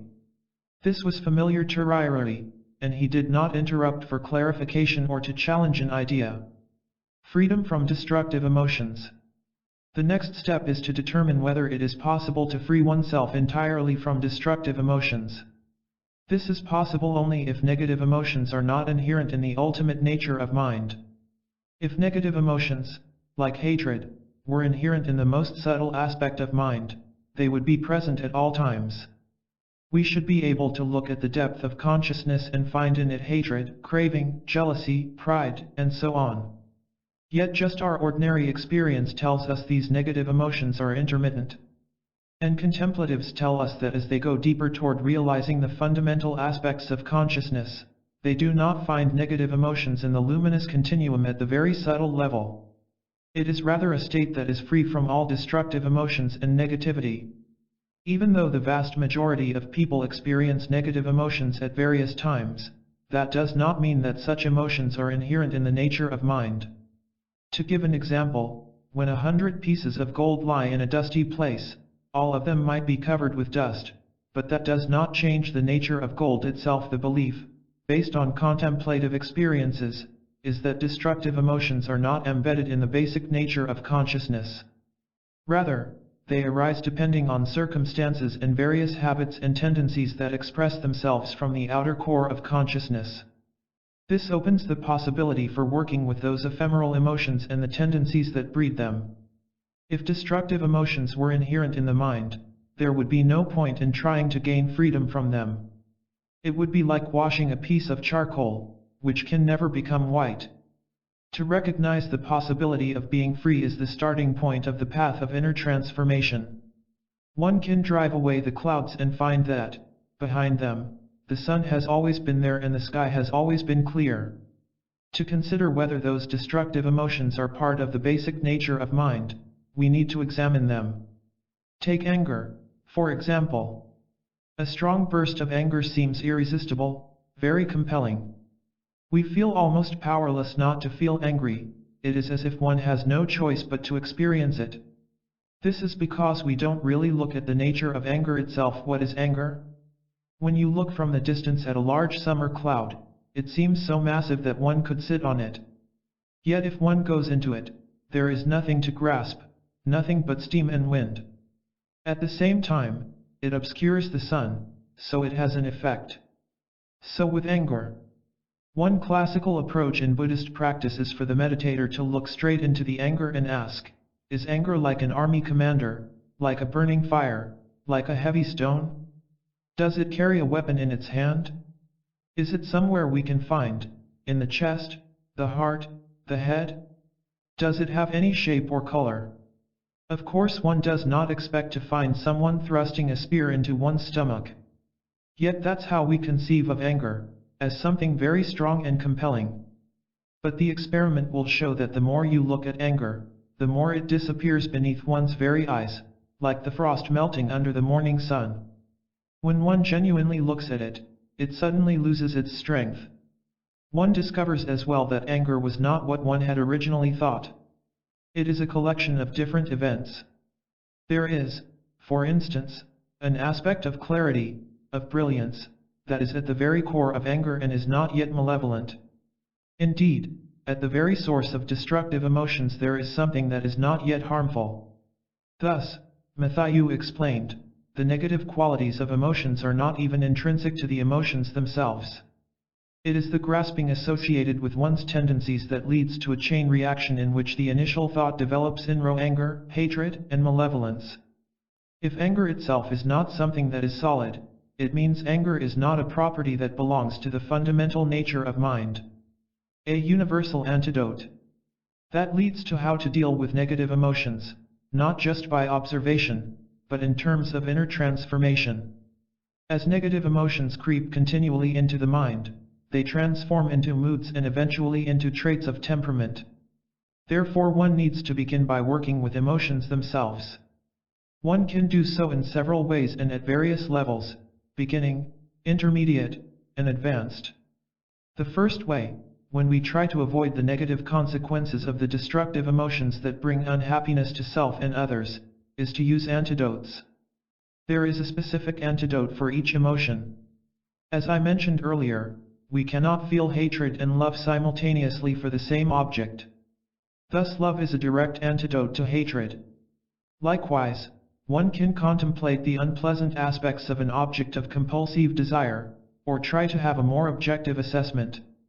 For ignorance, or lack of discernment, we try to refine our understanding of what needs to be accomplished and what avoided. In the case of jealousy, one can try to rejoice in others' qualities. For pride, we try to appreciate others' achievements and open our eyes to our own defects to cultivate humility. This process implies having as many antidotes as there are negative emotions. So the next step, in the intermediate level, is to find if there is an antidote that could work for all of them. This antidote is to be found in meditation, in the investigation of the ultimate nature of all negative emotions. One finds that they don't have an inherent solidity, that they exhibit what Buddhism calls emptiness. It's not that suddenly they all vanish into the sky, but that they are not as solid as they seem. Doing so enables one to demolish the apparent solidity of negative emotions. This antidote, the realization of their empty nature, acts on all emotions, because although emotions manifest in various ways, they are identical in not having a solid existence.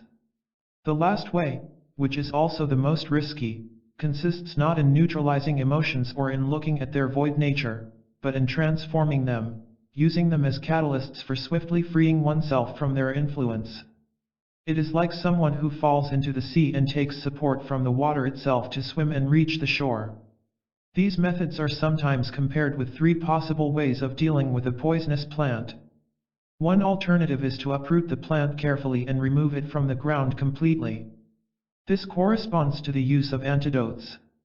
A second alternative is like pouring boiling water onto the plant. This is like meditating on emptiness. The third alternative is that of the peacock, which was traditionally thought to be able to feed on poisonous substances. The peacock comes along and eats the plant. Not only is the peacock not poisoned, when other animals might die, but its feathers become even more beautiful. This corresponds to the practice of using and transforming the emotions as a means of enhancing one's spiritual practice. However, this last method is risky. It only works for peacocks. Lesser animals would get into serious trouble. In all 3 cases, the results are the same. A common goal is achieved. We are no longer enslaved by negative emotions, and we progress toward freedom. It does not really matter which method is higher than the others. They are like a key. The purpose of the key is to open the door. It does not matter whether it is made of iron, silver, or gold as long as it opens the door. In practical terms, whichever method works best for the inner transformation of each individual is the most suitable and the one that needs to be applied. Let's remember, however, that the last one, however tempting it may seem, is like trying to take a jewel from the top of a snake's head. If, while trying to use emotions as catalysts, one does not truly transform them but instead experiences them in ordinary ways, one will become more enslaved than ever. Before, during, or after. Matthew then turned to a related theme, the timing of an intervention with a destructive emotion. Does one deal with such emotions after they arise, at the time they arise, or before they arise?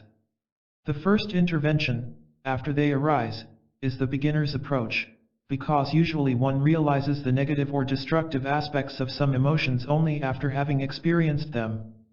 You then use reason to investigate their consequences, seeing, for example, that a strong burst of hatred, which makes one perceive someone as entirely evil, can cause much suffering to others and certainly does not make us happy either. In this way, we can distinguish the emotions that bring happiness from those that cause suffering. It will then become clear that the next time such emotions are ready to arise, it is best not to give them free rein. When one has gained some experience in this practice, the next stage is to deal with emotions as they arise. The crucial point here is to free emotions at the moment they surge in one's mind, so that they don't trigger a chain of thoughts that proliferate and take over the mind, thus compelling one to act, to harm somebody else, for instance.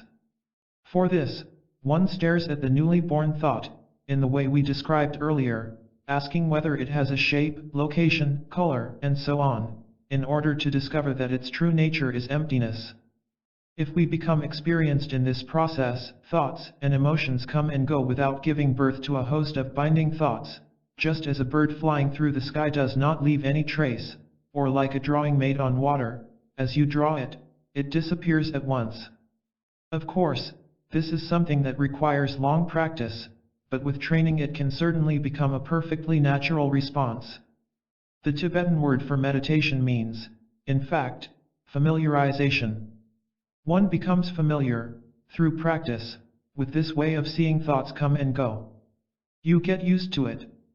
Then, when you are quite experienced, the final step comes. Even before an emotion might arise, you are ready in such a way that it will not arise with the same compelling, enslaving power. This step is linked to realization, a state of achieved transformation, where the destructive emotions don't arise with nearly the same strength. To give an example, a very trivial one, if you have a stomach with a lot of gas, it's hard to repress it all the time. That can be painful. But it's not really good manners to let it go as it comes. Both repression and just letting loose, those are not good answers. So the best is to cure the problem so that you don't have to either fart or suffer. Emotions are a bit like that. There is a point, with experience, when practitioners have had loving kindness soak their mind. It becomes second nature, so hatred is expelled from one's mind stream and there is no way that one would harm someone willingly. Hatred no longer arises, and there is nothing to be repressed. This marks a validation of one's spiritual practice. Deep fulfillment. It might be thought that if one gets rid of all emotions, one will become as torpid and unresponsive as a log. But this is completely false. When the mind is free, it is lucid and clear. The sage who is completely at peace and free from disturbing emotions has a much greater sensitivity and concern toward others' happiness and suffering, whereas a distracted and confused person is unaware, just as one does not feel a hair in the palm of one's hand. By contrast, the sage, completely at peace and free from those disturbing emotions, has an acute perception of others' suffering and the law of cause and effect. He feels them as keenly as if he had a hair in his eye. He has a much finer sense of judgment and a wider compassion. People might say that if you don't express emotion, it might lead to unhealthy states of mind. But emotions can be expressed in many different ways. For example, anger can be expressed not by letting it burst out in rage and insults, but by confronting it with our own intelligence. We don't have to repress our emotions. We can channel them in a dialogue with our intelligence, using them to understand the nature of our mind, watching how they subside of their own accord without creating more seeds for their future arising. For the moment, one thus avoids the harmful consequences of hatred, and in the long term it will have no cause for reappearing in such violent ways.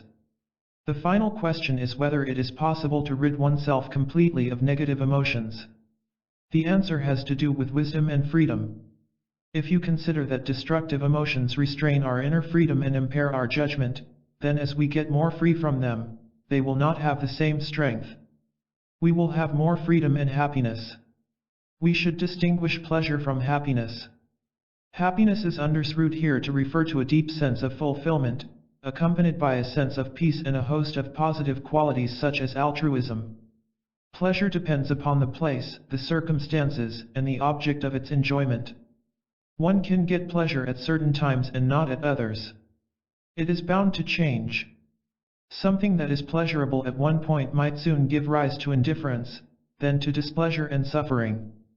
Pleasure exhausts itself in the enjoying, just like a candle that burns down and disappears. By contrast, a deep sense of fulfillment does not depend upon time, location, or objects. It is a state of mind that grows the more one experiences it. It is different from pleasure in almost every way. What we seek by disentangling ourselves from the influence of destructive emotions is the kind of inner stability, clarity, and fulfillment that we are referring to here as happiness. Original goodness, not original sin.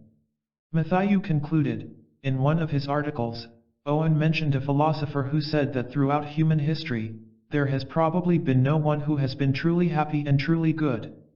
Buddhism offers a different perspective. The Tibetan word for Buddhahood has 2 syllables, sang, which refers to someone who has cleared away all obscurations, and jai, which refers to one who has developed every possible excellence, like light replacing darkness. Buddhahood is conceived as ultimate goodness, the actualization of the goodness at the fundamental core of consciousness. Since the potential for actualizing Buddhahood is present in every sentient being, the Buddhist approach is therefore closer to the idea of original goodness than to that of original sin. This primordial goodness, the Buddha nature, is the ultimate nature of the mind. This state of realization is said to be utterly devoid of negative emotions and, consequently, of suffering. Is such a realization possible? In answer to this, one has to rely on the testimonies of the Buddha and other enlightened beings.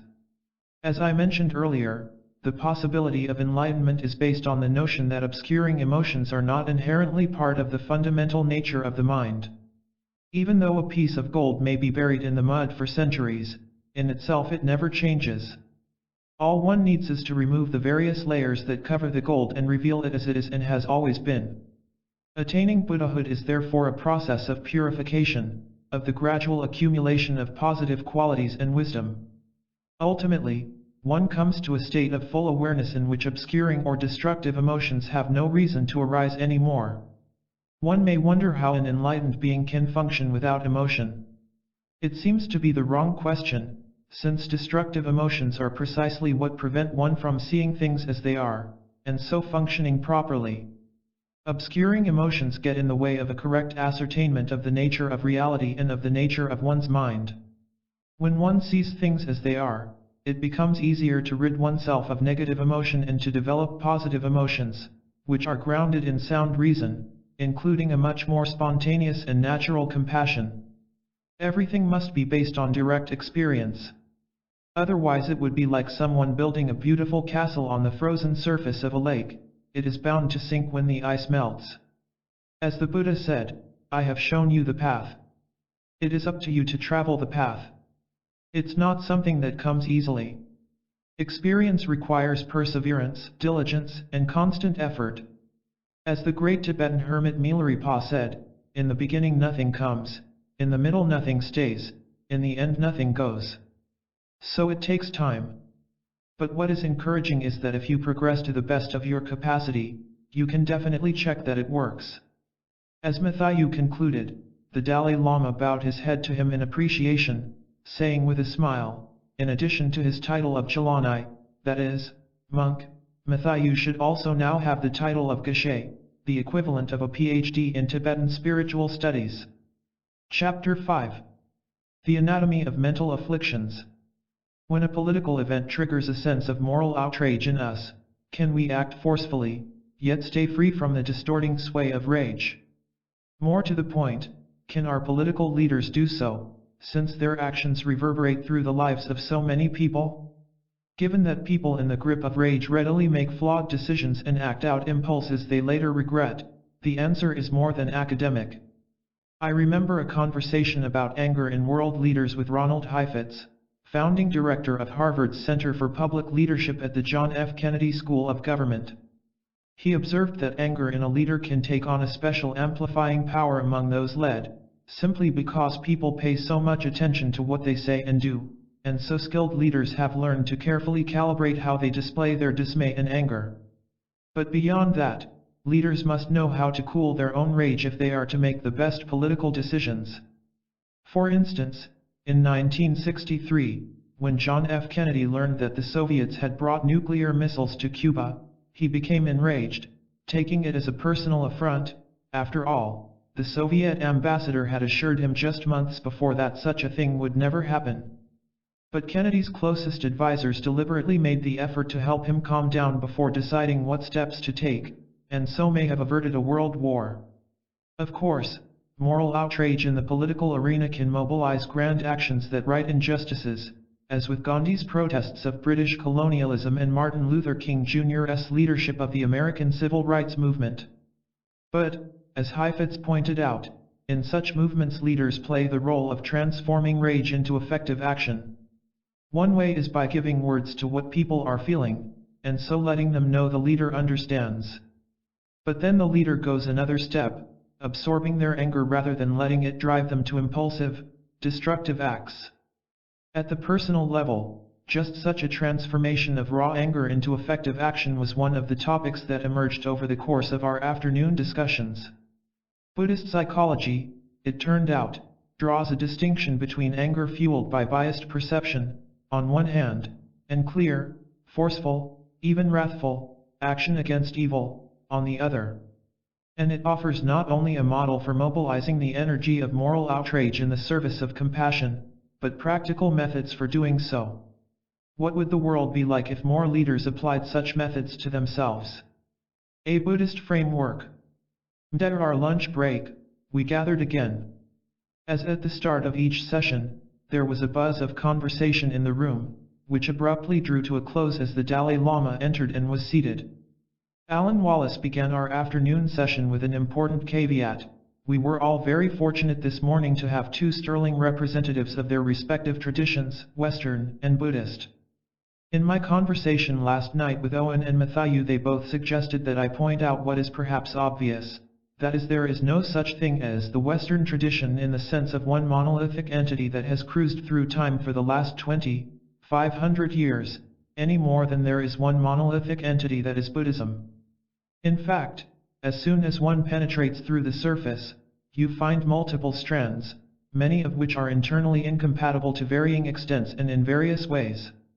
At the same time, it is still viable, as we have seen this morning, to make some valid generalizations that are clearly and distinctly Western, and others that are clearly and distinctly Buddhist. So this duet has begun. His Holiness commented to Jinpsa and myself this morning that he already had some thoughts that were percolating in his own mind. So now I would like to invite His Holiness to respond. The Dalai Lama wished to explain some basic premises underlying the Buddhist concept of destructive emotions. His explanations drew on the Abhidharma, a foundational text for Buddhism's highly sophisticated epistemology, which includes not just a phenomenology of mind but a theory of how we know. This theoretical discussion offered a glimpse, rarely seen by Westerners who do not go to his religious teachings, of the Dalai Lama's scholarly training. As a geshe of the highest rank, he was drawn to subtle levels of issues raised by our discussion. No doubt many of his comments went over the head of some of those present. In effect, it was a graduate-level presentation for those who had barely achieved a grade-school grasp of Buddhist thought. As usual, while making more theoretical comments, this afternoon he spoke in Tibetan, with his remarks interpreted into English. The Dalai Lama paused with palms together in greeting to the Venerable Kusala Siddho, the Thai monk, who was coming in a bit late, and then began. After listening to the morning's presentation, it occurred to me that regardless of whether it has any direct bearing on what we discussed this morning, it might be helpful to bear in mind the Buddhist distinction between two principal categories of experience. On the one side are those that are related to and contingent upon our senses. On the other hand, there are experiences that are not so directly contingent upon sensory faculties, which the Buddhist framework describes as mental. The Buddhist understanding of what we call feeling pervades both of these realms, sensory and mental. What is meant here by feeling is not as broad as the term in English, but simply feelings of pleasure, pain, and indifference. In comparison to the feeling or sensation in the realm of the senses, the feeling in the realm of the mental is thought to be of greater significance from the Buddhist point of view. Evaluative judgments, between right and wrong, beneficial and harmful, desirable and undesirable, take place at the mental, conceptual level as opposed to the sensory. When we talk about the application of reason, about the ability to judge long-term consequences, the process of analysis, we are talking about activity in the realm Buddhists call discursive thought. He then made a key distinction between conceptual as opposed to non-conceptual cognitions. Sensory cognitions are considered to be non-conceptual. Their engagement with the object is unmediated by language or concepts. They are also said to be more direct and non-discriminatory. Take seeing a flower in front of you. Visual cognition is very direct. It only apprehends the flower present there as colors and shapes. But when you have a thought of a flower, a conceptual cognition, that expands time to include the flower that you saw yesterday and the flower you saw today.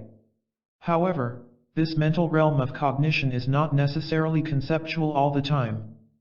For example, if you think of a flower, and constantly reaffirm the thought of the flower and focus on it, you can directly engage with an object that is a construct of your mind, not a physical object, a flower out there, but rather a mental construct, an imagined form of the flower. Your engagement with it in the first moment is unmediated, at which point it is in a non-conceptual mode. In short, sensory perception is only non-conceptual, while mental cognition, like visual memory, can be of two types, conceptual and non-conceptual. Forms, tangible, intangible, and imagined. The scientists were taking notes again. This was a framework of analysis completely different from those they had been schooled in. The Dalai Lama continued by noting how difficult it could be to understand that the idea of a thing can get mixed with its mental image. Many of the afflictions, such as attachment or desire, can increase to such a point that the image does not correspond to reality outside the mind. This is a key point in Buddhist psychology, the process by which desire, or aversion, creates what amounts to a form in the mind, the imagined image of the object of desire. In fact, there are said to be 5 types of imaginary forms. Here, as he approached even more rarefied territory, the Dalai Lama paused to consult with Alan Chinpsa and Amchuk Rinpoche, director of the Library of Tibetan Works and Archives, who was in the row of 4 lamas sitting just behind him. After a brief consultation in Tibetan, he explained that one of the types of imaginary forms arises in the context of a meditation, such as a visualization, an intentionally evoked, intangible image that exists in the mind's eye. A second is the type of mental image that arises in the context of afflictions. These, sometimes called imaginary forms, might include what the West would call projections, fantasies, or otherwise imagined ideas about something or someone. They represent the distorted nature of afflictive emotions.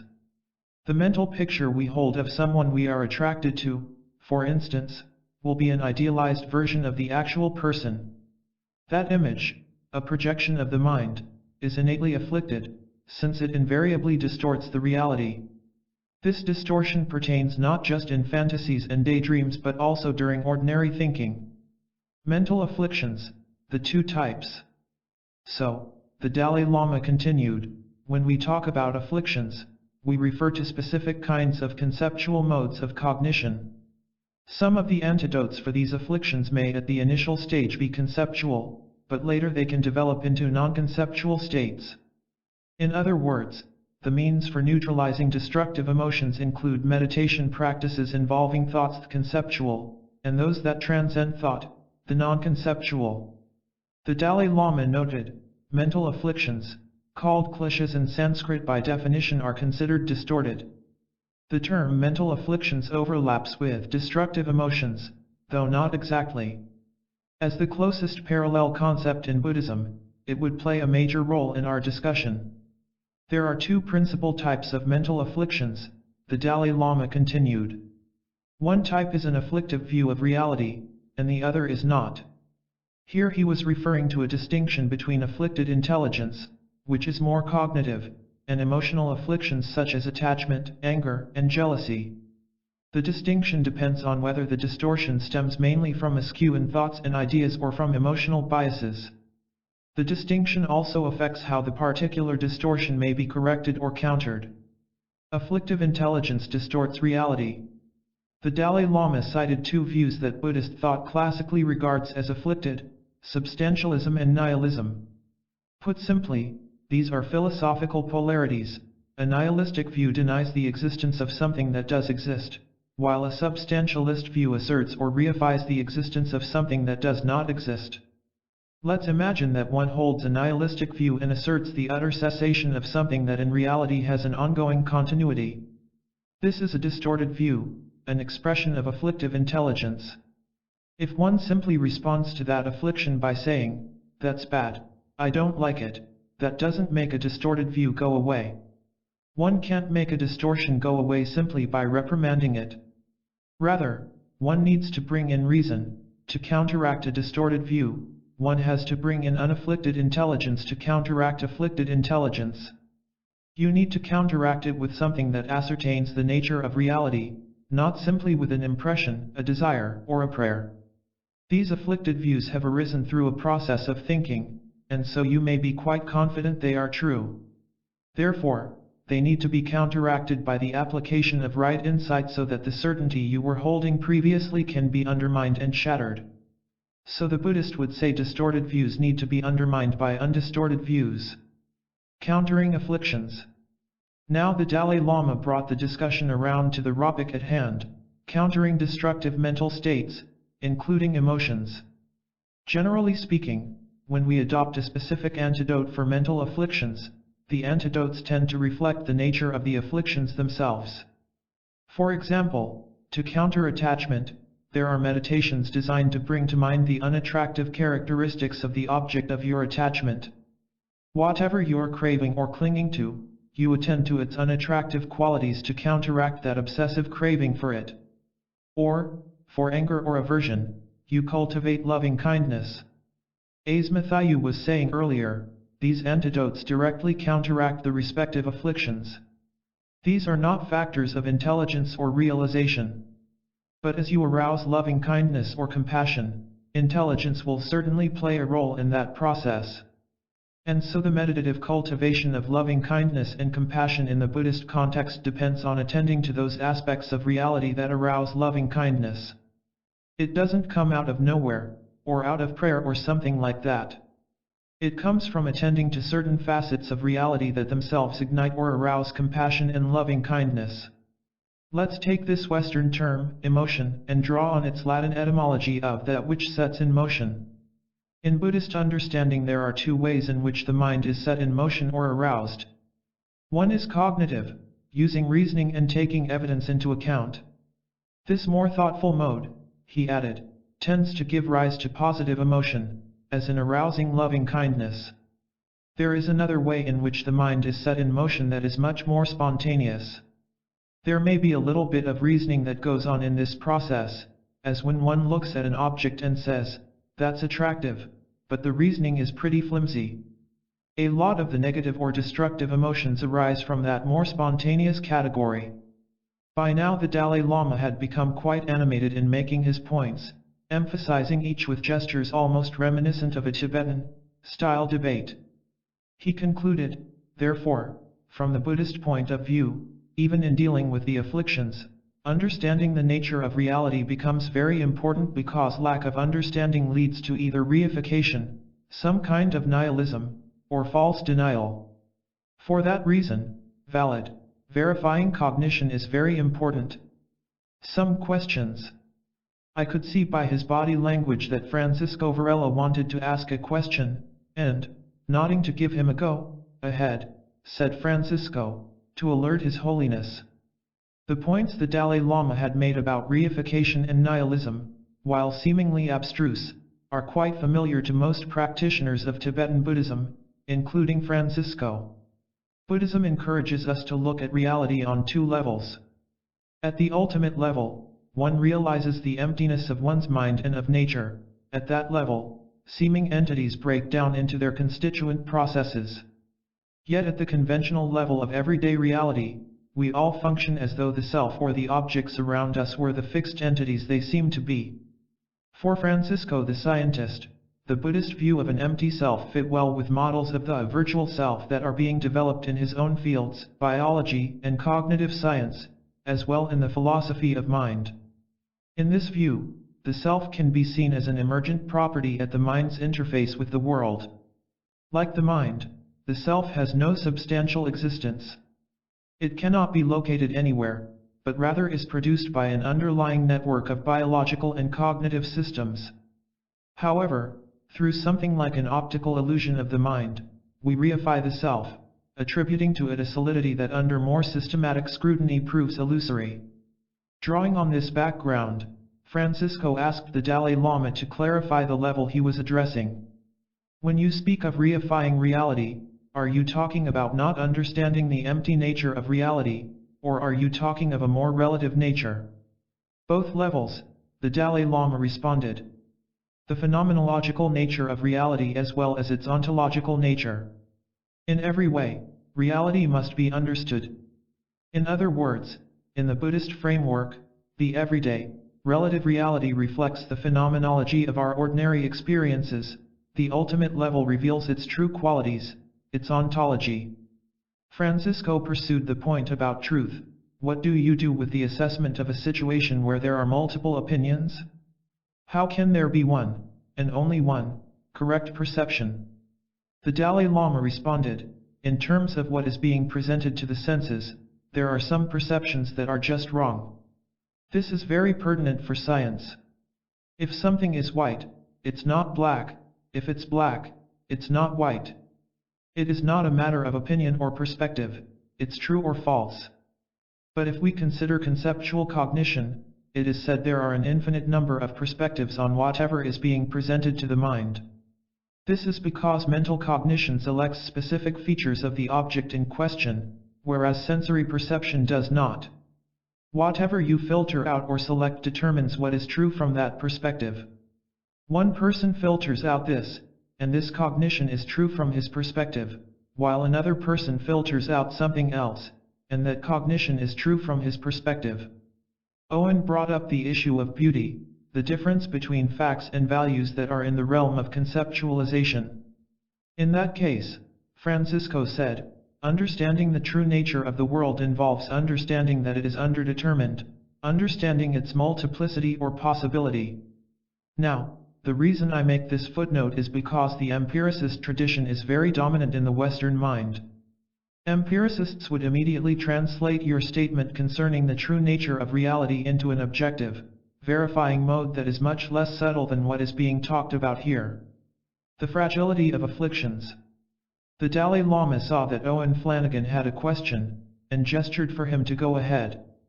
I'm very confused now, Owen said. I would ask a clarification of His Holiness and of Matthew. Owen began on a note of agreement. Matthew made the claim, and I think Western philosophers now understand this, that there is a problem with reifying the self still. There was a very long tradition of believing that there must be an ego, an I or self. The argument that you have given in your writings, Owen said, gesturing to the Dalai Lama, the argument that Matthew gave this morning, and the philosophical arguments that my friends and I put forward in America converge on the conclusion that, whether you look at the human body or the way the mind works, the way it interacts with the world, it is a mistake to think there is a permanent ego or self. That is a form of argument we are used to in Western cognitive science and philosophy of mind. Then he went on to challenge Matthew's leap from premises about advanced meditation techniques to statements about basic human nature. There was a second argument that Matthew put forward in talking about luminous consciousness, that once one learns certain meditative practices or techniques, one realizes that one can void one's mind of all the afflictive emotional states. Then he concluded that this shows that the afflictive or destructive emotions are not inherent parts of the mind. Here is my problem with the logic of that argument. I certainly accept that there are meditative practices that are self-verifying in the sense that if my mind is voided of all content, then that's true of me. But basing any claim about inherent parts of the mind on this technique is a problem. If I could void my mind of destructive emotions, of positive emotions, of any particular thought and sensation, then this logic would allow the conclusion that none of those things is an inherent part of the mind. I'm curious whether His Holiness or Matthew is going to accept that. The Dalai Lama was smiling, waiting to jump in. His reply, the problem that we are confronting here may have to do with semantics. When Buddhists talk about afflictions of mind not being an inherent part of the mind, certainly they are not claiming that these afflictions are not natural. Just like any other qualities of the mind, these afflictions are also innate aspects of the mind. Rather, the claim is that the afflictions have not penetrated into what is called the luminous nature of mind, which is seen as its most fundamental aspect. This claim is made on several premises. One is that the fundamental nature of the mind is luminous. The second is that all the afflictions we experience are rooted in a fundamentally distorted way of perceiving the world.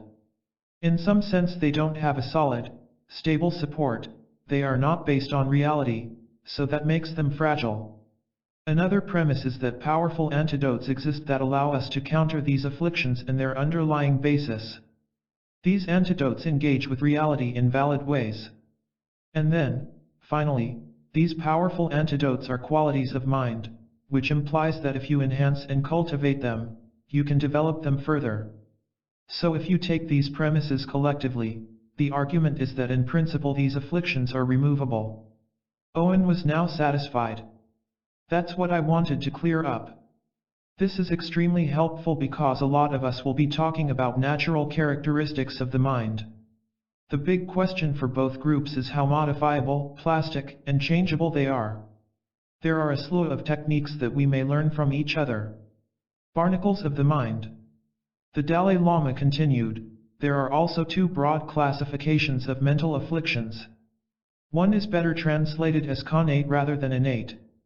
It means arising with or co-emergent. In the Buddhist view, since beginningless time, the mind has been encumbered with these co-emergent mental afflictions. But there is another class of mental afflictions that are acquired. These you pick up over the course of a life, like barnacles on a boat traveling in the ocean. You may pick up a lot, or you may pick up a few. As I understood his point, these acquired mental afflictions include not just what psychology sees as neurotic habits but any learned, distorted belief.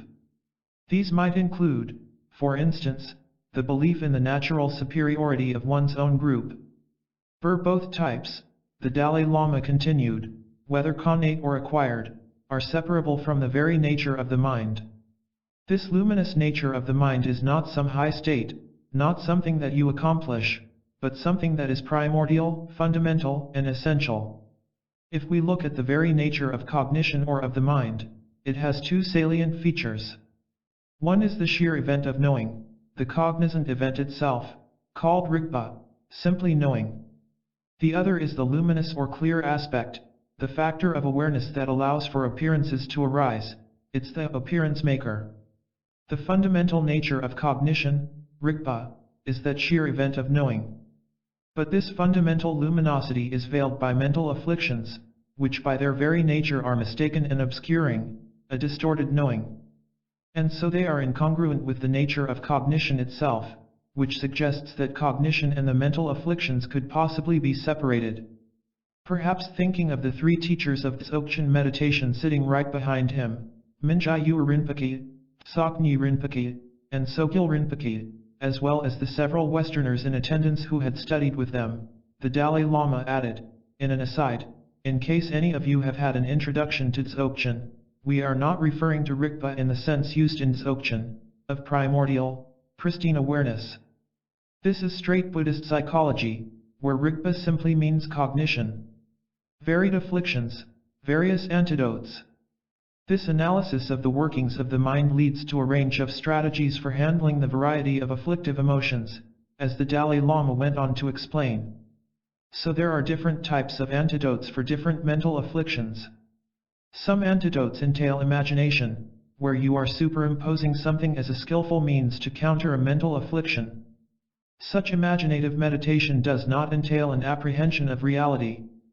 But a wide range of other meditative procedures precisely counteract mental afflictions by close engagement with reality itself. By closely engaging with reality correctly, you then diametrically oppose and overwhelm the mental afflictions that, by nature, falsely apprehend the nature of reality.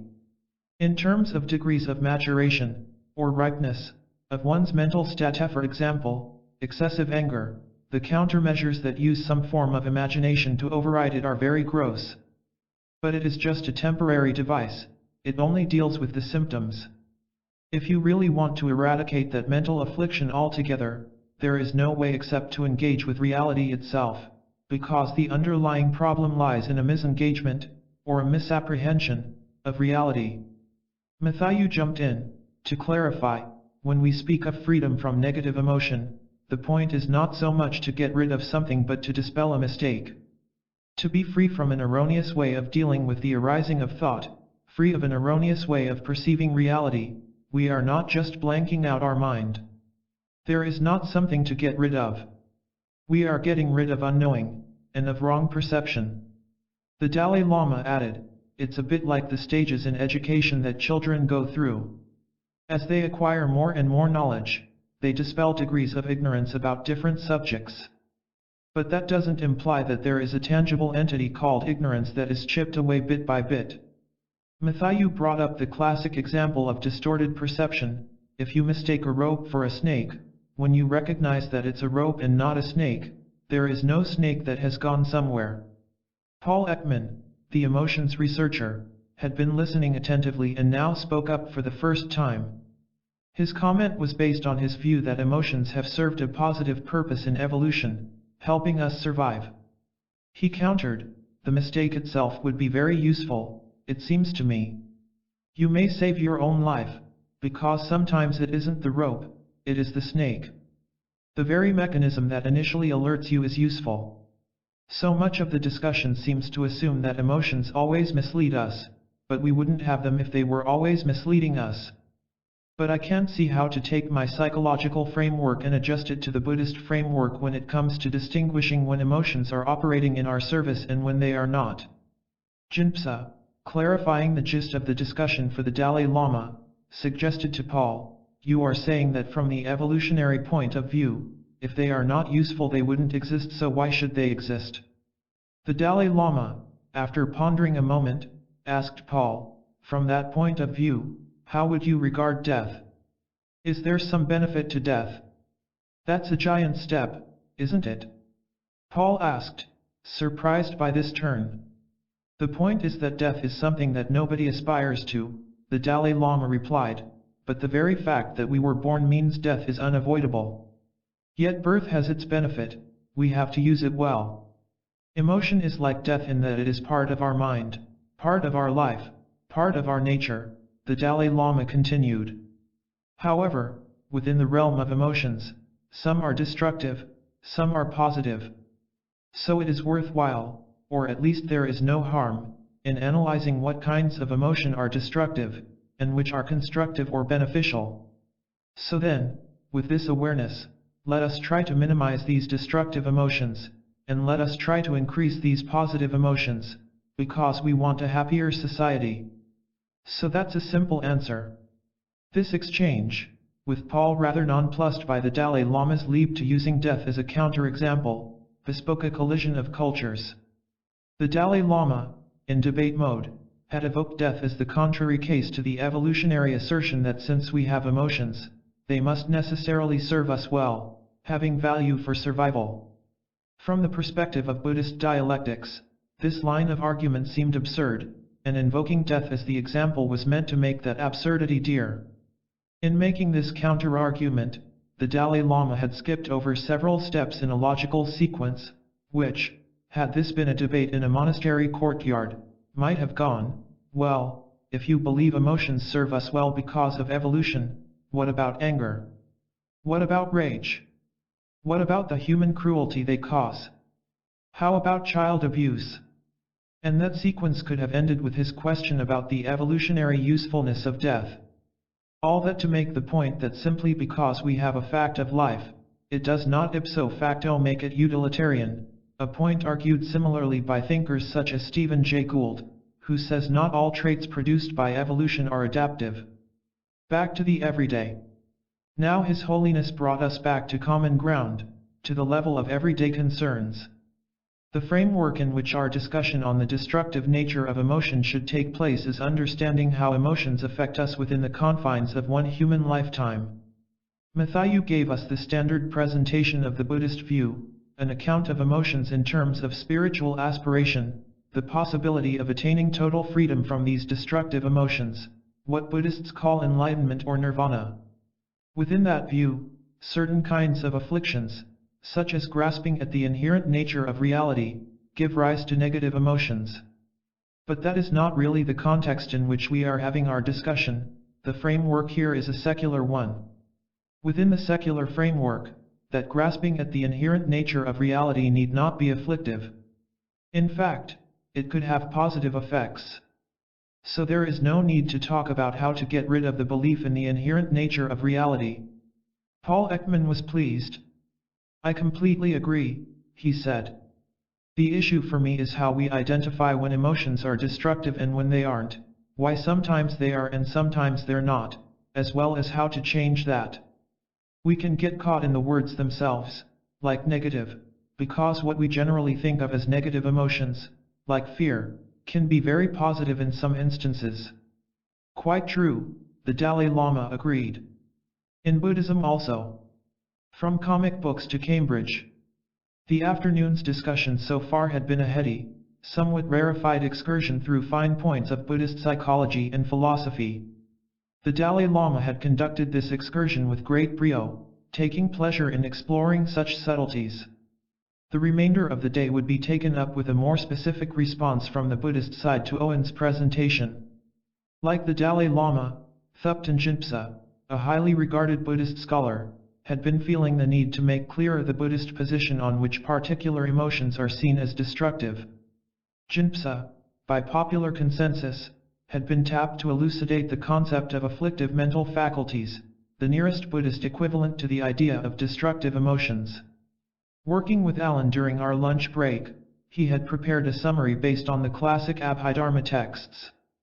Alan would, once again, step out of his role as interpreter to present Jinpa's analysis, leaving Jinpa free to serve the Dalai Lama as interpreter should questions come up. The thousands of people who have seen Jinpa, as his friends call him, interpreting have little idea of the unlikely path his life's journey took on the way to his becoming the Dalai Lama's principal English language interpreter.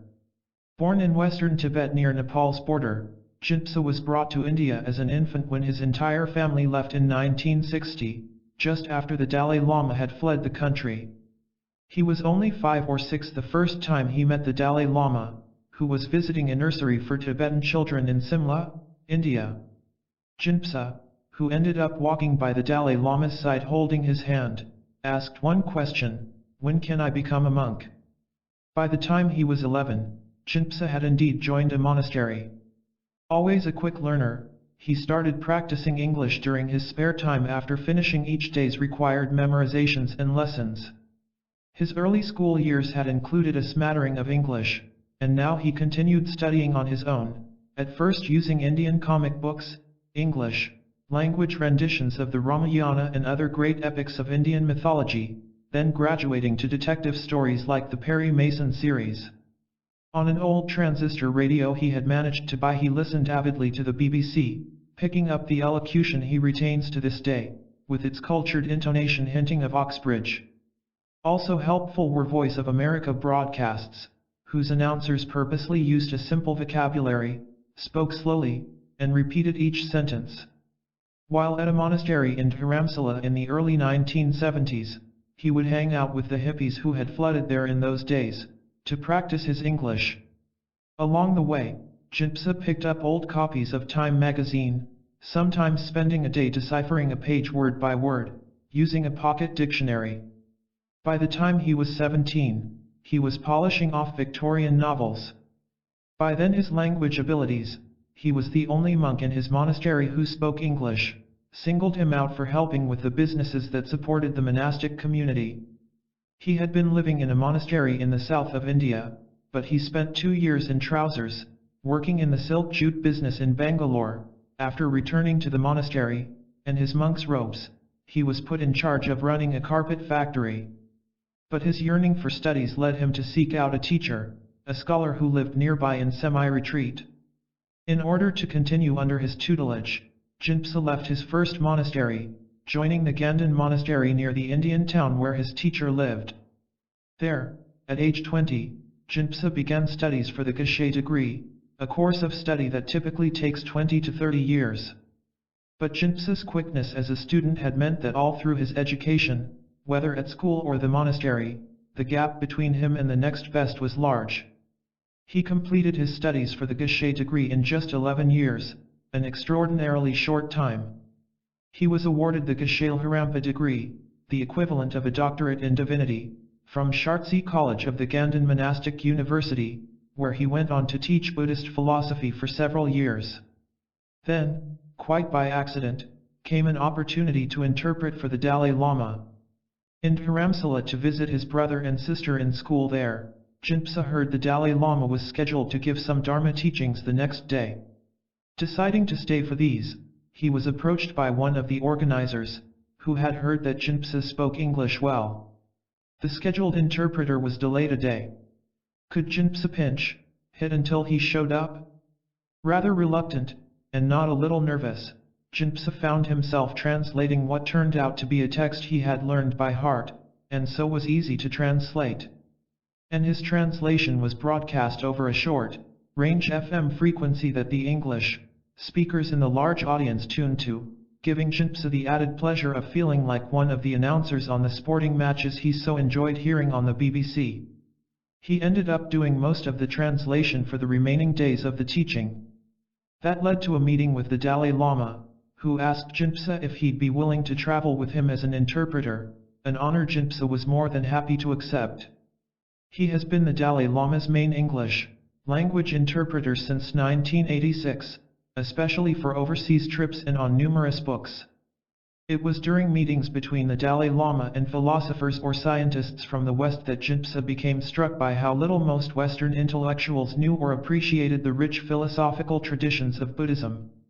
There was academic scholarship about Buddhism, but virtually no dialogue between Western and Buddhist philosophy as equal partners. With a view partly toward remedying that intellectual imbalance, and to expand his own intellectual horizons, Jinpa entered Cambridge University in 1989 to study Western philosophy, still juggling his studies with trips to interpret for the Dalai Lama. There his dissertation was on the philosophy of the great 14th century Tibetan thinker Tsongkhapa. After getting his BA in philosophy and PhD in religious studies from Cambridge, Jinpa stayed on there as a research fellow in Eastern religion at Girton College. While at Cambridge, he gave back his robes to live the freer life of a layperson. Now married to Sophie Boyer, whom he met on a trip to Canada, Jinpa is the father of 2 children and lives in Montreal.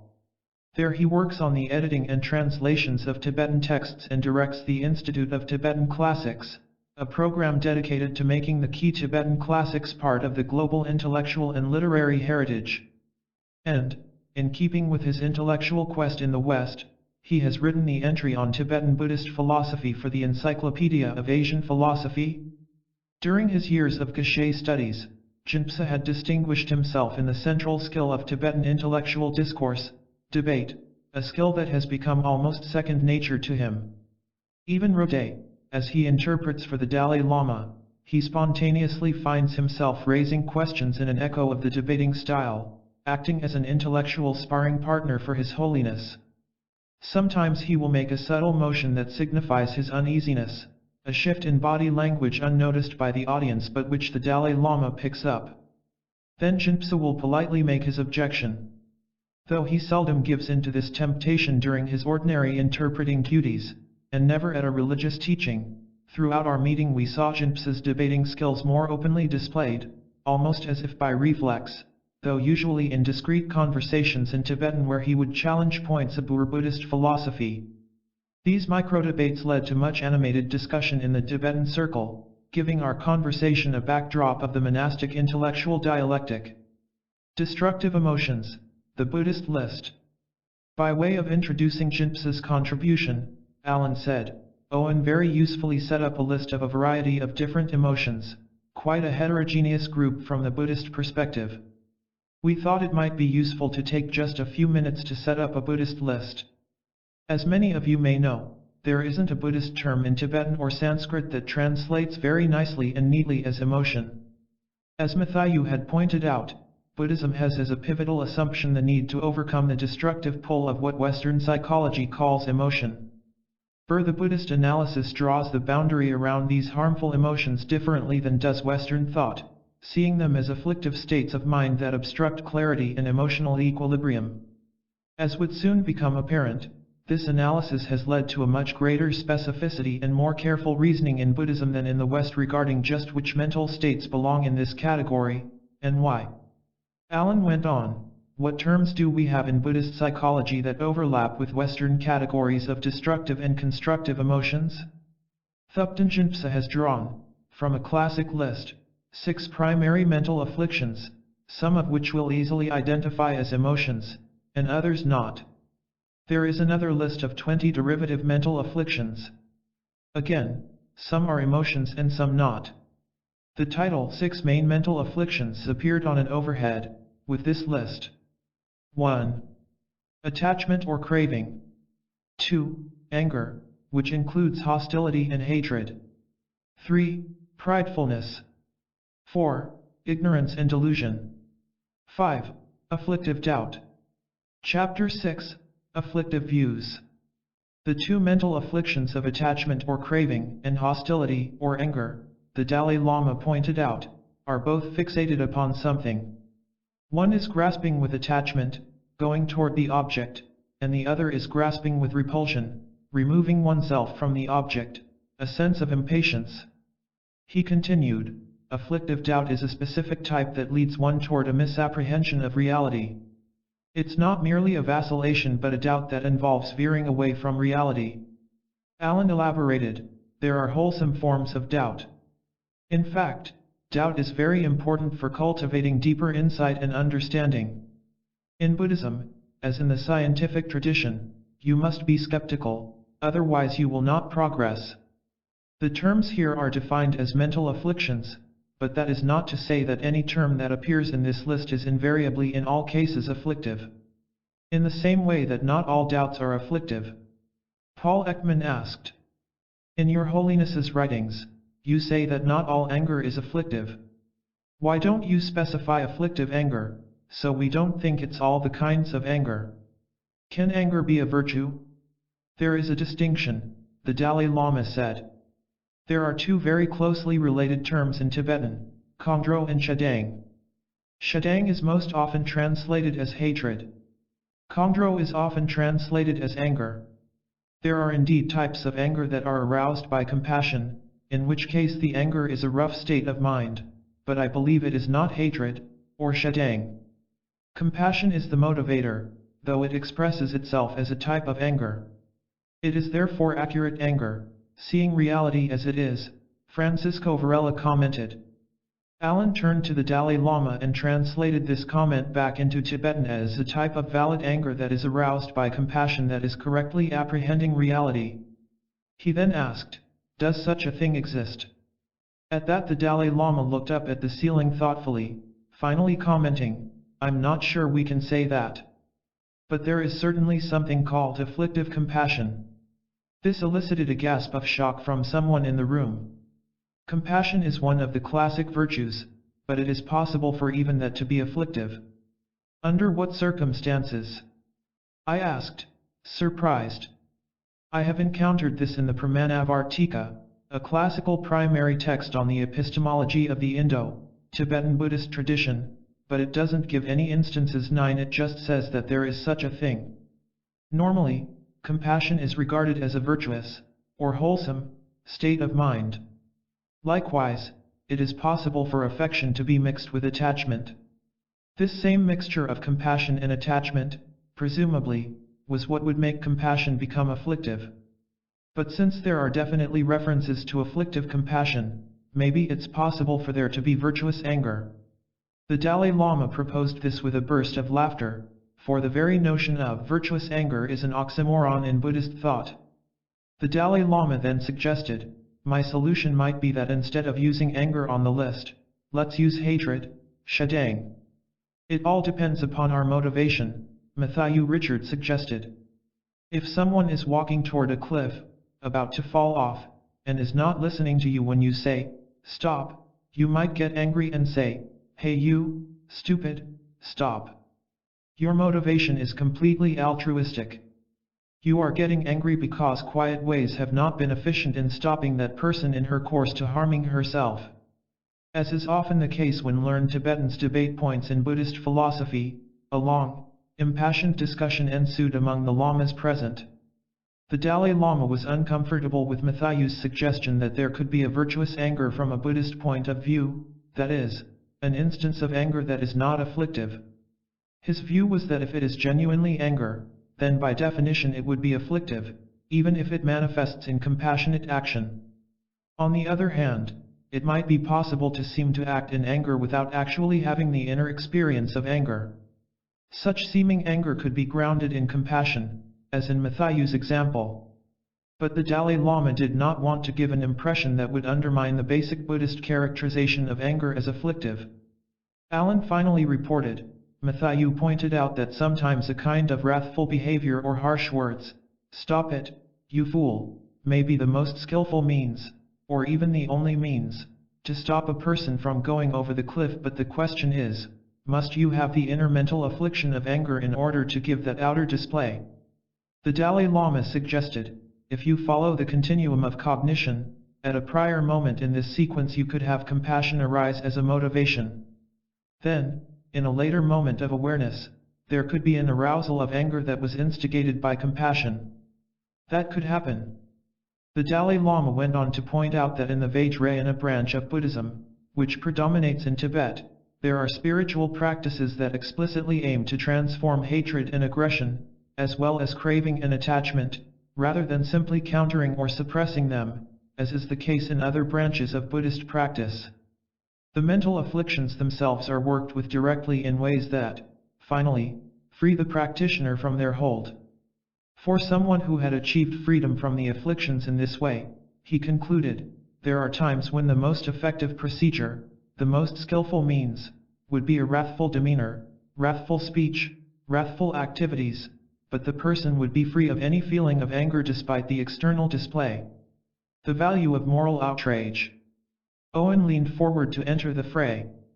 His Holiness was cautious about saying there could be anger born of compassion, anger that is non-afflictive. I think there is a difference, maybe, between Buddhist views in these areas and Western ones. I think this relates to Paul's views about positive emotions. I think we value moral indignation or moral outrage not just because it might be useful in practice, but in fact we value deeply feeling outrage in the face of Pol Pot or Hitler or Stalin or Milosevic, pick your favorite. Is there a difference here? There is definitely a concept of moral outrage against injustices, the Dalai Lama replied, but in the Buddhist context it occurs in Vajrayana, which is not really mainstream Buddhist psychology. For example, there is the idea that the symbolic significance of a wrathful deity is to display wrath or ferocity against some form of evil. In the incident that Matthew mentioned, he continued, of anger toward a person about to walk over a cliff, there are two things going on. There is compassion toward the person who is about to go over the cliff, and there is anger at the stupid behavior this person is involved in. Those two arise very closely together. In the meditative cultivation of patience and forbearance, one may attend to a person who is engaging in some terribly vile behavior. As you cultivate patience for that person, you do not have any anger or hostility or aggression toward the person, rather, perhaps, compassion.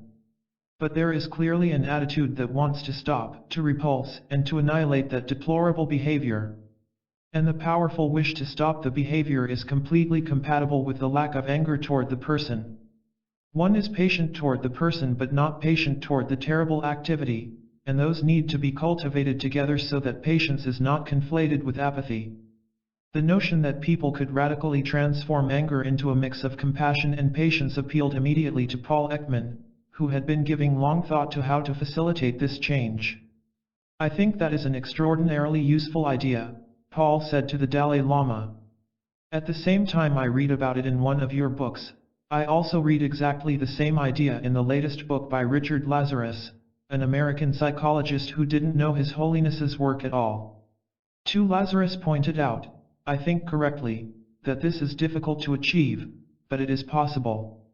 I hope that one of the issues we will get into is how those who haven't spent years and years in meditative practice can try to achieve this. I think there are intermediate steps.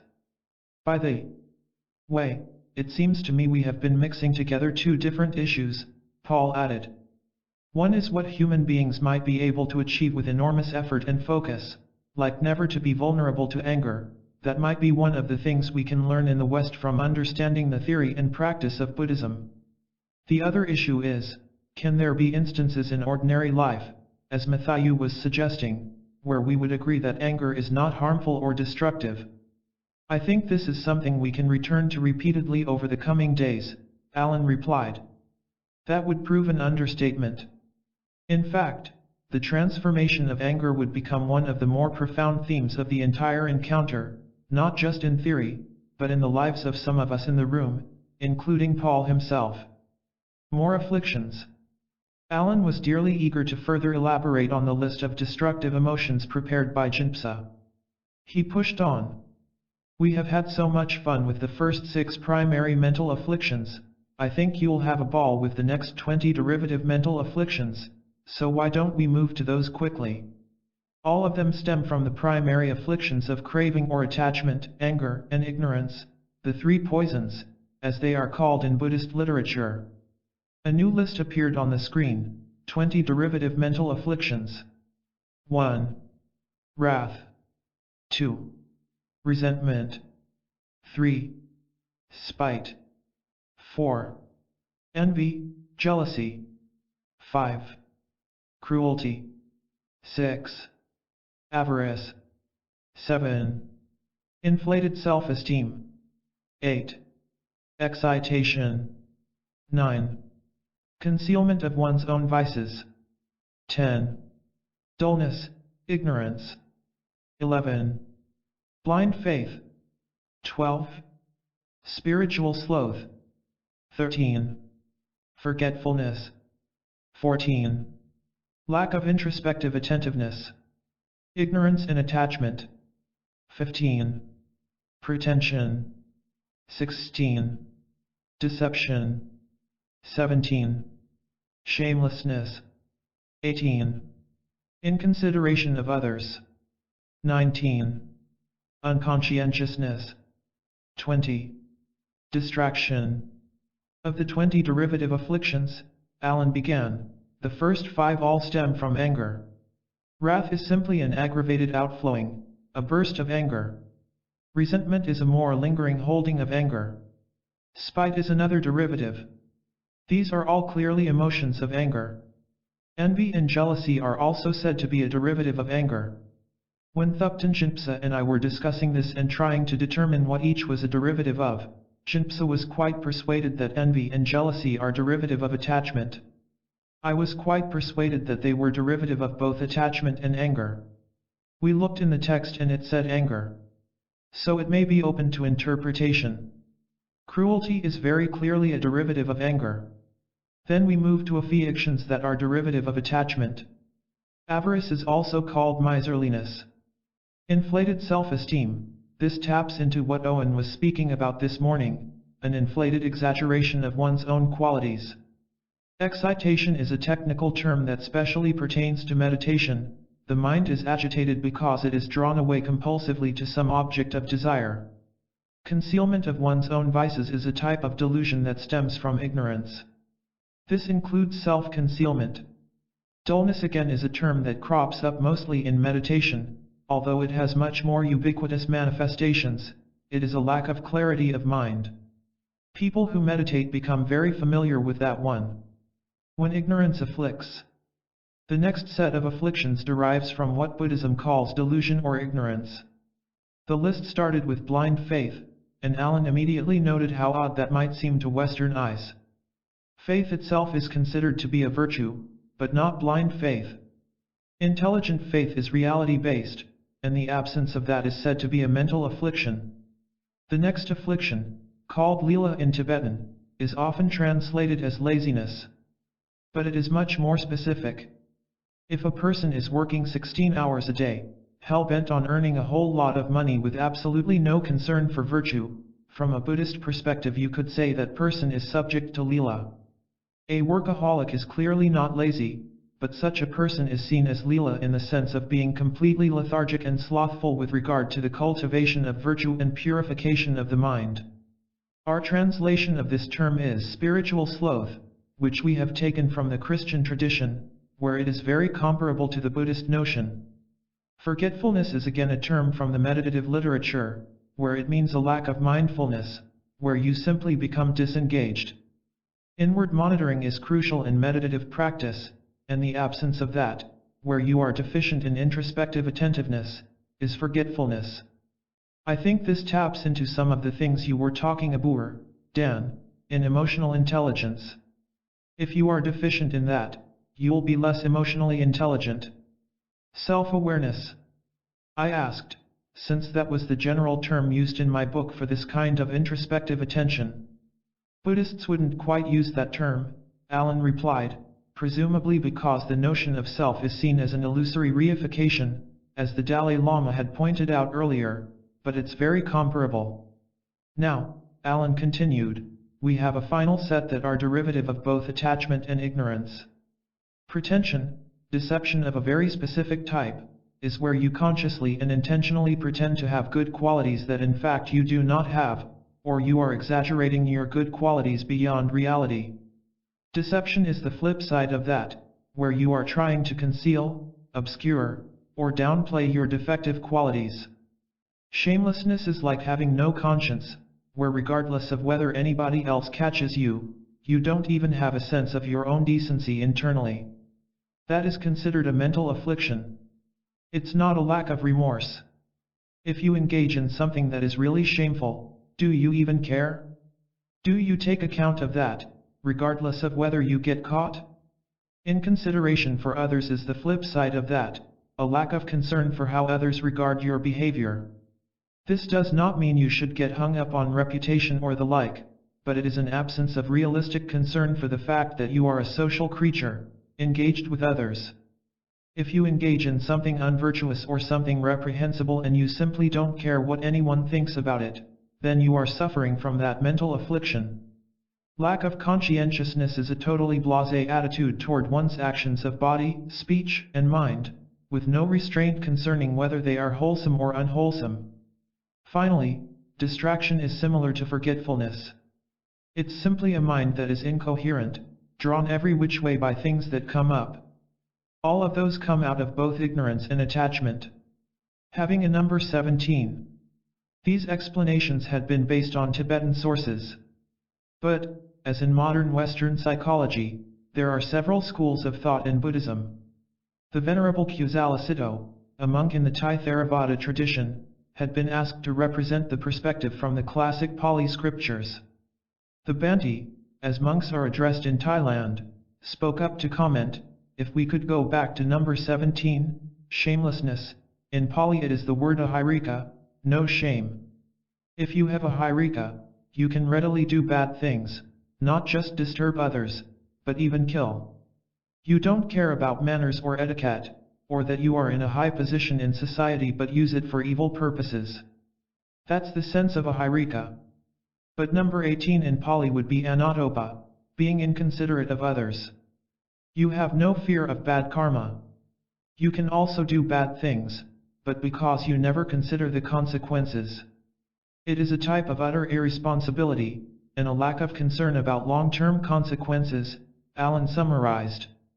The Bhante's comment triggered a debate on the nuances of meaning of these two afflictions, as Allen consulted a book called The Mind and Its Functions by Geshe Rabten, one of his first teachers, excerpts of which had been distributed to the participants as part of the preparatory materials for the conference. Such debates reflect, in part, long-standing disputes within strands of Buddhism regarding the phenomenology of consciousness. Jinpa hoped the scientists in the room got a sense from the debate itself of the complexity of the literature in Buddhist psychology, and the diversity of sources. Owen stepped in to make a point. In one of Plato's dialogues, there is an interlocutor with Socrates named Thrasymachus who is trying to explain that it is much better to seem just than to be just. It is pretty dear from his perspective that it feels really good to just seem good, but not to be good. He's having a number 17, said Allen. He's having a number 17 and he's defending it, Owen concurred. In effect he argues that deep down inside, this is what every person aspires toward. And, at least for him, it is pleasant. Allen had the last word. In Buddhism his justification would be called afflicted intelligence. Afflictions disrupt the mind's equilibrium. That's a very quick sketch, Allen wound up. Now you have our list. You'll notice that you might quickly deem some of them to be emotions, and others are not emotions at all. But this is a meaningful categorization for Buddhist purposes. The categorization of emotions per se never came up, because it was not deemed particularly useful. There is a very important question, Francisco Varela pointed out. We agree, for example, that shamelessness is an afflicted mental state, yet it doesn't seem to carry a dear emotion with it. What are mental afflictions if they are not emotions? Mental states, mental processes, Allen suggested, citing the more neutral terms most often used. Yes, Francisco said, but isn't it a little funny that some come with emotions and some don't? His Holiness said earlier that all mental states arise with feelings, Allen reminded him. Pleasure and pain were in his list of emotions. Sadness and joy, happiness. Yes, that's a good point, Francisco acknowledged. But, for example, shame is an emotion. Shamelessness, however, can be perfectly neutral. What does it tell us about the nature of the mind that one can have a mental affliction that is not based on an emotion? Here Francisco was highlighting a fundamental difference in the very paradigms that gave rise to the Western and the Buddhist notions of destructive emotions. For the West, the positive or negative valence of an emotion, pleasant or unpleasant, figures in, along with the question of whether that emotion can lead people to harm themselves or others. For Buddhism, destructiveness depends on a much more subtle measure of harm, whether a mental state, including an emotion, disquiets the mind and interferes with spiritual progress. As Alan summarized the point, in Tibetan a mental affliction is defined as a mental process that has the function of disrupting the equilibrium of the mind. They all have that in common, whether or not there is a strong emotional component to it. At that, Francisco nodded vigorously, seemingly satisfied. A broader context for affliction. As he had earlier, the Dalai Lama felt the need to give the scientists present a fuller sense of the theoretical context for the Buddhist list of afflictive emotions, which he proceeded to do. My personal position is that not all the items on the list are necessarily afflictions as such. The inclusion of forgetfulness on the list does not imply that all instances of forgetfulness are afflictive. So it is with doubt. There are wholesome forms of doubt, for instance, to cultivate deeper spiritual insight and understanding. As in the scientific endeavor, you've got to be skeptical, you can't do it without doubt. So the 20 that are listed here are said to be afflictive specifically in the sense that instances are derivatives of any of the root afflictions. He went on to explain the broader context, that these 20 afflictive mental qualities are part of a larger list. Many mental factors are not at all related to any of the primary mental afflictions. For example, when one is deeply asleep without dreams, there is no sense of shame. You certainly are not suffering from the mental affliction of shamelessness simply because you are not feeling any sense of shame. It has to be conjoined with one of the primary mental afflictions to be a derivative mental affliction. To get a better sense of mental afflictions, he went on, you have to understand them in the broader context of the Abhidharmakosha, a Sanskrit Buddhist text that lists 51 mental faculties, although even this is not a totally complete list. There are 5 omnipresent mental factors, including feeling, discernment, intention, contact, and attention. 5 ascertaining mental factors, including aspiration, appreciation, recollection, concentration, and intelligence. 4 variable mental factors, variable in that they may be virtuous or unvirtuous, namely, drowsiness, regret, general examination, and precise scrutiny, and 11 wholesome mental factors, including faith. He concluded, the lists of mental afflictions make more sense in this context. As in cognitive science, then, the model of mind in Buddhism includes the neutral processes of mental life that make perception and thought possible. But unlike the scientific model, the Buddhist analysis has a practical, spiritual agenda. The 11 wholesome factors represent elements of mind essential for spiritual progress. By contrast, the mental afflictions are obstacles to that progress. Derived from the 3 poisons, craving, aversion, and delusion, the afflictive states of mind interfere with training in ethical discipline, in meditation, and in insight. In that light, the sense in which forgetfulness, say, or shamelessness obstructs spiritual progress, and so is afflictive, becomes clearer. Affliction without emotion? Richard Davidson, whose research on emotions touched on some of these same points, asked a question for the first time in our meeting. Can I go back to the issue of whether an affliction can be produced without a negative emotion? Many Western scientists who study emotion would agree that emotions involve a positive or negative valence, that if an emotion is present, there will be a positive or negative feeling tone. These afflictions are complex mental processes that seem to involve some emotional component. They appear to involve other things as well, but from the perspective I come from, there does seem to be an emotional component to each of these. I wonder if all afflictions necessarily involve a negative emotion or whether it is possible to have them arise in the absence of any negative emotion. I have a point of clarification as an interpreter and as moderator, Alan answered. His Holiness just a few minutes ago characterized attachment as a kind of compulsive going toward or attraction to an object, whereas aversion or hostility is a moving away from. It is very easy to get the impression from the Western terminology that going toward is positive and pushing away from is negative. When you say positive, do you mean virtuous, undistorted, and unafflictive? Alan then asked.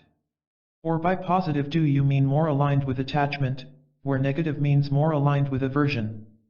The use of those terms in the West, Richie, as most everyone calls him, answered, typically refers to conventional lists of positive and negative emotions.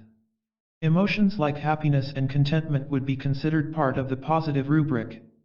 The notion of attachment is not something that has permeated the Western lexicon of emotion psychology. It would probably be deemed positive, wouldn't it? Alan asked. For example, in saying I really love grapefruit. It would, Richie replied. That relates to another issue, whether positive emotions can also lead to distortions in our capacity to apprehend reality, similar to the role of destructive emotions that Matthew described. In the Buddhist framework, the positive emotions that are associated with attachment would also presumably lead to an obscuring of our ability to accurately apprehend reality. Here Alan and Richie had pinpointed a key difference in the assumptions underlying the Buddhist and Western lists. The Buddhist distinction between wholesome and unwholesome, or positive and negative, mental states is that wholesome states bring us closer to spiritual awakening, whereas the unwholesome ones obstruct such awakening. By contrast, the Western approach contrasts emotions that are pleasant, positive, with those that are unpleasant, negative.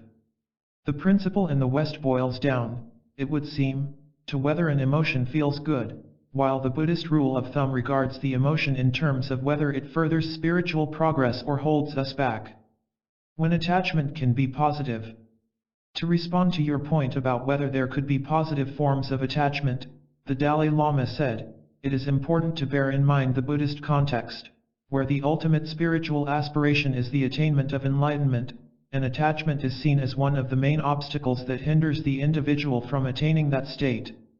From that point of view, attachment is seen as one of the root afflictions. A subtle level of attachment perpetuates the cycle of rebirth over and over and over again. So from that point of view, attachment of course would be seen as an affliction, an obscuration. However, if we change the framework of our discourse and remove this ultimate aspiration of attaining liberation from the equation, if we talk in the secular context about understanding the nature of emotions, then of course that changes the whole definition. Some forms of attachment that from the Buddhist spiritual point of view may be seen as an affliction need not necessarily be destructive. In society, some forms of attachment are in fact positive. But in order to reach nirvana, they would be seen as destructive. So afflictive is contextual, I commented. Destructive may be contextual, Jinpsa clarified. Attachment that may be ultimately destructive from the Buddhist point of view may be helpful when you change the framework to the everyday, where the aspiration is a happier life and happier society. Who is responsible? The next question came from Jean Tsai, an emotions researcher now at Stanford University. From a Buddhist perspective, she asked, is there any differentiation among individuals who are more or less responsible for their afflictive state? In clinical psychology we have this notion that some individuals have no control over destructive behaviors, individuals who are schizophrenic, or who have psychotic states because of some sort of genetic or biological disorder or perhaps because something happened during birth. What is the Buddhist perspective on a psychopath, or a person who engages in very destructive behaviors toward other people and has no remorse, or who has no control over it? There is definitely a parallel concept in the Buddhist understanding of moral values, the Dalai Lama answered. Those actions that are committed by people out of ignorance are considered to be less negative than where the individual acts knowingly with full awareness of the consequences and severity of the action, which is considered morally reprehensible. Ignorance is therefore often an excuse. For example, it is possible for a person just walking along to kill ants without even seeing them. In that case, you engage in the action of killing, and you do accumulate karma, but it is pretty lightweight. You didn't even know that it happened. Now, the Dalai Lama continued, take little kids who have fun squashing flies, or giving them to spiders, not even knowing that flies have feelings. That type of killing is motivated by ignorance and delusion. Similarly, people who sacrifice animals thinking this is going to satisfy some god also act out of delusion because they don't know that this is really harmful. It would rarely be the case, I suspect, that they are doing this out of malice or any real wish to injure the creature in question. Rather, they have a notion that this is good, that it is going to please the god. That kind of killing arises out of the motivation of delusion. A second level of moral responsibility occurs when killing out of attachment. You want to eat that yak over there. You don't want to hurt it, you just want to eat its flesh. A further level is where you want to inflict injury. You really want to harm, and you go out and kill with that intent of malice. In terms of responsibility, the lightest karma is probably that which stems from delusion, somewhat heavier is that which stems from attachment, and the heaviest, and where you bear the greatest responsibility, would be that arising out of malice. People who are psychotic, schizophrenic, and so forth are suffering from an intense form of delusion. So killing out of schizophrenia would be out of a very deep delusion. The responsibility and karmic repercussions would be even less because of the intensity of the delusion. I asked, what do you think about the case I mentioned, of the 6-year-old boy who got angry, brought a gun to school, and killed a little girl? He is not being charged with murder, by the way.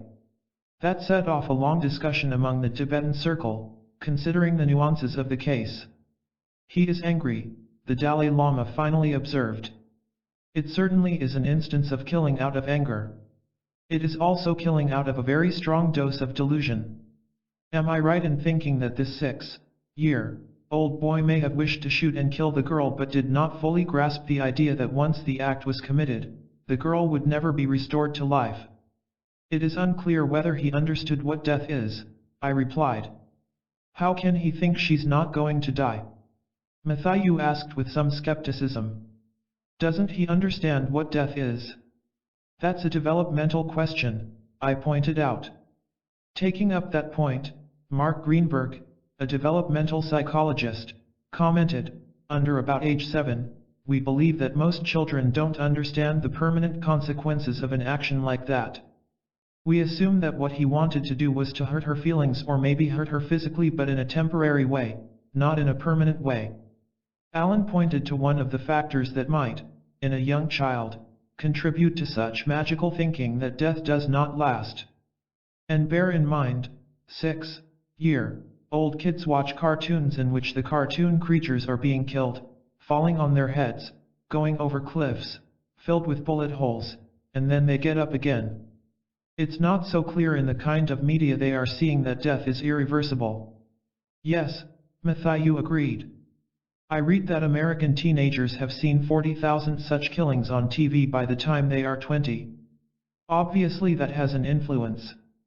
Alan took that comment as an opportunity to segue into a wrap-up of the day's conversation. Perhaps the moral of the story is that we all need to get greater clarity and be more responsible, and to notice that it is 40 o'clock. We should release His Holiness with great gratitude for joining us. Thank you so much, and especially to our two presenters today. And so we ended the day where we started, reflecting on the role of destructive emotions in the perplexing case of a 6-year-old murderer. The universality of emotion. Is there any value to rage, panic, or depression? Could destructive emotions be evolutionary spandrels, accidental by-products of natural selection? In engineering, spandrels are architectural side effects of dome and arch designs. They have no essential function, so you get them for free. They are a design element that can have an aesthetic bonus or are simply put up with but are not needed for structural support. In 1994, Owen Flanagan gave a presidential address to the Society for Philosophy and Psychology called Deconstructive Dreams, the Spandrels of Sleep. The paper took its theme from a theory by Stephen Jay Gould and Richard Lewontin proposing how spandrels occur in evolution. As in architecture, spandrels in human behavior serve no survival function, but arise as a by-product of something else that does. Flanagan's argument on dreams, influenced by pioneering research done by Alan Hobson at Harvard, was that though sleep has an adaptive purpose, dreaming was not selected for such a purpose by Mother Nature. Dreams are rich and can be used for self-exploration, but they are not, in this view, essential for survival. In the same way, destructive emotions can be seen as spandrels, as byproducts of something useful in human behavior that in themselves serve no survival function and, in fact, at times have negative survival value. This principle might reasonably apply to any of the distressing emotions, particularly craving, anger, fear, or sadness, not to mention envy and jealousy, from the Buddhist list, at the point when they tip over a threshold to become destructive. Indeed, much of the official diagnostic manual of the American Psychiatric Association can be read as a typology of useless, destructive emotions, disorders created by an otherwise useful emotion that has reached a point of excess, is out of place, or is simply out of control. Not everything that exists in the human repertoire of behavior is an adaptation, though most seem to be. Owen Flanagan agrees with the evolutionary school of thought that asks what the adaptive value of a given human trait is. Paul Ekman does just that with the basic emotions. He thinks that they almost certainly evolved as adaptations in environments in which they were necessary for fitness. But one question that his presentation on our second day raised was whether even though basic emotions have an evolutionary usefulness, might destructive ones be spandrels in the design of human behavior, elements we have to put up with but do not need? A somber tone. Yesterday there had been gorgeous sun, this day storm clouds hovered, and rolling thunder punctuated the proceedings throughout the day. By lunchtime there was an intermittent cold drizzle. News of a rabid dog loose in town made us apprehensive about walking the roads. We heard that it had attacked 7 people. Dick Grace, one of our observers and a man of compassionate action, somehow encountered one of the victims, a small child whose face had been mangled by a nasty bite, and arranged for hospital care. On this day the Dalai Lama was bothered by a cough. He'd been coming down with a cold, picked up the week before on a 5-day trip to South India, where he had given ordinations to hundreds of Tibetans who were becoming monks. The drizzle, the mad dog, and the Dalai Lama's cold all made for a somewhat somber tone, a fitting backdrop, perhaps, to our topic, the destructive emotions. To open the session, I went back to the metaphor of a tapestry, saying, "Your Holiness, as you know from previous meetings here, this dialogue is a little like weaving a very richly patterned carpet, which emerges as we go on. Yesterday we set down the main strands of the loom, the philosophical understanding. Owen Flanagan presented the diverse issues that are raised by moral philosophy from a Western point of view. Matthew summarized for us a Buddhist view on the key point of emotions as obscuring seeing clearly, and the notion that we might intercede differently before, during, or after an afflictive emotion. And we saw the list of afflictive emotions that Alan presented, which was very intriguing in juxtaposition with the list that Owen had presented earlier, not just for the many overlaps, but also for the many important differences. These are just some of many ideas that may be picked up again during the day as we go on. Your Holiness was kind enough to share with us a glimpse of the very sophisticated understanding that Buddhist psychology has regarding the nature of afflictive emotions and the processes of mental acts. We need such insights. If we are going to intervene effectively in a process, we need to understand it precisely so that the remedies will be appropriate to the problem. So those are the lengthwise strands of the loom. Now we begin to weave across them, and from those interconnections, the richness of the pattern will emerge. We start with Paul Ekman, who is professor of psychology and the director of the Human Interaction Laboratory at the University of California Medical School in San Francisco. But what you really should know about him is that he is a master of the face and of reading emotions. He has done more than 30 years of world-class research and has a very unique personal mastery, almost a siddhi, I said, using the Sanskrit word for an extraordinary human capacity. He taught himself to control voluntarily each of the more than 80 muscles in the human face so that he could precisely analyze and scientifically score which muscles were moving in conjunction with which particular emotion. As a result, he has an extraordinary ability to sense very rapid emotions that reveal one's true feelings on the face. He has taught this skill to law enforcement agents, such as the Secret Service. And, on a lighter note, I added, I am just preparing you for the fact that if you have some feeling you are hiding, he'll detect it. The emotion detector. Here's a choice Paul Ekman moment.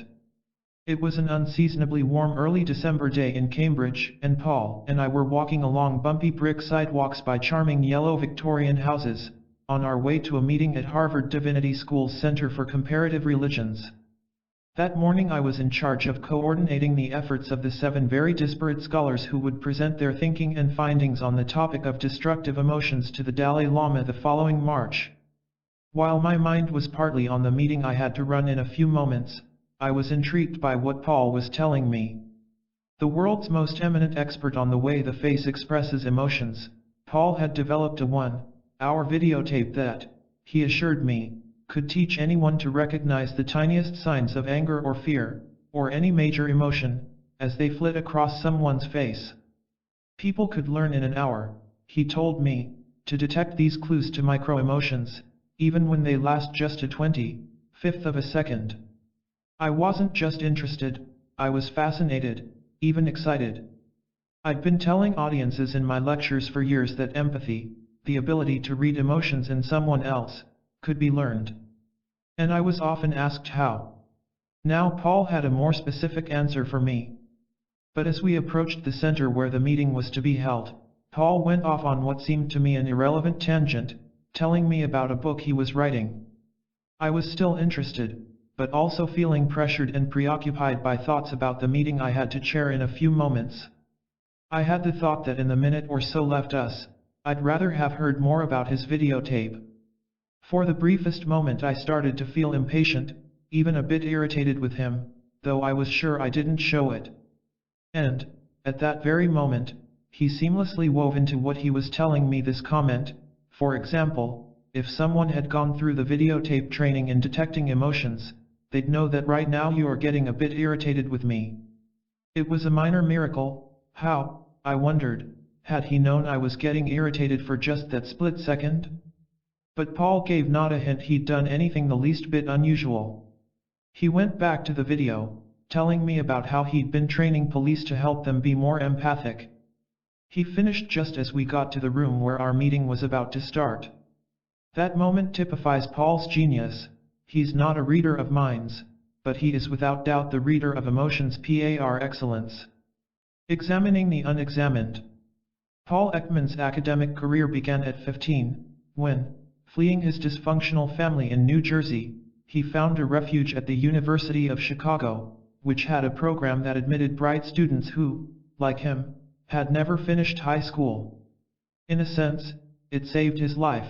He went from bored rebellion at home to great intellectual challenges, one of which, his discovery of Freud, led to his decision to become a psychotherapist. Paul went on to study clinical psychology at Adelphi University, one of the few graduate programs at the time that focused on clinical practice rather than academic research. Yet he turned out to be the black sheep of his class, becoming a researcher rather than a psychotherapist. The critical moment came while, as a graduate student, he observed psychotherapy sessions from behind a one-way mirror and was impressed by how much of what was going on was not in the words but in nonverbal channels such as tone of voice, facial expression, and gesture. So Paul set out on what would become his life's task, to examine the unexamined. From Adelphi he went to the Langley Porter Institute, the psychiatric hospital at the University of California Medical School in San Francisco, largely because of the presence of Jurgen Rusch, one of the few researchers who had published anything about nonverbal behavior. Drafted into the Army straight out of graduate school, Paul became the chief psychologist at the huge training base in Fort Dix, New Jersey. While he was supposed to do psychotherapy, not research, none of the 40,000 soldiers who passed through the base every 8 weeks had much time or inclination to see a psychologist. But there Paul was to have 2 early successes as a researcher.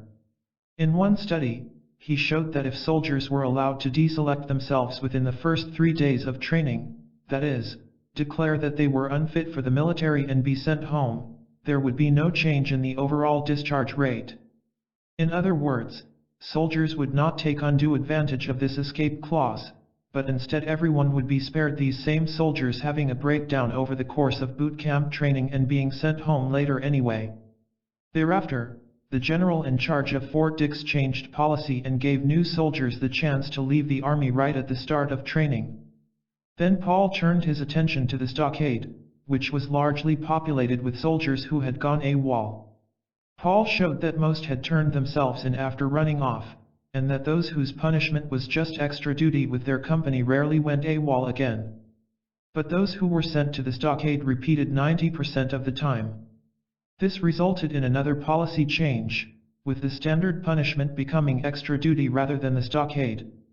These initial successes made Paul feel that the way to change the world was not through psychotherapy but through research. The man of 7,000 faces. After returning to do research at Langley Porter in the 1960s, Paul met Sylvan Tompkins, a philosopher turned psychologist whose work on nonverbal expression of emotions became an inspiration for Paul's own. Getting a grant to study gestures and the expression of emotion cross-culturally, Paul went to study a group in New Guinea who were thought to be living much as people lived in the Stone Age. There he discovered that the ways emotions were expressed among this remote tribe were perfectly recognizable anywhere in the world, which became a landmark finding in the understanding of the universal nature of the expression of emotions. That led him to a serious reading of Darwin, who long ago had proposed just that universality. I first met Paul in the early 1980s when I wrote an article on his research on the facial expression of emotion. Early on, Paul had realized that expressions on the face offered a direct window on a person's emotions, but there was no scientific system for reading emotion from the movements of key muscles on the face. So Paul set out to build that system. To do so, he and fellow researcher Wallace Friesen spent a year or so not just studying facial anatomy but also learning to consciously move every muscle on the face, one by one, so that they could study how each played into the configuration for a given emotion. Facial anatomy allows about 7,000 visually distinct combinations of those muscles. That work was more than painstaking, it was painful. Paul borrowed a method from Guillaume Duchenne du Boulogne, a 19th-century neurologist who had electrically stimulated facial muscles in order to try to describe how they change appearance, except that the person whose face Duchenne used had no sensitivity to pain in his face, and so did not mind the mild shocks. Paul was not so lucky. When he was in doubt about how, precisely, a muscle moved, he would thread a needle through the skin into the muscle and electrically stimulate it. It was, Paul still recalls, not a lot of fun. But the result, 6 years later, was a breakthrough in the scientific study of emotions. Each emotion, Paul's research revealed, could be mapped in terms of the movements of underlying muscles, so accurately that the formula for a given emotion could be written in a precise notation. For the first time, scientists could accurately measure a person's emotions, simply by observing the moment-to-moment shifts in their facial muscles. Today, the facial action coding system is in use by more than 400 researchers around the world.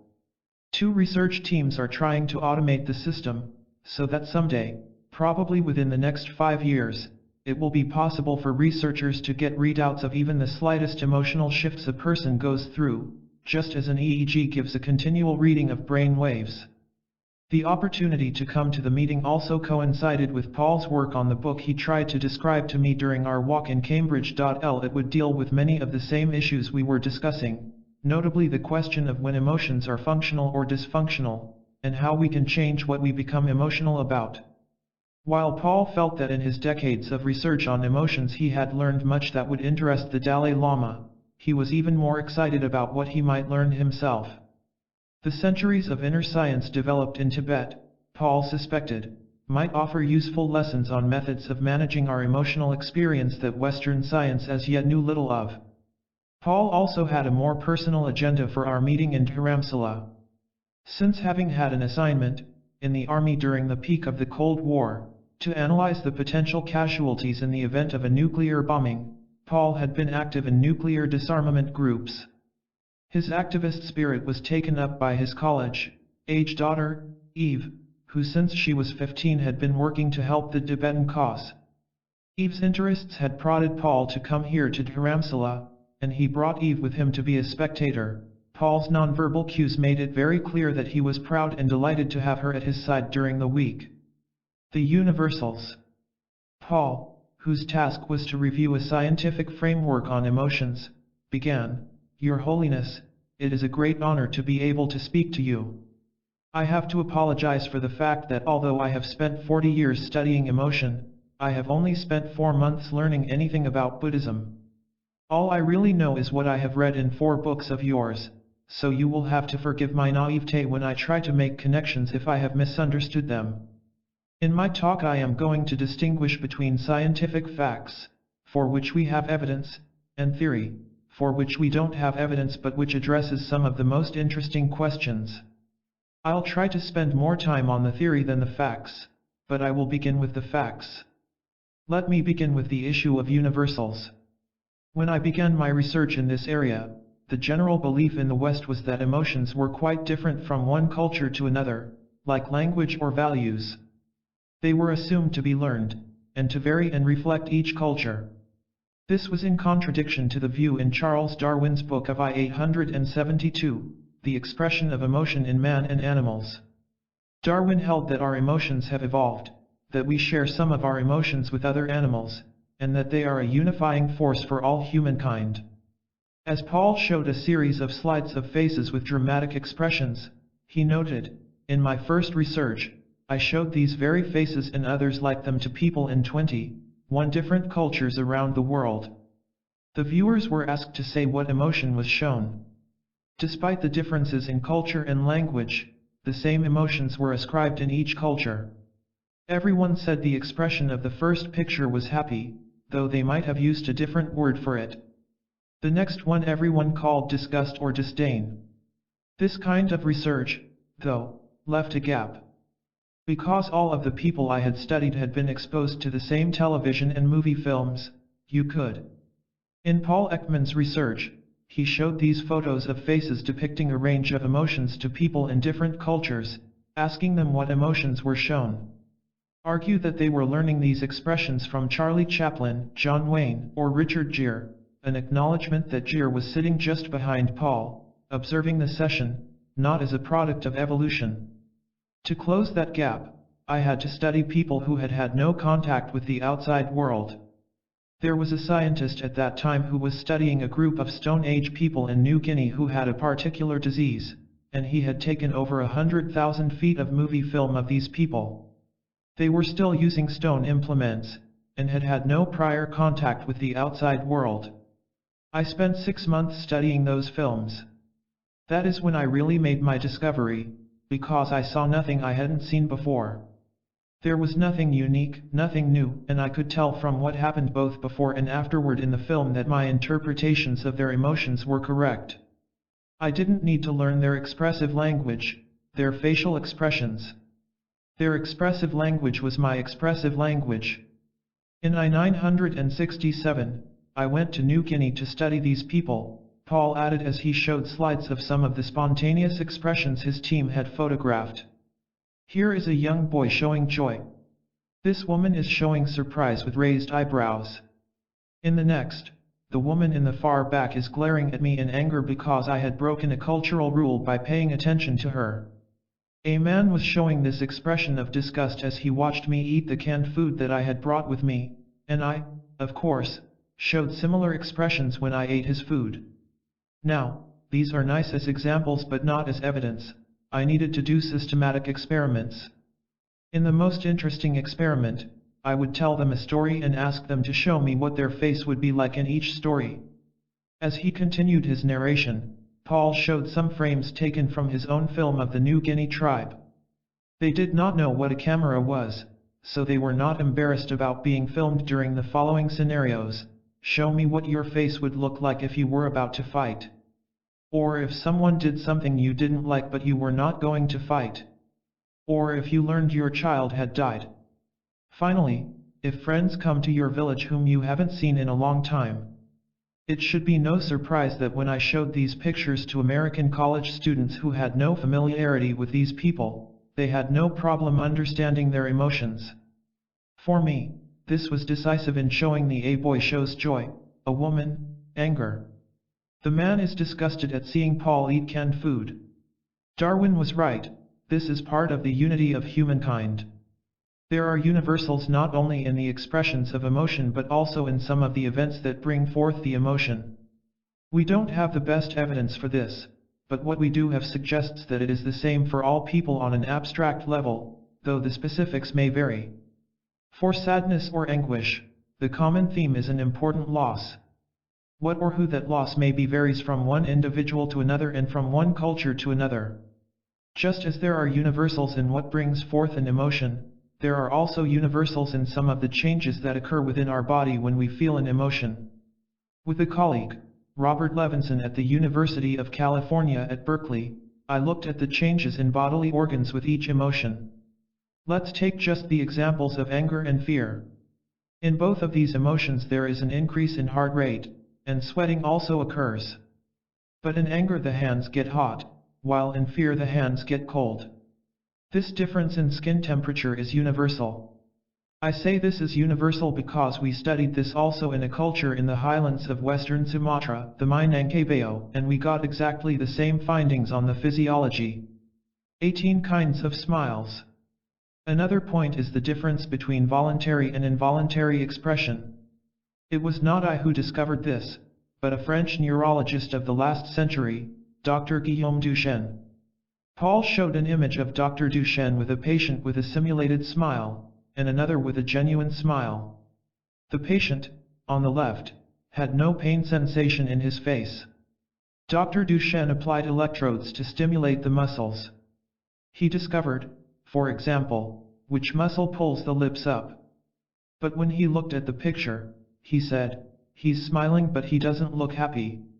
So he told the man a joke and took the second picture. The difference between the two smiles is in the muscle around the eye, which pulls the cheeks up. Showing photos of himself with a simulated smile and a genuine smile, Paul commented, "That muscle around the eye does not obey the will," Duchenne said. The movement only occurs with genuine emotion. In Duchenne's words, its absence unmasks the false friend. Your Holiness, in one of your books you talk about your interest in smiling. I have tried to distinguish 18 different forms of smiling. This elicited a large smile from the Dalai Lama, one that seemed to engage every muscle of his face. 18, the Dalai Lama exclaimed. Then he added wryly, "When will you find the 19th one?" On the left, Paul Ekman demonstrates a simulated smile. On the right is a Duchenne, genuine, smile. "I am hoping not to, actually," Paul replied. "I have enough trouble convincing people there are 18. Let me tell you about some of the research of the last decade. Duchenne's findings were totally ignored up until 15 years ago, as if they hadn't existed. The first real evidence was in our study showing differences in smiling when people lied, claiming to feel good when they were in fact miserable. In 2 studies I did with Richard Davidson, we found different patterns of brain activity with these 2 kinds of smiles. Much of the brain activity you find with genuine enjoyment occurs only if the muscle around the eye is engaged. Lies, detection, and the emotional package. From simulated smiles, Paul moved on to discuss his research on deception and lying. This I have worked on only in America. Our research has shown that most people are easily misled by deception, even policemen, psychiatrists, lawyers, and customs officials. They are unable to detect lies from simply talking to someone. What about politicians? The Dalai Lama asked, smiling. Though the comment was voiced with lightness, Paul read a poignancy into the question. On the flight over to India, Paul had read the Dalai Lama's autobiography, Freedom in Exile, and he had been struck by how often the Dalai Lama described being deceived by the lies of politicians as the Chinese took control of Tibet. Paul answered, "I have only studied the lies of politicians, not whether they can tell if someone else is lying. But the fact that people cannot tell, in a sense, is surprising, because there are many subtle behavioral clues that reveal whether someone is truthful or lying. These can be seen through measuring the face and the voice. These body and speech measurements are over 85% accurate in being able to discern truthfulness from lying." We have found a very small group of people who are as accurate in their judgment as our objective measurements. They are extremely good at just listening, looking, and immediately knowing. I am working on trying to discover how this ability occurs, because less than 1% of people have it. Then Paul turned to the close connection between facial expressions of emotions and changes in the body. In the course of our research we found something that surprised us. If you intentionally make a facial expression, you change your physiology. By making the correct expression, you begin to have the changes in your physiology that accompany the emotion. This was seen in both work on the bodily physiology and some work with Richard Davidson on changes in the brain. The face is not simply a means of display, but also a means of activating emotion. Does that include voluntary expressions? The Dalai Lama asked. Paul answered, this is strictly voluntary, but these expressions turn on the involuntary system. In other words, simply putting the face into a smile drives the brain to activity typical of happiness, just as a frown does with sadness, which was another finding of the research Paul did with Richard Davidson. Paul added, I would like to mention individual differences in emotion. I started with universals, but for the last 10 years I have been working on how each individual differs. People have individual differences in their affective style. Some people's emotions occur much more quickly than others. Some people have a much stronger emotional response. In some people the emotion lasts longer. Some people's signals are very clear, and those of others are hard to see. Our findings also show that the emotional system is unified, not fragmented, in most people. It is not, as some earlier scientists had claimed, that you can have a big expression and a small physiological response. The different parts of the emotional package go together. If expressions are big or fast, so are the changes in the bodily systems directed by the autonomic nervous system. We have also shown that, by and large, these differences among individuals are not limited to one emotion. If you have a big anger response, you will have a big fear response too. These differences suggest one reason people may have emotional misunderstandings. We all, naturally, but incorrectly, assume that others experience emotions exactly as we do. Paul's findings also suggest that some people, those with fast, strong, and long emotional responses, may have particular difficulty managing their emotions. That raises the question of how early in life these differences in how we experience emotions begin. Paul believes that if we knew this, we could intervene developmentally to give people a better chance at managing their emotions. For Paul, this possibility seemed considerably ahead of what we know now. However, Mark Greenberg's presentation 2 days later would describe programs for children that try to help them in just this way. Freedom in expression. Paul later told me that he had been struck by how openly and freely the Dalai Lama expressed his feelings. His face, Paul saw, was unusually expressive, revealing moment to moment changes not only in his emotions but in his thoughts. You could sense in his face when he was concentrating, doubting, understanding, agreeing. And then, most prominent of all, there was his extraordinary good humor, a perpetual sense of amusement and delight that expressed itself as a contagious enjoyment of every nuance of life that presents itself. That is not to say, Paul noted, that the Dalai Lama fails to experience sadness or other such feelings. Indeed, he seems highly responsive to the suffering of others, his anguish at their pain fully evident on his face, at least for a moment. But Paul was also struck by how quickly he recovered from distressing emotion, and that his more typical mode of response to others was always seeing the potential enjoyment or amusement, the positive side of whatever was occurring. As a connoisseur of the human face, Paul had found the Dalai Lama's unusual in several other ways. For one, it was unusually large, and its muscles highly articulated. But more striking was how young it seemed. His face had the muscle tone of someone in his 20s, not a man of 64. That, Paul speculated, was a consequence of the Dalai Lama never restraining his emotions, but instead letting them show clearly on his face, which means the muscles are used a lot more than usual.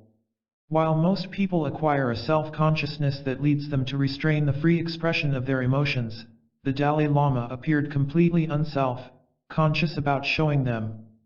This lack of restraint, in turn, bespoke an unusual sense of confidence. Most children by age 4 or 5 have come to feel shame about certain feelings, and so begin a lifelong pattern of restraint in that portion of the spectrum of emotion. But the Dalai Lama appeared to Paul never to have learned to be embarrassed about how he feels, something that occurs only in the most fortunate of children. Gripped by emotion. Now Paul turned from reviewing these scientific findings on emotional expression to what happens during the moment we experience an emotion. In the West, one of the things we say that distinguishes emotion from other mental phenomena is that an emotion can occur very quickly.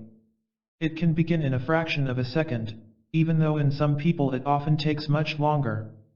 A second distinguishing aspect is automatic appraising. The evaluation that turns on an emotion happens so quickly that we are not aware it is occurring.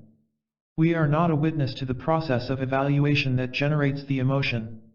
We typically become aware that we are afraid, or angry, or sad, after the emotion begins, not before.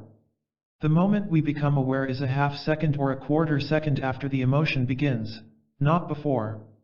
That's what we mean by automatic appraising. In other words, we can be in the grip of an emotion before we have noticed it starting. The Dalai Lama asked for a clarification. There seem to be two things here.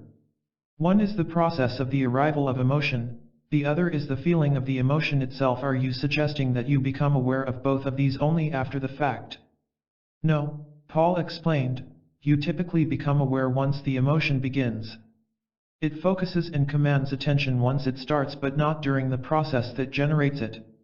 Our lives would be enormously different, for good and bad, if we were actually consciously evaluating, becoming responsible for the start of each emotion. Instead, people feel as if emotion happens to us. I do not choose to have an emotion, to become afraid, or to become angry. I am suddenly angry. I can usually figure out what someone did that caused the emotion, but I am not aware of the process that evaluates, for example, what Dan did that made me angry. This is a critical issue in the Western understanding of emotion, that the beginning moment, a crucial process, is something that we can only wonder about, but we don't know. We only become aware once we're in the emotion. We're not the master at the start. I wonder, the Dalai Lama commented, whether there might be an analogous situation in meditative practice in which you cultivate an introspective ability to monitor your own mental states. You are especially on guard, on one hand, for the occurrence of excitation, when the mind becomes agitated or distracted, or, on the other hand, when the mind succumbs to laxity and starts to fade out and lose its clarity. As you're developing this introspective ability, in the earlier phases when it's not so refined, you are able to ascertain the occurrence of either excitation or laxity only after it has arisen. But as you get more and more adept at this and you cultivate it more and more finely, you are able to discern even when the laxity or excitation is about to arise. It is similar for the arising of attachment or hostility as well. This is a very important issue, Paul replied. It is something we know very little about. But I hope to get to some ideas about how to increase our ability to know the appraising process. This may be of interest to Dan, Alan said, translating a point that the Dalai Lama had made a few moments before. According to Buddhist psychology, this ability, introspection, the monitoring of one's own mental states, is said to be a derivative of intelligence. Theories of emotional intelligence, about which I have written, posit that self-awareness is one of its four main capacities. So, to make clear that was the connection being made, I asked, an emotional intelligence? Actually, emotional intelligence is just one aspect of it, Alan answered. Prajna sometimes means wisdom, but in Buddhist psychology it is more accurately rendered as intelligence. In the emotional intelligence model, self-awareness, including the ability to monitor our emotions, represents the fundamental skill needed to be intelligent about our emotional life. Ideally, this would include detecting destructive emotions while they were beginning to build, as the Dalai Lama said meditative practice allowed, rather than only after they have captured our minds, which Paul pointed out is the more usual case.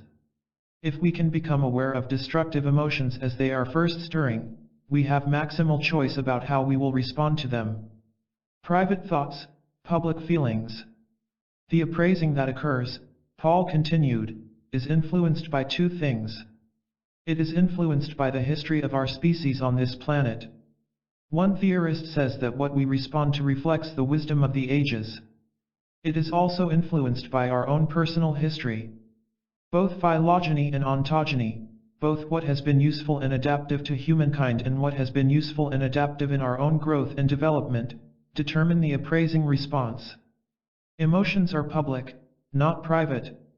By that I mean that the expression signals to others, in the voice, face, and in the posture, what emotion we feel. Our thoughts are private, our emotions are not. Others know how we feel, and that is very important for how people get along with each other. This point prompted a lengthy side discussion in Tibetan, with the Dalai Lama seeking the Tibetan term corresponding to thought as Paul had used it. The problem here is a fundamental one in the Dalai Lama's dialogue with psychology. In the Buddhist view, thoughts are considered to be normally laden with emotions, and emotions are invariably laden with thoughts, so the Tibetan term for thought includes its affective tone. The Tibetan system does not hold to the sharp distinction between thought and emotion made in the West, but rather understands them to be intertwined, a view closer to the reality modern neuroscience is discovering in the brain. One might have an attitude that blends into an emotion, say, a negative attitude where the next thing that arises is part of hatred, the Dalai Lama pointed out. Many thoughts involve emotions, Paul acknowledged, but not all thoughts. If the thought is connected to an emotion, then you will see a sign of the emotion. Let me give an example that I emphasize a great deal in my work on deception. If you are talking to someone who is suspected of a crime and they look afraid, you don't know whether that is the fear of being caught or the honest, innocent person's fear of being disbelieved. We can't tell what the thought process is. We can see what the emotion about the thought is, but not its content. In both cases you're afraid. In Shakespeare's play, Othello killed Desdemona.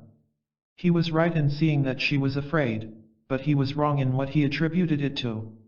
He thought it was a woman afraid because she had been caught in an infidelity.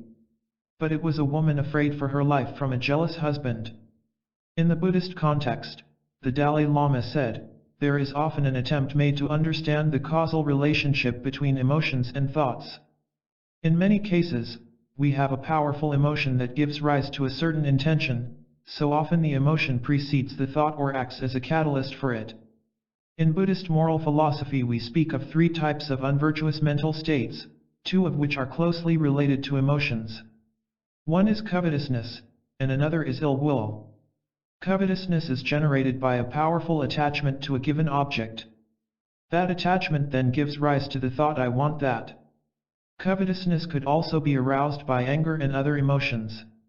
Similarly, anger and hatred often give rise to ill will with their associated thoughts. No disagreement, Paul answered. The point here, the Dalai Lama clarified, is that emotion seems to precede thought. Sometimes it precedes, Paul replied, sometimes it is simultaneous, and sometimes it comes after. Getting moving without thinking. 2 more points. When an emotion begins, it generates changes. It generates changes in our expression, our face, our voice, changes in the way we think, impulses to action. These occur involuntarily, and if we don't go along with them, we experience it as a struggle. We struggle to control, to not show, or to not speak, or to not act. A defining aspect of emotion is the fact that it takes us over for a moment, or sometimes many moments, Paul said. Emotions can be very brief. It is possible for an emotion to last no more than a second or two. I can be happy one moment and angry the next, and sad right after that. Or an emotion can continue over some length of time. What I have been describing is really an evolutionary view of emotion. There is a statement by Charles Darwin in his autobiography regarding his view that all sentient beings developed through natural selection in such a way that pleasant sensations serve as their guide, and especially the pleasure derived from sociability and from loving our families. I think this statement overlaps with His Holiness's views. although there are some interesting differences. At that point Paul gave the Dalai Lama a copy of The Expression of Emotion in Man and Animals, Darwin's classic book on emotion, which Paul had recently edited with modern scientific commentary. One of Darwin's principal ideas that has withstood time is the continuity of the species. In other words, emotions are not unique to humans. In Western thought, it had been variously believed that animals had emotions but humans did not, or humans had emotions but animals did not. If we recognized that animals have emotions, we might not treat them the way we do. So there is continuity between species as well as universality across cultures. Another of Darwin's ideas is probably the most critical, that our emotions evolved over the course of our history to deal with the most important issues of life, with child rearing, friendship, mating, antagonisms, and the function of emotion is to get us moving very quickly without having to think. One example is very vivid in my mind from the journey coming up here, Paul said, recalling our harrowing experiences on India's crowded highways, an unpredictable mix of huge Tata trucks, overpacked buses, taxis, rickshaws, pedestrians, cows sunning themselves, all following the random law of Brownian movement. When one vehicle passes another, there is often still another speeding toward it from the opposite direction.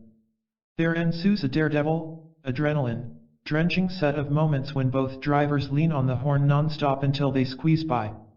With that scene fresh in his mind, Paul continued, you are driving a car, and suddenly another car moves as if it is going to hit you. Without thought, before you know what's happened, you twist the wheel, you hit the brake. The emotion has saved your life. If you had to think in order to recognize the danger, and think about what to do, you would not survive. Now, those very features get us into trouble also. The Dalai Lama posed a question, wouldn't you say that rapid reaction was a conditioned response, because if the person hadn't learned how to drive, how to hit the brake, he couldn't do it? Absolutely correct, Paul replied. It's really interesting that this is something we learn, not as a child but as a young adult, and yet it becomes part of the emotion mechanism. It becomes part of a built-in theme. If something is moving fast toward our visual field, we respond. It doesn't matter what it is. The closer a response is to that theme, the easier it is for us to learn it. But most of the things we become emotional about are things we have learned in the course of growing up. The issue I will get to later is, can we unlearn some of them? The basic families of emotions. The last of Darwin's ideas that is relevant to our talk is that there are different emotions. They are not simply positive or negative emotions. Each emotion has its own signal and purpose.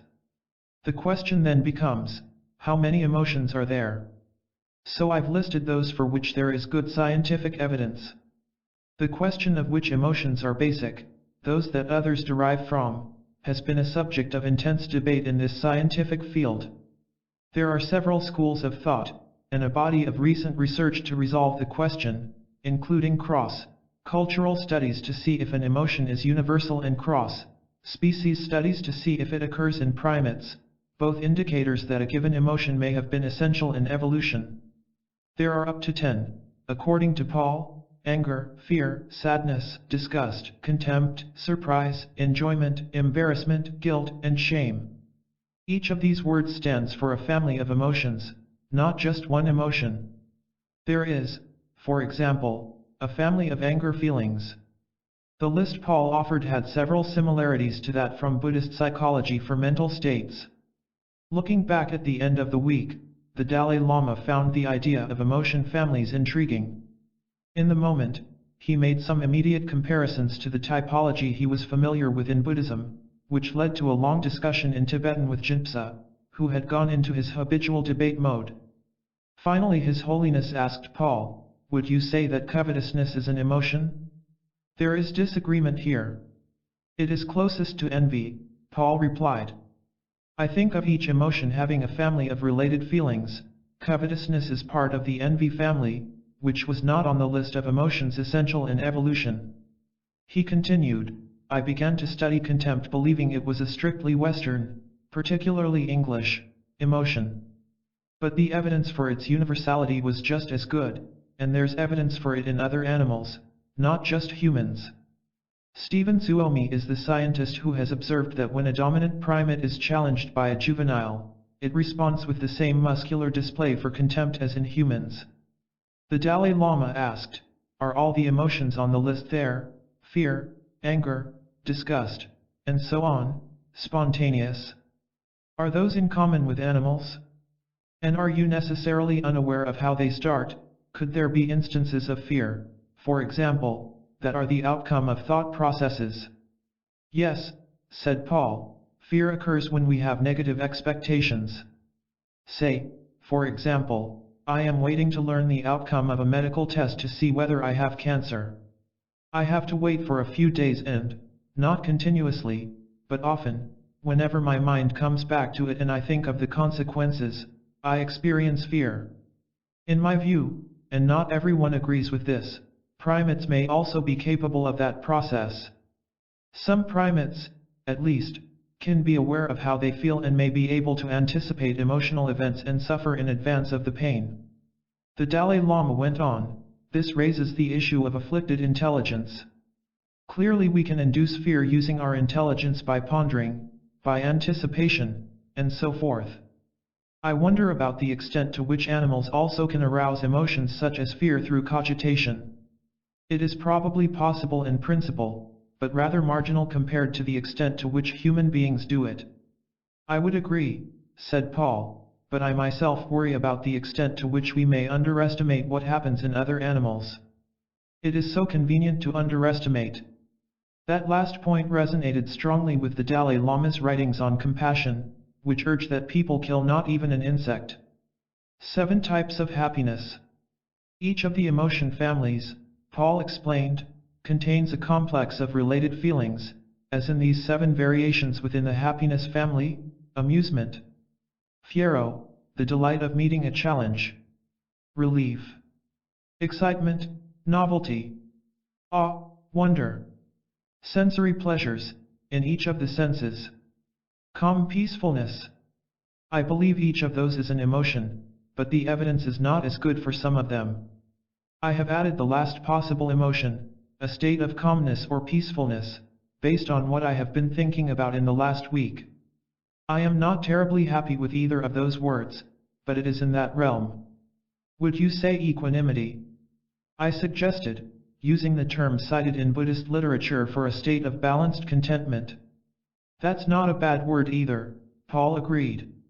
The fact that we don't have a word doesn't mean it doesn't exist, nor does the fact that we have a word mean that it does exist, as His Holiness has pointed out in one of his books. As an example, I would point to the word fiero, which refers to the pleasure that comes when you meet a challenge that has stretched you. In English we don't have a word for that particular emotion, and, as best I can tell from my informants, there is none in German or Russian. But in Italian there is a word specifically for that. Both Matthew and Francisco pointed out that French has a similar word feared, usually translated as pride, as in a job well done. But, Francisco added, happiness is not in the equation for the French term. Thank you for that comment, said Paul. It was the next point and really the last I was going to make before the break. In itself, happiness doesn't tell us what kind of happiness. I'm delineating 7 kinds of happiness. That doesn't mean there aren't more, the number reflects a limit of my imagination. There is amusement, which can go from very slight to very strong. There is fiero, which is different.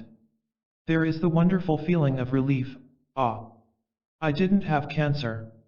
There is a feeling of excitement that comes with novelty. There is a feeling of awe and wonder, a very interesting emotion when we are overwhelmed. It doesn't happen for most of us too often, but it is very important. And there is the feeling of calmness and peacefulness. Those are 7 different kinds of happiness I would distinguish. Alan asked, does awe, as intended on this list, only arise with regard to something that is good, lofty, or excellent? If I saw a traffic accident where a body was scattered all over the road, and I responded, wow, is that a mess, could I call that a sense of awe? Paul replied, I really don't know the answer to that. But when I have asked people to report experiences of awe, they have only spoken of wonderment. Something good, then, Alan concluded. So, in the sense that I'm using it, clarified Paul, let's call it positive awe. At that, I declared it time for the morning break. During the tea break, His Holiness told me he was very interested in the neural correlates of the mental processes Paul had been discussing. He was pleased when I told him Richard Davidson would address this the next day. Moods and their triggers. After the break, Paul began again. Moods are not on the list. Moods are related to but different from emotions. The most obvious way they differ is in their duration. Emotions could come and go in a matter of seconds or minutes, but a mood can last a whole day. How would you define mood? The Dalai Lama asked. Is it an impact left over from an emotional occurrence? Paul responded, that question relates to the second way moods differ from emotions. Usually when we have an emotion we can say what produced it. We can specify the event that triggered it, that brought our emotion forth. Often with a mood we can't. We wake up in an irritable mood or in a very positive mood. We wake up very apprehensive or sad, for no reason that we know. I believe these moods are produced by internal changes that do not relate to what is happening to us on the outside. That is one way a mood occurs, but there is a second way, if we have a very dense emotional experience. If we experience amusement again and again in a short period of time, the consequence will be a very euphoric mood. If we are furious again and again, we will then have a long period in which we are irritable. So those are two different routes to a mood. I asked, couldn't there be background thoughts that continually trigger a mood that we're not aware of? I was thinking of cognitive therapy, which holds that distressing emotions are triggered by subtle thoughts in the mind's background, and that bringing those thoughts into awareness offers a way to free ourselves from their control. There certainly could be, Paul agreed. We don't really know as much about the causes of moods as about the causes of emotions. The Dalai Lama asked if medical conditions or one's environment, say, dismal weather, could also lead to moods, and Paul acknowledged they might. Alan added the question, and if one were in an ongoing abusive relationship, couldn't that lead to a mood? That would be a mood produced by the dense emotional experience, Paul answered. But it would be an identifiable trigger, the Dalai Lama observed. Yes, said Paul. When a mood is caused by the second path, dense emotional experience, then you know why you are in that mood. He continued, when we're in a mood it biases and restricts how we think. It makes us vulnerable in ways that we are normally not. So the negative moods create a lot of problems for us, because they change how we think. If wake up in an irritable mood, I'm looking for a chance to be angry. Things that ordinarily would not frustrate me, do. The danger of a mood is not only that it biases thinking but that it increases emotions. When I'm in an irritable mood, my anger comes stronger and faster, lasts longer, and is harder to control than usual. It's a terrible state, one I would be glad never to have. That last aside, by the end of the meeting, was to prove prescient for Paul. There ensued a side discussion in Tibetan among the Dalai Lama, the lamas present, and the translators, at which point Alan commented, they're looking for the Tibetan equivalent of mood. It's not so easy, as with the word emotion, there is no Tibetan word for mood. But I want to remind Your Holiness again of what you have said in your books, said Paul. If you don't have a name for something, that doesn't mean it doesn't exist. We are grappling with how to explain that moods occur spontaneously, inexplicably, Jinpa explained. Speaking to that point, the Dalai Lama said, there must be conditions, even though they may not be obvious to us. Paul replied, there certainly are conditions that create moods. They are usually opaque to us, they are out of our awareness, and so we don't know why we feel the way we do. It is common to say, I don't know why I'm so irritable. That doesn't mean that there isn't a reason, it's just that we don't know the reason. Buddhist psychology, the Dalai Lama continued his point, has concepts for the cause and mechanism of the arising of anger. The term used for what gives rise to anger is literally translated as mental unhappiness, but that's not it really. It's an abiding sense of dissatisfaction. When you have that dissatisfaction, then you can readily become irritable. You are immediately prone to anger. I wonder how close that is to your concept.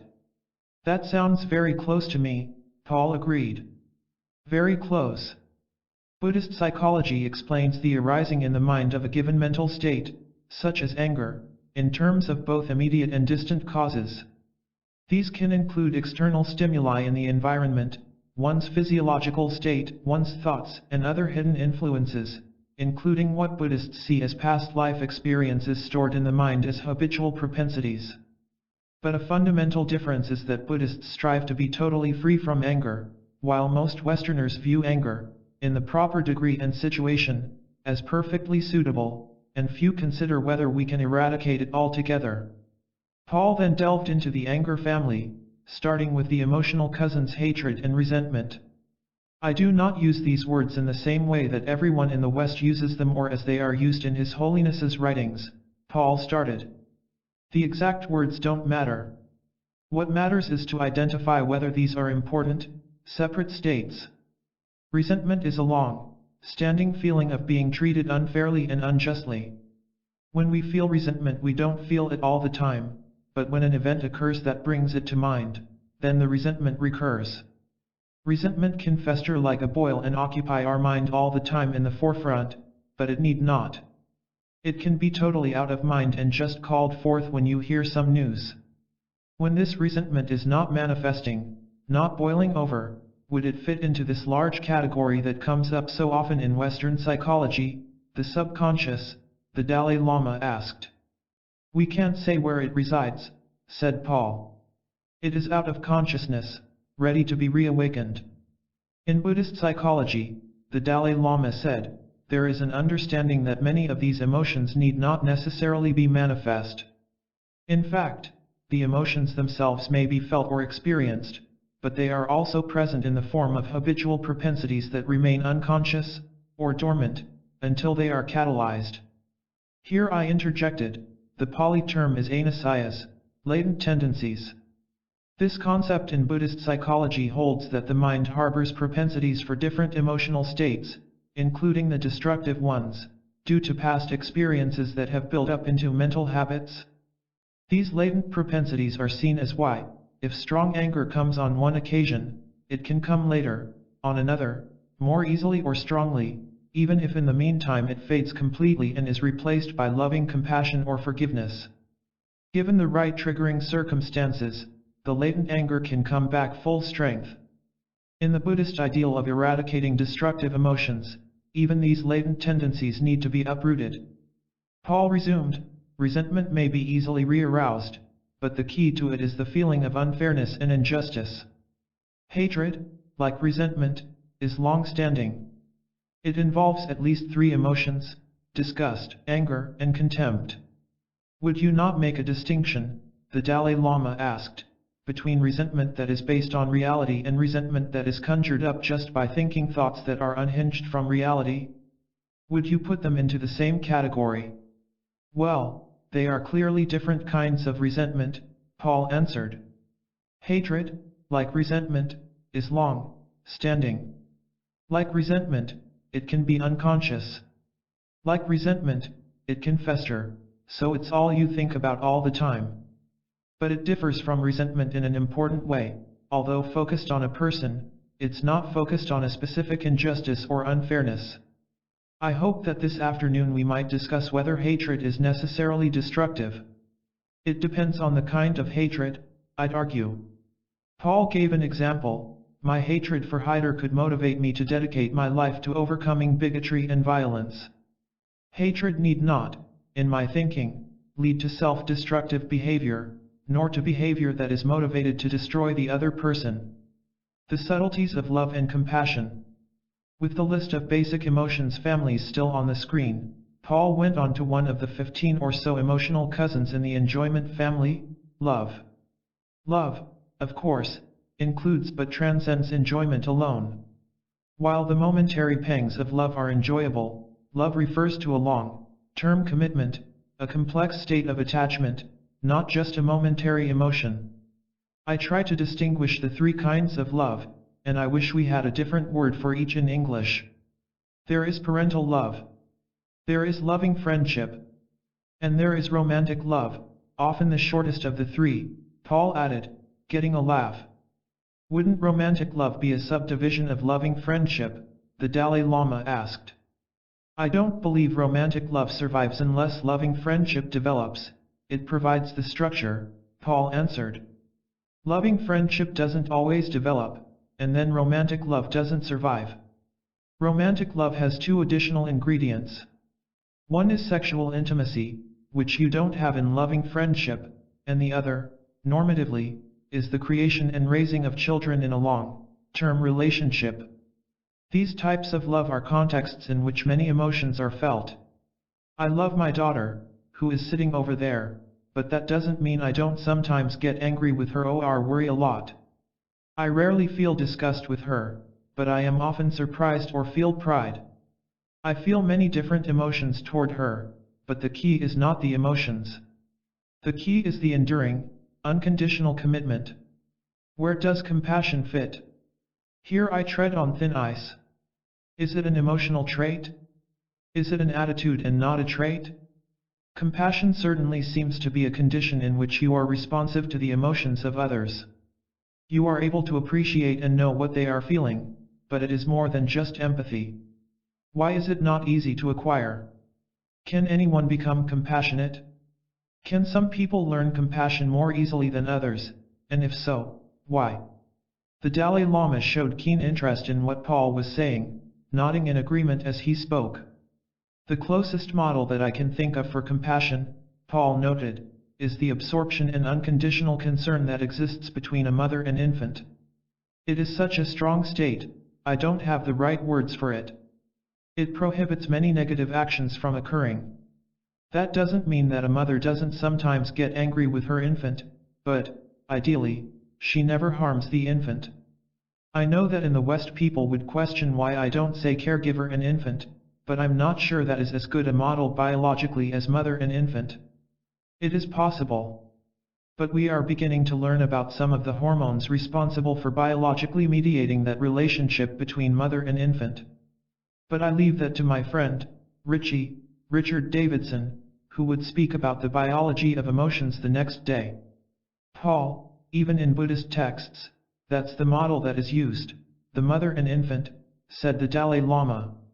As Alan later elaborated, in a common Tibetan meditation on compassion, you view all sentient beings as if they were your mother, bearing in mind that in some past life they all must have actually been your mother. This is done to arouse a sense of affection and gratitude by focusing on the person who has shown you the greatest love and compassion. The technical definition of compassion, Matthew clarified from the Buddhist perspective, is the wish that others may be free from suffering and the causes of suffering, while love is defined as the wish that others be happy and find the causes for happiness.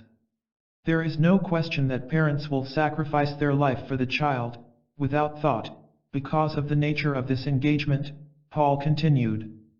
Before reading your books, I thought that this was unique, that one never felt this except for one's child. You raise the question whether one can feel it for a much wider group of people. I hope we can come back to this issue because I don't have more to say other than to express some of my wonderment about it. I wonder whether you make a distinction between afflictive and non-afflictive compassion, commented the Dalai Lama. An instance of afflictive compassion is a case in which the object of one's compassion is also an object of one's attachment. One sees this as desirable. You see your child as so cute and so adorable that if the child comes in harm's way, there is attachment and compassion together. Whereas in other instances the object of one's compassion is really not at all an object of attachment, it could even be an enemy. That would be non-afflictive compassion. That is a very critical distinction that you raise, Paul replied. I think possessiveness is an aspect of the first type of compassion. I feel, as a parent, the hardest thing for me to learn was to grant autonomy to my children. Just at the point when they got old enough to be able to really harm themselves, I couldn't control them. I had to allow them their freedom, and that is very hard for a parent to do, because you don't want anything bad to happen. But if you don't allow them the freedom to lead their own lives, then something bad has happened. Being a parent means you are committed to worry. You are a very good father, the Dalai Lama said, laughing at first, then nodding with a serious expression, underscoring the sincerity of his remark as the laughter in the room faded. His Holiness later told me he had genuinely found Paul's remarks both eloquent and touching. And this was a moment that Paul was to remember as an emotional high point of the week. Between impulse and action, leverage points in the mind, Paul then turned to a crucial point: how we might better control our destructive emotions. He acknowledged at the outset that science knows little about how emotions are triggered, but that it seems to happen automatically, with their initiation occurring out of our awareness. That's why emotions can take us by surprise, coming unbidden into our awareness. The question is whether we can do anything to change the original appraisals that trigger them, so that they become less automatic. That might give us more time between the impulse to act on them and our actual reaction, and therefore more chance to make a more measured response. More than 40 years ago, when I was a psychotherapist, Paul said, "My teacher said to me, your goal for your patients is to increase the time between impulse and action. If they can spread that time, that is what they will have gained." What His Holiness is talking about is increasing the appraising time before the impulse.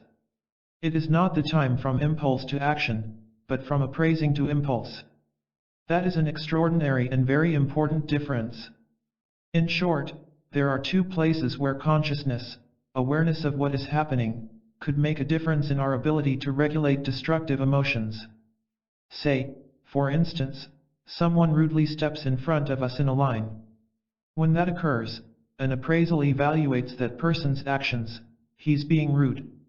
If we were witness to that appraisal, if we were aware of it as it is happening, we might be able to influence it by talking back and questioning the assumption, noting perhaps that the person didn't see us, or that it doesn't matter enough to become angry. Call this appraisal awareness. But Paul had little hope that it can be achieved, because appraisals usually happen too quickly, and in areas of the brain that operate out of our awareness. Moving a moment further in time, Paul continued, the appraisal has already occurred, that person acted rudely and unfairly, and now an impulse to action occurs, say, to curtly object to what the person has done. Here, Paul observed, is the second opportunity for awareness to allow us to make a choice. We might learn to be aware of such impulses and to be able to deliberately evaluate them at this point, and choose whether we wish to proceed and act on the impulse. This impulse awareness, Paul believed, may be achievable for some of us some of the time, but it isn't easy to achieve and will take practice. Now, moving a moment or two later, to when we have begun to speak, we hear our voice, we feel the tension in our body, and before more than a word or two get out, we have some awareness of what is happening. At this point, the capability to observe ourselves as we are acting allows us a third choice point. Paul called this action awareness, the ability to monitor our actions and interrupt or modify themes, emotional habits, as they are occurring. The question is how to educate our awareness so that we strengthen the ability to monitor our appraisals and stretch the time between impulse and action. Here Paul was taken by what he had been learning about mindfulness meditation, a Buddhist practice that trains the ability to monitor what goes on in one's mind. As Paul understood mindfulness meditation, it offers a means of obtaining action awareness and impulse awareness, though he wonders if it can achieve appraisal awareness. Other techniques he believed might be helpful in achieving action awareness include learning to be more sensitive to the feedback from our bodies about what we are feeling and doing. But he thought these would not help with impulse awareness, let alone appraisal awareness.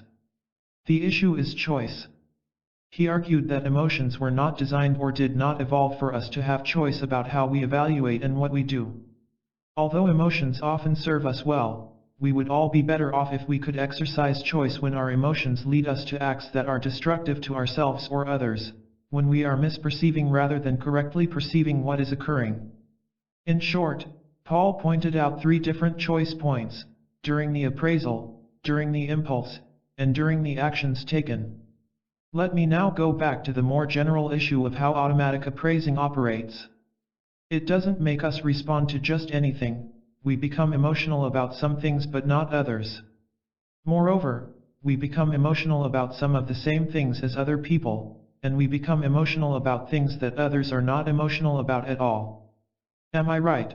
The Dalai Lama asked, in thinking that the general stance in Western psychoanalysis and psychology is that it's the physical and verbal manifestation of negative emotions that is undesirable, and one should therefore try to prevent them from occurring? But, so far as the emotions themselves are concerned, there is an understanding that they are natural parts of the human psyche, and there is nothing wrong with them. They are something that cannot actually be changed or fixed. Here he was contrasting the Buddhist goal of eliminating destructive emotions with the psychotherapeutic aim of changing not the emotions themselves but how people respond. Paul's answer skirted that topic and went to the question of whether there are fundamental, hardwired emotional responses that cannot be eliminated. It is very unlikely that we could ever learn not to be emotional about certain events. If there is a sudden sense of free fall, such as occurs when you are flying in an airplane and suddenly hit an air pocket, there is a fear response. I've talked to airline pilots, and they still have that fear response even though it happens every day. That is, at least in my view, an emotion theme that is built into us. We're not going to get over it. The Dalai Lama asked, is it actually true that the pilots, regardless of their repeated exposure, still go through the same emotion? I have found that as I become more and more habituated to flying, my fear response has diminished. The more I fly, the less sweat. There are two different issues, Paul clarified. First is whether the fear response becomes smaller. Second, they might not have become airplane pilots unless they were people for whom this was a less threatening event. And of course airplane pilots have not had your experiences, so we may not be able to generalize from your experience. If you want to count my experience, the Dalai Lama said, you should also take into account that when I first started flying I was really scared, an admission that drew some laughs. The point is that the pilot's experience should count, and there shouldn't be a fear right from the beginning. Freedom from fear itself. Paul went on, there is a very important issue that is being raised now. Can we ask human beings to learn not to fear some of the things they fear? I would say that for most human beings it is probably more than we should ask for them to unlearn the things that are the product of our evolution. But there are a small number of those things. Most of what frightens us or angers us are things that we have learned, and therefore it should be possible for us to unlearn them. There is a corollary in Buddhism, the Dalai Lama noted, in that mental afflictions are aroused in two ways. One is simply by a spontaneous, brief event. An event happens and the mental affliction is aroused. Other mental afflictions come out of a deeper cause than simply adventitious circumstance.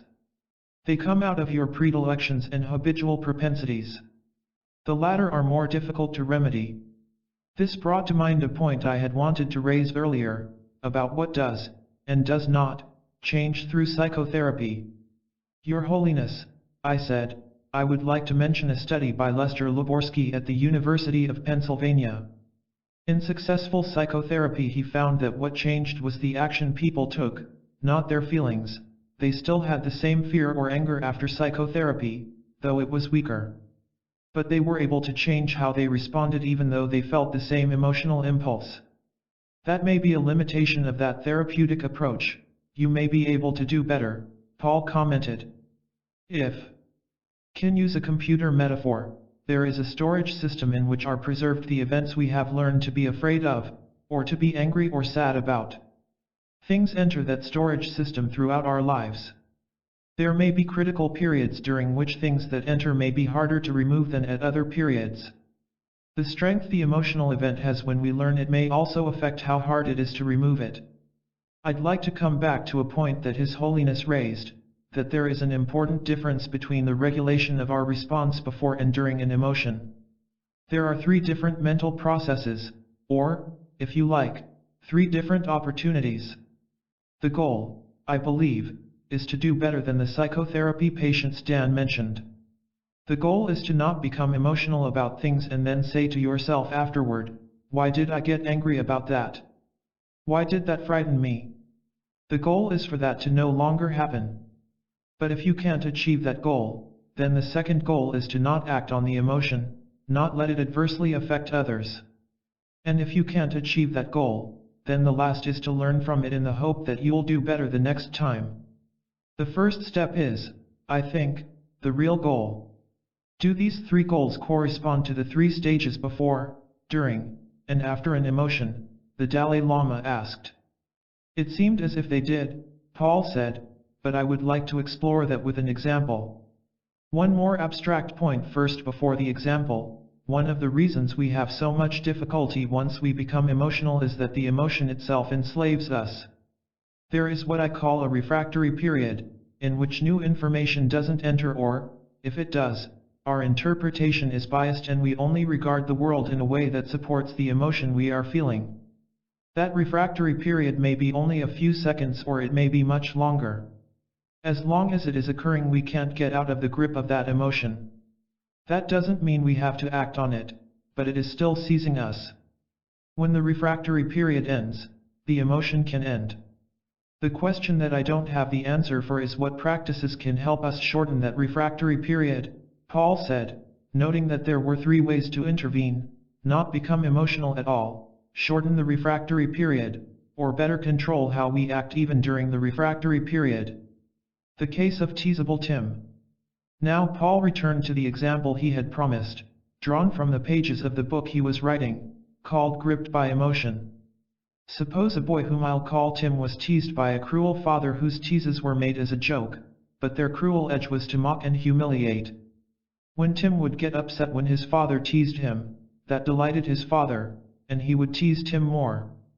Early, perhaps before the age of 5, the possibility that a powerful person would humiliate him through teasing became established in Tim's emotional storage system. Now, 20 years later, Tim is a grown man. He is well established. Nobody tries to humiliate him, but if anyone teases him, he responds with immediate anger. He cannot accept a good-natured tease or joke. So how is Tim to deal with this? Clearly, he doesn't want to always get angry. Sometimes afterward he feels, I shouldn't have done that. I've overreacted. They didn't mean to hurt me, but it's not in his control. So the first step is to identify this trigger, for his conscious self to know that this is a very important trigger for him, and to know its origin. This isn't always easy. He may need loving help from friends who can help him realize what it is that so forcefully arouses his anger. Once equipped with that knowledge, the next step is for him to think about it, considering the fact that teasing can occur for nice reasons, not just bad ones, and to practice in his mind re-evaluating what teasing is. And then he can begin to practice reshaping his response. He may even sense when a teasing episode is about to occur, and prepare himself before it happens. So, over time, teasing may become a weaker emotion trigger for anger. 7 factors, I believe, determine whether you can remove this trigger. The first factor is how close the event is to the evolutionary theme. No one really knows what the evolutionary theme is for anger, but let's just suppose that it is being thwarted by having something or someone interfere with what you are trying to do. The closer the triggering event is to that theme, the harder it will be to ignore the trigger. If Tim's father, instead of teasing him, had pinned Tim's arms to his side and held him until he screamed, his anger would be much harder to unlearn, because that trigger is much closer to the experience of being thwarted. Teasing is fairly far removed. We can learn to be angry about anything, but the further it is from the evolutionary theme, the easier it will be to unlearn it. Let me take another example. When the chairman of my department found out what I was writing, he said, "Explain this to me. Why is it that when I'm driving to work and while merging into a single lane someone breaks the unwritten rule to take turns and his car jumps in front of me, I get enraged? What difference does it make? I only get to work 3 or 4 seconds later. At work I don't get enraged when someone raises an obstacle to a plan for the department that I spent months working on. That's enormously important, but it doesn't make me furious. The other does. Why?" I told him, I believe that the experience of that other car coming in front of you is very close to the theme of being thwarted, and it happens physically. Therefore, even though it is inconsequential, it's not inconsequential in terms of what has been stored in our brain. It is much harder to deal with. That's a very good example, the Dalai Lama commented. The second factor, Paul continued, is the time when the trigger was learned. There may well be critical periods for learning that make it harder to remove later. The general belief in the West is that if it's earlier in life, it's harder. Tim is going to have a hard time removing his trigger because it was created quite early in his life. The third factor is how much emotional charge was there when it was learned. In this example there is a very strong emotion. His father teased him unmercifully. That's going to be very hard to remove. Repetition may be a fourth factor that also contributes to the strength of the emotion. The fifth factor is a more complex one. Some people are going to have a much more difficult time than others. If Tim is someone whose emotions in general happen very quickly rather than slowly, or if his emotions are very strong rather than moderate, he's going to have more trouble than another person might. The very same experience with a different person would have different consequences. The sixth factor is whether Tim is in an irritable mood. Even if Tim has really reached the point where he almost never responds to teasing with anger, if he is in an irritable mood he might, because moods make us more vulnerable. The last factor is temperament. How would you differentiate between mood and temperament? The Dalai Lama asked. He later told me he found Paul's distinction between mood and temperament quite useful, something that Buddhist psychology had not paid that much attention to. The easiest way is time, said Paul. Moods last for hours, usually not more than a day. But a temperament is often seen over a long period, though not necessarily throughout life. We don't know exactly. It seems that some temperaments are inherited and others are developed through experience. Even the inherited ones are, of course, affected by experience. But they are fairly stable over many years. If Tim has a hostile temperament, if anger is something that occurs easily and often in his life, it is going to be much harder to get over than if Tim basically has a sociable, friendly temperament. A phone call that didn't come. I would like to consider another example. This occurred in my own life just a month ago, at the point when I was writing what I would say at this meeting and thinking about it. It is not one I'm particularly proud of, but it's a good example because I know it very well. My wife, Mary Ann, who teaches at a different university than I do, was away in Washington at a conference. I live in San Francisco. Whenever one of us is away, we call each evening to say hello. When she called me on Friday night, I told her that on Saturday I was going to be meeting with a researcher for dinner and some work. By the time I got home it would be 11 p.m. my time and it would be 2 in the morning her time, too late for her to call. So she said, "I'll call you in the morning." "Wonderful," I said. Now, Mary Ann knows me very well and knows that on a Sunday when she's away, I am sitting at my computer by 7:30 in the morning. So 7:30 in the morning is 10:30 her time. No phone call. 8:30, still no phone call. At 9 o'clock it's now 12 o'clock in Washington, and I start to get a little angry. Why hasn't she called me? Even worse, I have the thought that she's not calling me because of something that happened the night before, so I start to feel jealous. Then I get angry at myself because I have gotten jealous, and also at her, because if she had called me I wouldn't be jealous. You can see I am now in the refractory period. During this period I am unable to access information I have that would stop this emotion. The next thought I have is that maybe she's had a car accident. I become afraid. Should I call the police in Washington? Then I get angry again. Why do I have to be afraid? If she'd call, I wouldn't be afraid. It's now 11 o'clock, 2 in the afternoon in Washington. Finally at noon my time she calls. By now I'm quite angry, but I do everything I can to not say anything. I don't say, "Why didn't you call?" I don't say, "You made me feel all these terrible emotions." I want to say those things but I don't. but I am unable to keep the edge out of my voice. I don't want it to be there, but I can't prevent it, so I know she knows I'm angry. She doesn't say to me, "Are you angry?" The phone call is really quite unsatisfactory. She certainly doesn't respond positively to hearing the anger, and we can't talk about it. I feel if say anything about it, if apologize for it, it'll come out. So I have to avoid it. After 2 or 3 minutes we hang up, knowing she's coming home the next night, and we say, "I'll see you then." Then the refractory period is over, and I know Mary Ann hates to use the telephone. In fact, she hates it so much that if she's home and has to call someone, she'll ask me to call for her. I will often say, "Yes, but only if you'll wash the dishes." So if had thought of that, I would have realized she wasn't calling me not because she's unfaithful or inconsiderate, but because she hates to use the telephone. I also know about myself, having been abandoned by my mother when I was 14, that anger when I'm abandoned by a woman is an emotional script in my life. I never had the opportunity to show that anger toward my mother, so it sits and waits. I'm sensitive to that. I know that, but I did not use the information. I couldn't access it during this refractory period.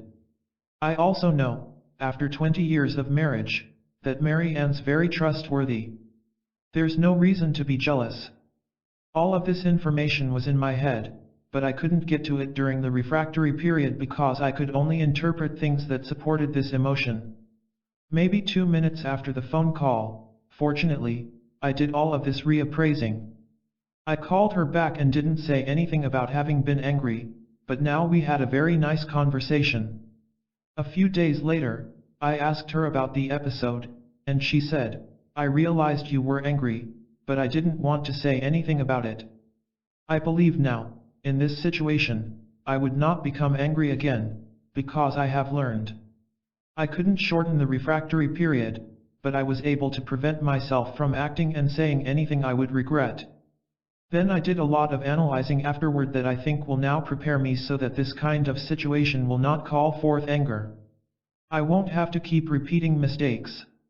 It may be too much to ask that we can always anticipate when an emotion is going to occur, but part of becoming more skilled, more emotionally intelligent, is to learn from emotional episodes.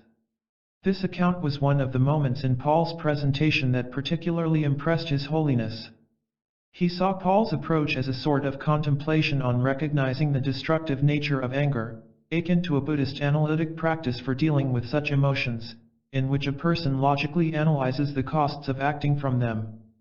But Paul was not a Buddhist. For the Dalai Lama, Paul's scientific approach resonated with his own conviction that at their heart all major world religions share the goal of strengthening the good qualities of human nature. There are, of course, specialized methods unique to Buddhism for dealing with destructive emotions. Point 9 But the Dalai Lama felt that the ability to train one's mind to better understand what's destructive in emotions, and so control them, is something every human being has the capacity to do, as Paul's example suggested. Anger, removing what thwarts us. Paul wished to continue his exploration of anger because it is such a troublesome emotion, the emotion during which we are most likely to hurt others. First, I believe that violence is not built into anger, not a necessary or biologically required consequence. I maintain, though I don't have evidence for it, that what is built into the anger response is the impulse to remove the obstacle that is thwarting us. That does not necessarily require violence. The Dalai Lama asked, "Are you saying that violence or harming others is not really the purpose or goal of anger from the perspective of the evolutionary theme, that, rather, the purpose of anger is to stop whatever is interfering?" "This is my view," said Paul. "There isn't evidence, nor is there necessarily agreement among all Western scholars or scientists. I have listed here the most common events that precede anger: physical interference, frustration, someone trying to hurt us, another person's anger. One of the most dangerous things about anger is that anger calls forth anger. It requires great effort to be able to not respond to anger with anger." At this, the Dalai Lama nodded in vigorous agreement. Paul went on, disappointment in another person's beliefs that offend us can also produce anger. Interference is the common theme for all of these. The Dalai Lama commented, in Buddhism there is an understanding that tolerance and anger are opposites. Tolerance or patience in the face of harm caused by others is the opposite of actual violence. I am trying to figure out whether that fits into your point that the purpose of anger, from the evolutionary point of view, is not violence. Paul answered, I would take it one step further and say that very often the most successful way to remove the obstacle is to take the perspective of the other person. Rather than verbally or physically reacting, you deal with and understand why the person appears to be creating an obstacle. In His Holiness's writings, there is a distinction made between the act and the actor, which I think is really very compatible with the Western viewpoint. The varieties of violence. Paul continued, I want to emphasize, once again, that anger is a word for a family of feelings. They vary in their strength, for example, from annoyance to fury or wrath. Other members of the anger family are indignation, self-righteous anger, sulking, passive anger, and revenge. I talked earlier about special cases of resentment and hatred that are related to the anger family. I have just begun to read the scientific literature on violence. It's not an area that I myself have worked on, and so my account of it will be brief and only partial. Perhaps the most important unanswered question is whether we all have a breaking point. Can all of us be driven to the point of violence? I can't give an answer to that. I can give my own personal belief, which is no. Some people can and some people can't. But we don't know, and it is very important to find out. Acts of cruelty, Paul felt, were a particularly important case in point. Unfortunately, it is not an aberration to act with cruelty, given the right kind of encouragement. But the first act of cruelty is the hardest, as with marital infidelity or lying. Once someone has crossed that barrier, then it is progressively easier to cross the line again and again. The key to preventing cruelty, then, lies in finding ways to prevent that first act. Knowing that the Tibetan people have suffered great cruelty at the hands of their oppressors, Paul hoped to explore this topic with the Dalai Lama in greater depth. He felt that cruelty could find an antidote in its opposite, compassion. If those committing cruelty could be made to see that they are hurting someone like themselves, if they could feel for them, it would be harder, if not impossible, to be cruel. But typically the victim is depersonalized long before the acts of cruelty begin, so that the perpetrators are blinded to the humanity of their victims. Paul continued, one of the things that we know from the study of warfare is that almost half of American soldiers never fire their weapons during combat. This bit of data from a study in the Korean War worries the Army. That suggests to me that even in a situation where you have been prepared to hate the enemy and your own life is in jeopardy, not everyone can kill. Some people can't, and we don't know enough about the characteristics of those who can and those who can't. This may be why, the Dalai Lama said, soldiers are subject to so much indoctrination. But it doesn't always work, said Paul. It is possible that not everybody can kill. I would at least like to think that is true. What about mechanized warfare? The Dalai Lama asked. Mechanized warfare is more dangerous. You're farther away, said Paul. That's right, more dangerous, the Dalai Lama agreed. In fact, a U.S. Army historian makes the case that over the history of warfare, the number of deaths has increased in direct proportion to the distance at which killing was possible. In the old days of flintlock rifles the saying was, don't fire until you see the whites of their eyes. But many soldiers did not fire because they saw their enemy's eyes and recognized what they were about to do. We'd be better off with swords than with guns, Paul agreed. That way you have to be dose to the person. Continuing, Paul said, those who study violence distinguish between different kinds. Instrumental violence is engaged in to accomplish a goal. A criminal asks you to give him your money and threatens you with violence. If you don't give him your wallet, then he commits the violent act to get it. Instrumental violence is distinguished from crimes of passion, the typical one being when you discover your spouse in the arms of another person and in the heat of that moment commit a violent act. We do know that people who commit crimes of passion rarely ever commit another violent act. Paul then showed a newspaper photograph of a woman enraged, struggling fiercely to get at a man. The man she was trying to attack was the man who had killed her daughter. He had just been sentenced in court. He showed no emotion when he was sentenced, and that was her breaking point. Up until then, she had never tried to commit violence against this man. The interesting thing about the picture is that her husband is restraining her, holding her arm. The power of that picture is to show that even with this most terrible offense, not everybody acts violently. Even though we can understand her violence, we can be reassured by the fact that he was not violent. Not everyone is. I am not a psychiatrist, but in psychiatry today there is a classification called intermittent explosive disorder, which identifies people who show chronic, impulsive, severe violence that is excessive, inappropriate to any provocation. Much of the most recent research suggests that there are two different paths to this terrible state. One is head injuries that result in a defect in the area of the brain that normally acts to control emotions, and the other is a more genetically based defect in terms of overreaction. Is compassion basic to human nature? Before I conclude, I would like to just briefly turn to sadness and agony and make one important contrast, Paul said as he showed a slide of a woman with her face contorted in suffering. As he saw the slide, the Dalai Lama's face briefly mirrored her anguished expression. Paul compared the image of the woman with a newspaper photograph of a group of angry men at a political demonstration. I ask you first, Paul said, to be aware of the difference in your reaction to seeing this woman and your reaction to seeing those angry men in the other slide. I don't believe that when we see anger represented in a photograph, it reaches us as it would if we were present. Yet this photograph of a woman we don't know reaches most people. You feel her suffering. She suffers, and it is an important part of the nature of suffering that the signal asks us for help and we feel that request. Therefore I would argue that basic human nature is compassionate, the Dalai Lama said. I would not disagree, Paul replied. It may be a feeble argument, the Dalai Lama said with a laugh.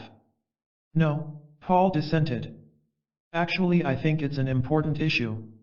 This is one of the lessons we learn from suffering, and it is critically related to the development of compassion. Compassion arises far more easily in response to suffering than in response to anger. I am wondering, the Dalai Lama suggested, whether there really is a valid distinction between seeing an image of an angry person, which doesn't elicit any emotional response in the viewer, and seeing a soulful image that elicits a response. Is it valid? Paul replied. I would say it is. The power of suffering is so great that it can reach us even through a photograph. Anger is contagious when someone gets angry with us and we get angry back, just as when someone laughs we laugh with them. Fear is not so contagious. It can be, but not nearly as much as anger, mirth, or suffering. To me this is a testament. It's evidence of the great power of suffering to elicit compassion, and it has implications, perhaps, for how we might teach compassion. I'm not prepared to explain the implications, only to mention the possibility. In concluding, I want to say that after spending more than 35 years studying emotion, I am impressed by how little we still know about it. We have only begun. Science has started to pay attention to it in significant ways only in the last 10 to 15 years. I would like to close my formal presentation with a quote from Charles Darwin, of whom I feel a descendant in some sense. It is from the last page of his book The Expression of Emotion in Man and Animals. The free expression by outward signs of an emotion intensifies it. That raises a question about controlling expression. If expression makes the emotion stronger and we don't wish to act on it, then here is a technique that can help us when we are in the grip of an emotion. Do not express it openly. To continue now with Darwin. On the other hand, the repression, as far as this is possible of all outward signs, softens our emotions. He who gives way to violent gestures will increase his rage. He who does not control the signs of fear will experience fear in a greater degree, and he who remains passive when overwhelmed with grief loses his best chance of recovering elasticity of mind. I do believe that Darwin raises for us some questions that I hope we will continue to discuss. I have read Darwin's book many times, but every time I read it I see things I hadn't seen before. What impressed me particularly in this passage was the concept of the elasticity of mind. And I thank you very much for the opportunity to talk to you.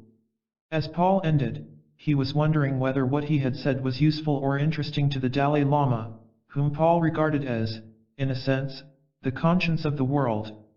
For his part, the Dalai Lama had particularly appreciated the robust scientific data for the universality of emotions, which lent support to his own message of a common, shared humanity.